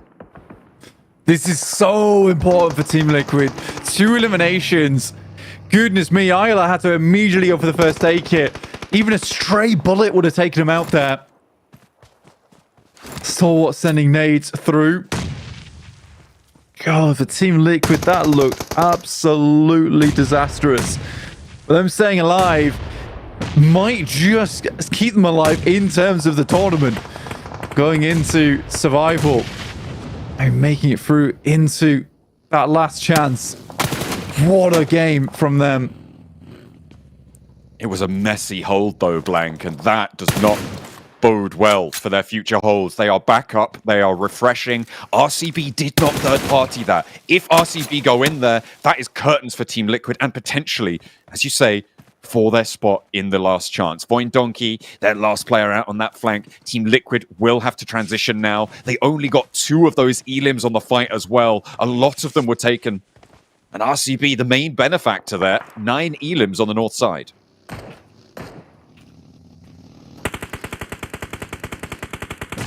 Nine elims for RCB. I mean, they're just securing their place, right? At this point in time. IWNRX Kine looking to move down, but Loxy looks on form. Looking to take down even more. Around the shack, gets back up in play, but the pump action through the window is dangerous, but not quite enough of a bite to it. So that's the double-digit elim count. 25 minutes on the clock. Zedwolf on the off angle looks for a little bit of an answer. 3 players still alive for IWNRX. No, wait, hang on a minute. That's turned around very quickly. It is only the one. Zedwolf last to stand, and it's actually Team Liquid. They're flexing out third party. They know they need the points. I mean, Zedwolf has to absolutely pop off here, but it's not meant to be. As he goes down, and IWNRX go out with 4 elims on the game and 8th place. Not too many placement points found off the back of it. I think that sits them at 36 going to tomorrow, which is technically a good result. Team Liquid now looking for even more. They know that they want more eliminations off this game. Ayala looking for Loxy. Nade goes to the top, but it's way, way too far. Sees Loxy. Cresting that ridgeline now, dipping in and out, but this could be all curtains for him. Gets flushed, but Mythic on the trade. A point, 2 points could be the difference maker. Kimez is still there. Last player to go for RCB. 13 elims on the match for RCB, and Team Liquid looking to take them down. Over on the northeast side, potential for Baron from 4MV to step up. Mythic behind the tree, and is it coming through from Team Liquid? Yes, it is. They managed to find another. 4 teams remain, though the placements may just tip them over the top. 4MV into the top 4 as well, and Group Green establish a dominant bubble line. Baron, the savior of 4MV going forward. They desperately needed him to stay alive in this one. If he can continue from this eastern side and get a 3rd place, it will be an unbelievable result for them. The fact that we have both Team Liquid and 4MV starting on the same points count at the beginning of this game, having their wonder match here in their match 6 of day 2 is unbelievable stuff. But isn't that just Team Liquid in a nutshell, qualifying off the last game? Sometimes that's just what you got to do. If they can do it again in last chance, who knows? Maybe.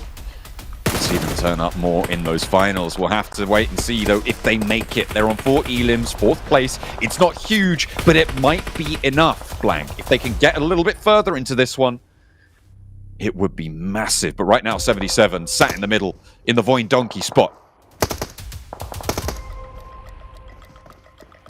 SD just taking a couple of pot shots, but I don't know how much further this team can go because they've got a lot of open ground to cover here.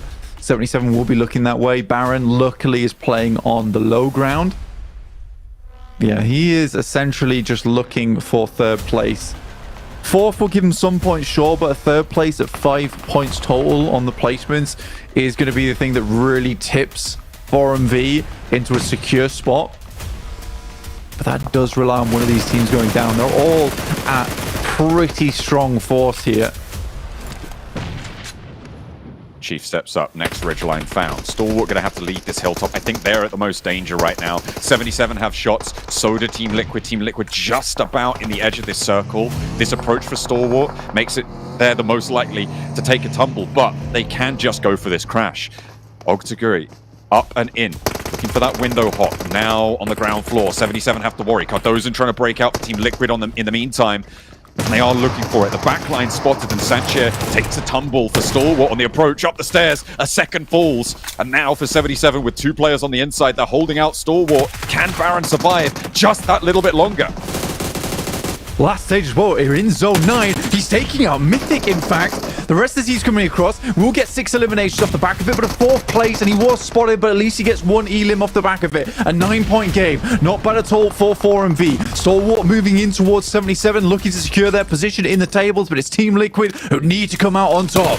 Bringing up the rear of the points tallies for Group Green, but it's not going to matter. They are still here to play. Chief is down next. 1 player to go.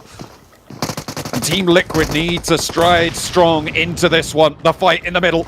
One player up the top, 2 players for Stalwart. Cardoza needs to move, and he needs to move now. Stepping on in, stepping forward. Shifu looks for the res, but thinks twice about it. A little bit slow on it. A nade up through the window from the off angle from Cardoza could be the difference maker. Does he have the middle of the circle? Shifu catches one. And now there's only one player to deal with around the sidelines for Stalwart. 77 looking to hold on to the building and Stalwart fall. One player on the inside and Team Liquid are looking to go all the way. Looking for that chicken dinner when it matters the most to them. Their last match in this tournament. They may be able to turn it around and give themselves 2 more days to play in the last chance. Up the stairs. Cardoza no nades.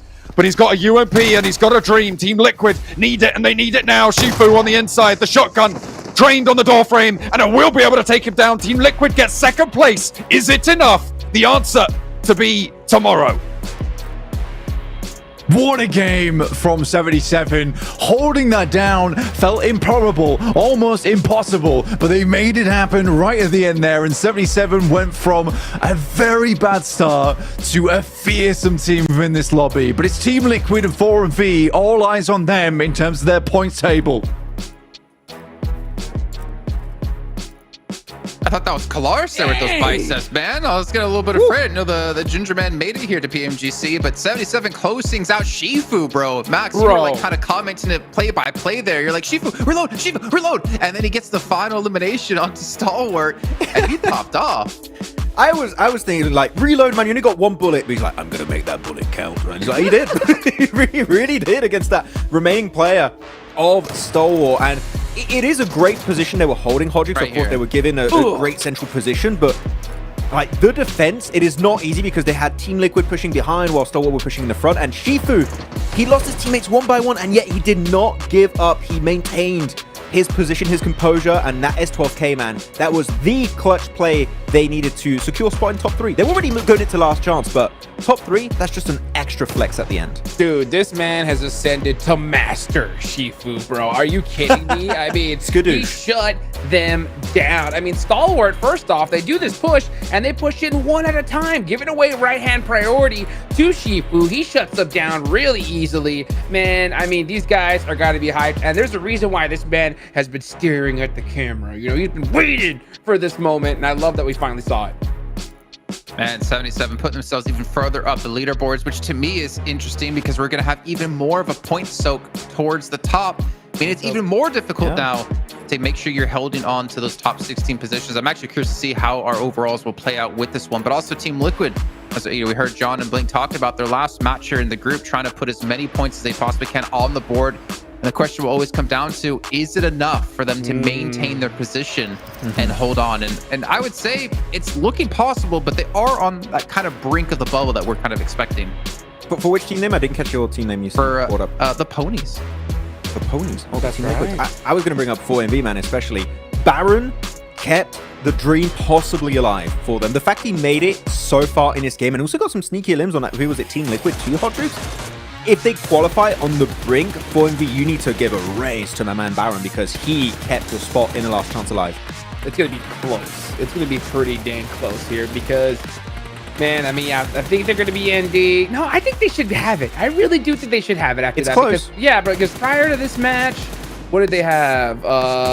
58 they had 58 points? Yeah, 58 points. With this performance here, these guys both should be rock solid. So I think that, man, it's going to be wild that we'll see an entire group green of the team that didn't play on the last day make it. And that is a huge feat, at least in my eyes. Yeah. Group of death is group green all along? No. Don't say it. Vlad be, yes. Like, he's going to find new analysts next year. Cool. We got to chill that. No, actually, I said group green, a group of death all along. I don't know what you're talking about. Yeah. Man, I mean, what a way to end things off as well. I mean, we talk about Team Liquid salvaging points. They definitely do so here in the very end of the game. But again, if you're Group Yellow coming back into this, you have to really be worried. I mean, seeing what Group Green was already able to put up, you have to kind of find the weak links and what's going to be in Group Red. As we're eventually going to transition here into our match rankings, we're going to see how many points a lot of these teams did get, more importantly, into the overalls after that. And we can see here, 17 points for 77. That's a lot. Ooh. Dude. These guys are set. I mean, what a great past 2 days from Group Green. I mean, they've impressed everybody at this point. I mean, look at that. Ragnar Kari was 16. You got Team Liquid, you know, finishing it off, doing that what we like to call damage control in the last Miramar, baby. 13 points. We'll take that all day long, you know. One team, though, I want to see more of for sure, though, tomorrow, Max, man. It's got to be Tianba, man. And the thing is that we were talking about it earlier, Jason, how, yeah, these PEL teams warm up. But the problem is that they're facing an entirely new group. So there is no warm up, right? They're back to square one tomorrow. So hopefully they can just kind of grit their teeth and make it happen. Yeah, I mean, you only have 2 days of play also in Survival and then Last Chance. So your warm-up should be that first Sanhok, realistically. Really? And after that, you should be raring to go in this one. But Shifu, MVP, who is surprised? Well, not me, because that's pretty much as you would expect it after how he performed this game. But with now all the teams of Group Green, though, you said, Hodgix, that they should all qualify normally for the Last Chance. It set up this very interesting prospect of all the teams at the bottom are not going to have like some easy squads of Group Green. They're not playing to overtake their spot, right? So it's going to be pure competition for the top 16 between Group Red and Group Yellow, with no teams that are just going to falter at the bottom. That is going to make it really tough for the competition in tomorrow's matches. I mean, look on this front page. Yeah. All Group Green. Of course, since they did play out all their matches, you can see 4MB can be the lowest one on the tally at 68.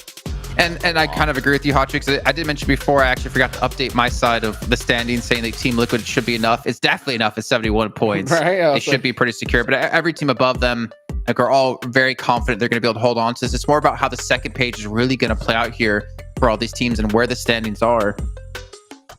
I don't know. Maybe give me your like most impressive team in survival stage, Hotchix.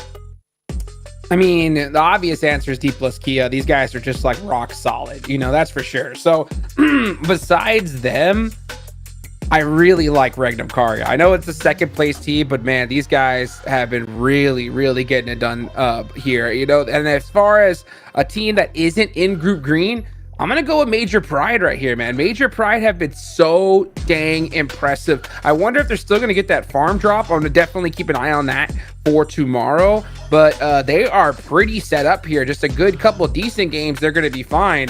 But at the end of the day, like, tomorrow is going to be just chaos. I wonder, boys, what do you think? How's it going to go, right? Because you got Vampire that need a ridiculous amount of points. I8 is in the same boat here, right? So do you think that we're going to see like more passive gameplay and like everybody playing it steady, or just kind of like just straight aggression? From the really bottom teams like I8 Vampire, they need to reach a 9-10 point average per game if they want to have a chance to compete from like what we see in 60-65 points.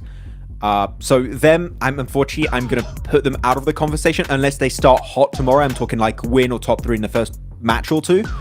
Otherwise, no. The thing is, placement points alone is not going to cut it. You need to see bigger limbs coming through for these teams if they want to have even just a chance to make it through. I mean, I'd even say there's a couple of other teams that are on that threat, like Inco. We haven't really seen anything crazy out of them in survival stage, obviously only having 15 points, but not too many crazy matches either when it came to their own group. But to take a look here at our MVP of the day, Nobu, I think definitely deserving, man. This guy popped off constantly, having multiple games with a ton of eliminations. I think he's still going to be our elimination leader, which, again, you kind of expect considering they played out all 12 of their matches. But before, we were talking only about Osal. It's nice to see that, you know, D+ have that depth in the roster of other people who can step up. I think every time we had a South Korean team, Jason, join global events, we were like, oh, this guy on this team is really good. But every time we mention D+ Kia, if I'm not mistaken, we just say D+ Kia, the team. We don't say like, oh, it's Osal, or it's Norbu, or it's Fabian, or it's Chips. Like, no, every player is just popping off. They are just such a good team together, and they just...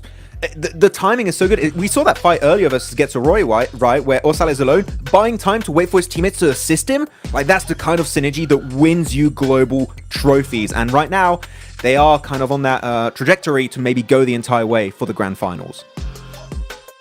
This is interesting, huh, Juke? That's a lot of throwables. That's a lot of throwables being used. I was actually looking towards Doc as well. I mean, 88. I wonder how many of those are actually going to be nades coming through. But there's such a big difference between Shifu and everyone else, where it's only like a 5 throwable difference between like second and fourth. That's crazy. Was that like 45 more? I think my math's right. That's ridiculous, man. Shifu, he went off, and the way he finished was so impressive, right? I mean, this guy definitely grew some fans in just this one day alone. Tomorrow's gonna get crazy though, because right now that cutoff's at what, 25 points, 6 matches left to go, and how many teams have 25 points? Like 3 squads. Man, it's it is gonna be fun to watch. But it's good to see that Group Green, they're gonna be chilling, right? They don't got to worry about nothing. Everyone's just gonna have, maybe some ice cream tomorrow and just enjoy the games. Or some pizza. Ooh. Max, I think I found your new team. If Falcons don't qualify to Grand Finals, I think it's gonna be 77. I think you're gonna become a Shifu fan. I've been a Shifu fan for a while, but to be honest, I was saying, oh, Shifu, I can't wait to see him get picked up by a team. He doesn't need to. As of right now, he does the team on his own. I mean, on his own. Now, of course, he's being set up. I think Zadira is somewhat the unsung hero of 77, Jason. We send Shifu as the frag of the team, and we've seen that multiple times. But Zadira's angles really is the kind of a launching point for 77 a lot of the time. His angles set up Shifu in such a way that he can go absolutely ballistic in these engages, and he comes out on top because his team sets him up so successfully. So Shifu's good, but the rest of the squad should not also be forgotten about. You know what? We know who we can't forget about our sixth man here on the show. It's Emerald's Gaming on the stage with interview with Ayala.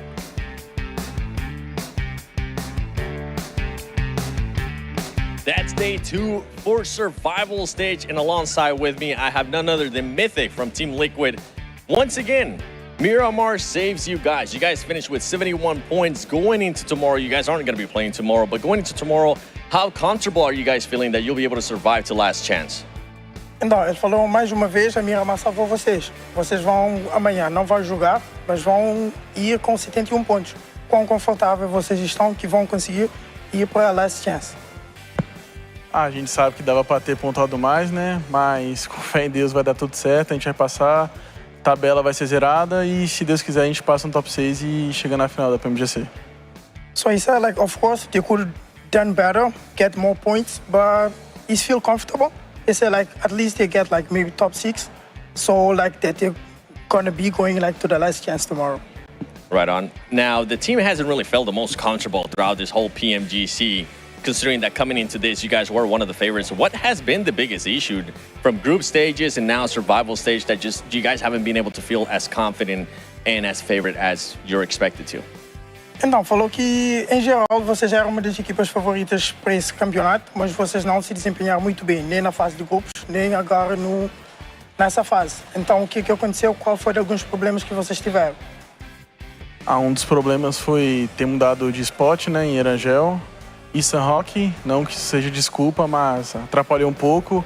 A gente não estava tão bem preparado assim para ter mudado de spot e tudo mais.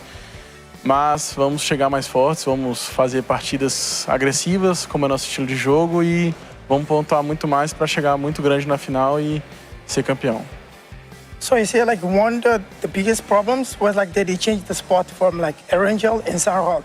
Of course, it'll not be like they just this one problem, but they try like to fix everything so they can be stronger and come like more strong for last chance, even coming like for the finals. Right on. Well, hey, hopefully the amount of points there that you guys were able to secure in that last Miramar will be enough. Obrigado, Mythic. Thank you so much. Now, we're not just going to be talking with Team Liquid here. I do want to get a chance to talk to some of the other teams. That's one team that's not going to be playing tomorrow. I want to get a chance to talk to another team that is going to be playing tomorrow, and it's going to be none other than FaZe Mela, going to be alongside with me. The first 2 games that you guys had were good, and then there was a bit of a downside right after that. What caused that? What caused the performance issues? ก็2เกมแรกเราก็ทำได้ค่อนข้างดีเลยแต่หลังจากนั้นเนี่ยมันก็อาจจะแผ่วลงบ้างเลยอยากรู้ว่ามันเกิดอะไรขึ้นครับก็อาจจะด้วยเรื่องของจุดที่เราลงแล้วก็ลายมุมที่เราเลือกเล่นนะครับก็จะมีคนมาเยอะแยะไปหมดครับทำให้เราเล่นยากด้วยครับ So it was many teams they tend to pick the dropping spot which that is the same with the FaZe Clan shows. So that's why it was challenging for them to make it to the end for each match. It's not just you guys. Everybody, I feel like everybody that I talked to today has been having that issue. And you know what? Wait, because you told me that, I'm actually going to mix up my question here. Tomorrow, do you think it'll be a little bit easier for you guys, or do you guys still expect to have to adjust in a big way in regards to where you're going to be dropping on the maps? แล้วคิดว่าพรุ่งนี้เราจะทำได้ไหมสำหรับการเก็บคะแนนสำหรับพรุ่งนี้เป็นวันสุดท้ายของเราเพราะว่าทีมกรุ๊ปสีเขียวเนี่ยเขาก็เก็บคะแนนมาได้ค่อนข้างที่จะสูงอยู่ก็คิดว่าทำได้ครับก็คิดว่า การันตีน่าจะประมาณ60-70 แต้มก็คิดว่าน่าจะทำได้ครับก็ถ้าทำไม่ได้ก็กลับบ้านครับล้างจาน So anything is possible. So let's say if they could get 70 points, so that could guarantee the team to go to the next round. But if they couldn't get it, maybe they're just going to pack their bags and go home. Okay, not a lot of confidence there from what I'm getting from that answer. I mean, you're currently sitting at 25 points. Hopefully, you'll be able to get to that 70-point mark. Thank you so much for your time, Kapun Cup. Back to you guys.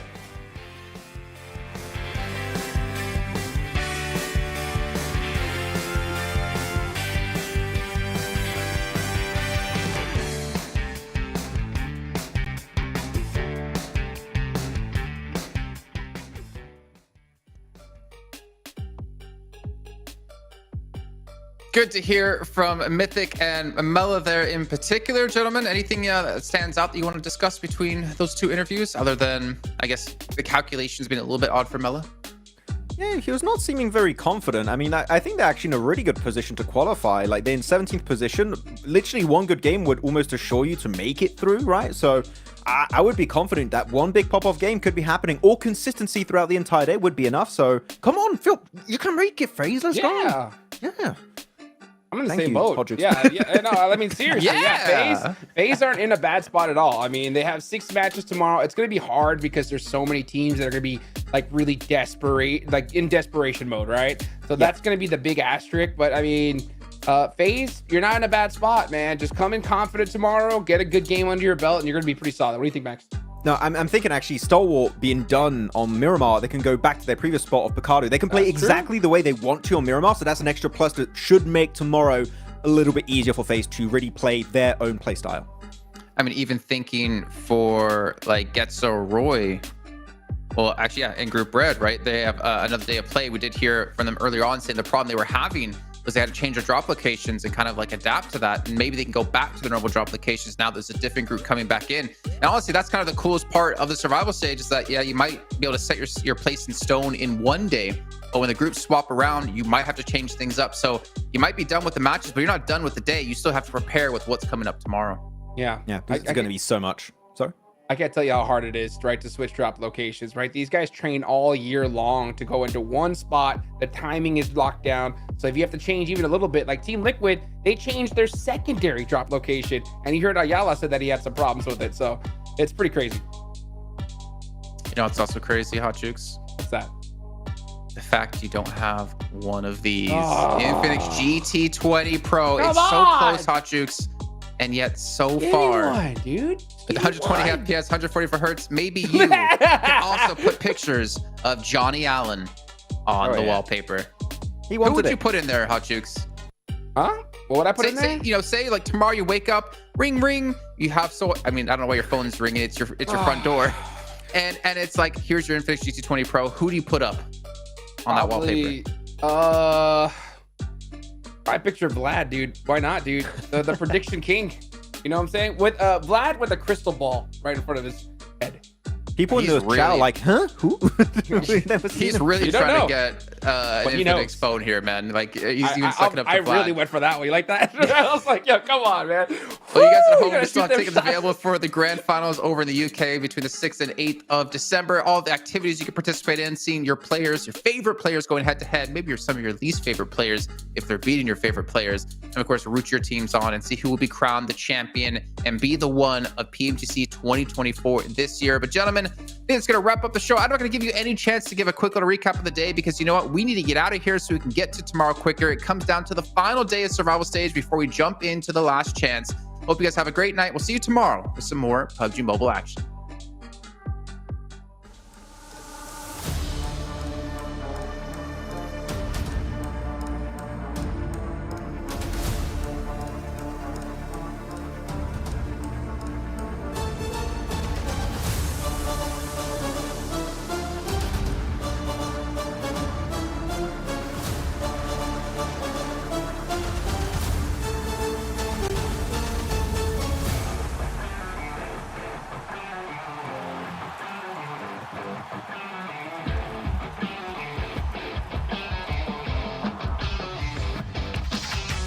I saw a heap of airdrops down the lane, searching the field we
stepping down, I'm moving up, put on a show.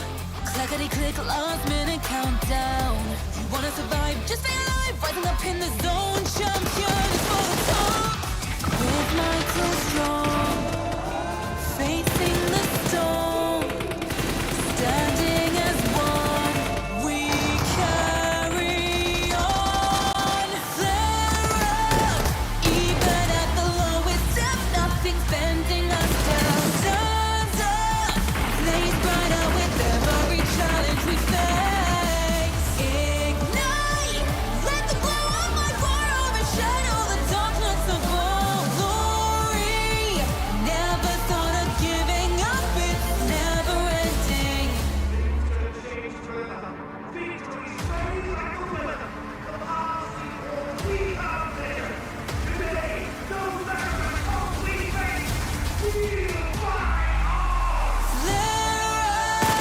Even at the lowest depth, nothing's bending us down. Time's up, blaze brighter with every challenge we face. Ignite, let the glow of my fire overshadow the darkness of our glory. Never thought of giving up, it's never ending.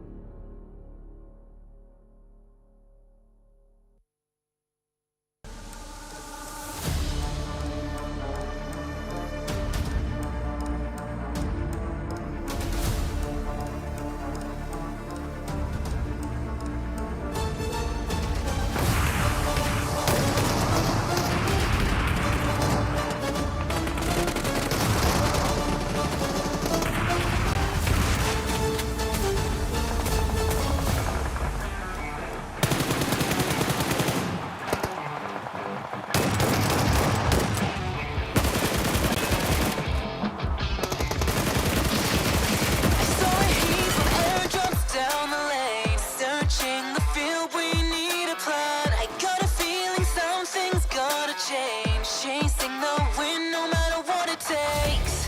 You be the one, I'll be the next. Where do we go? Clickety clack, firing up like wind blown. You don't wanna lose, neither do I. Hearing the siren that has never changed.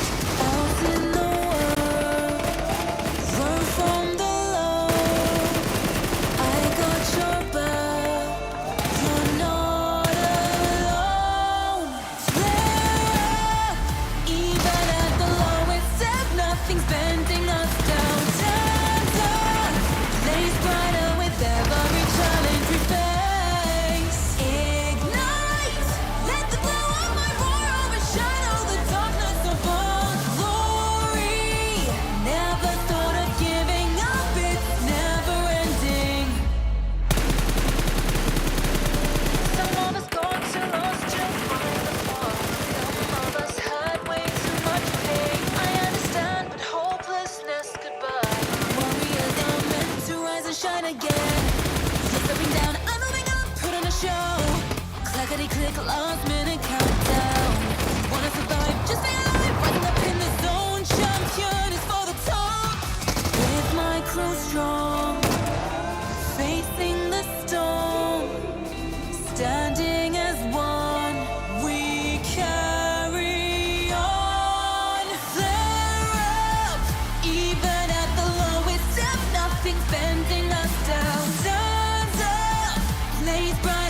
spark firing up like wind blown.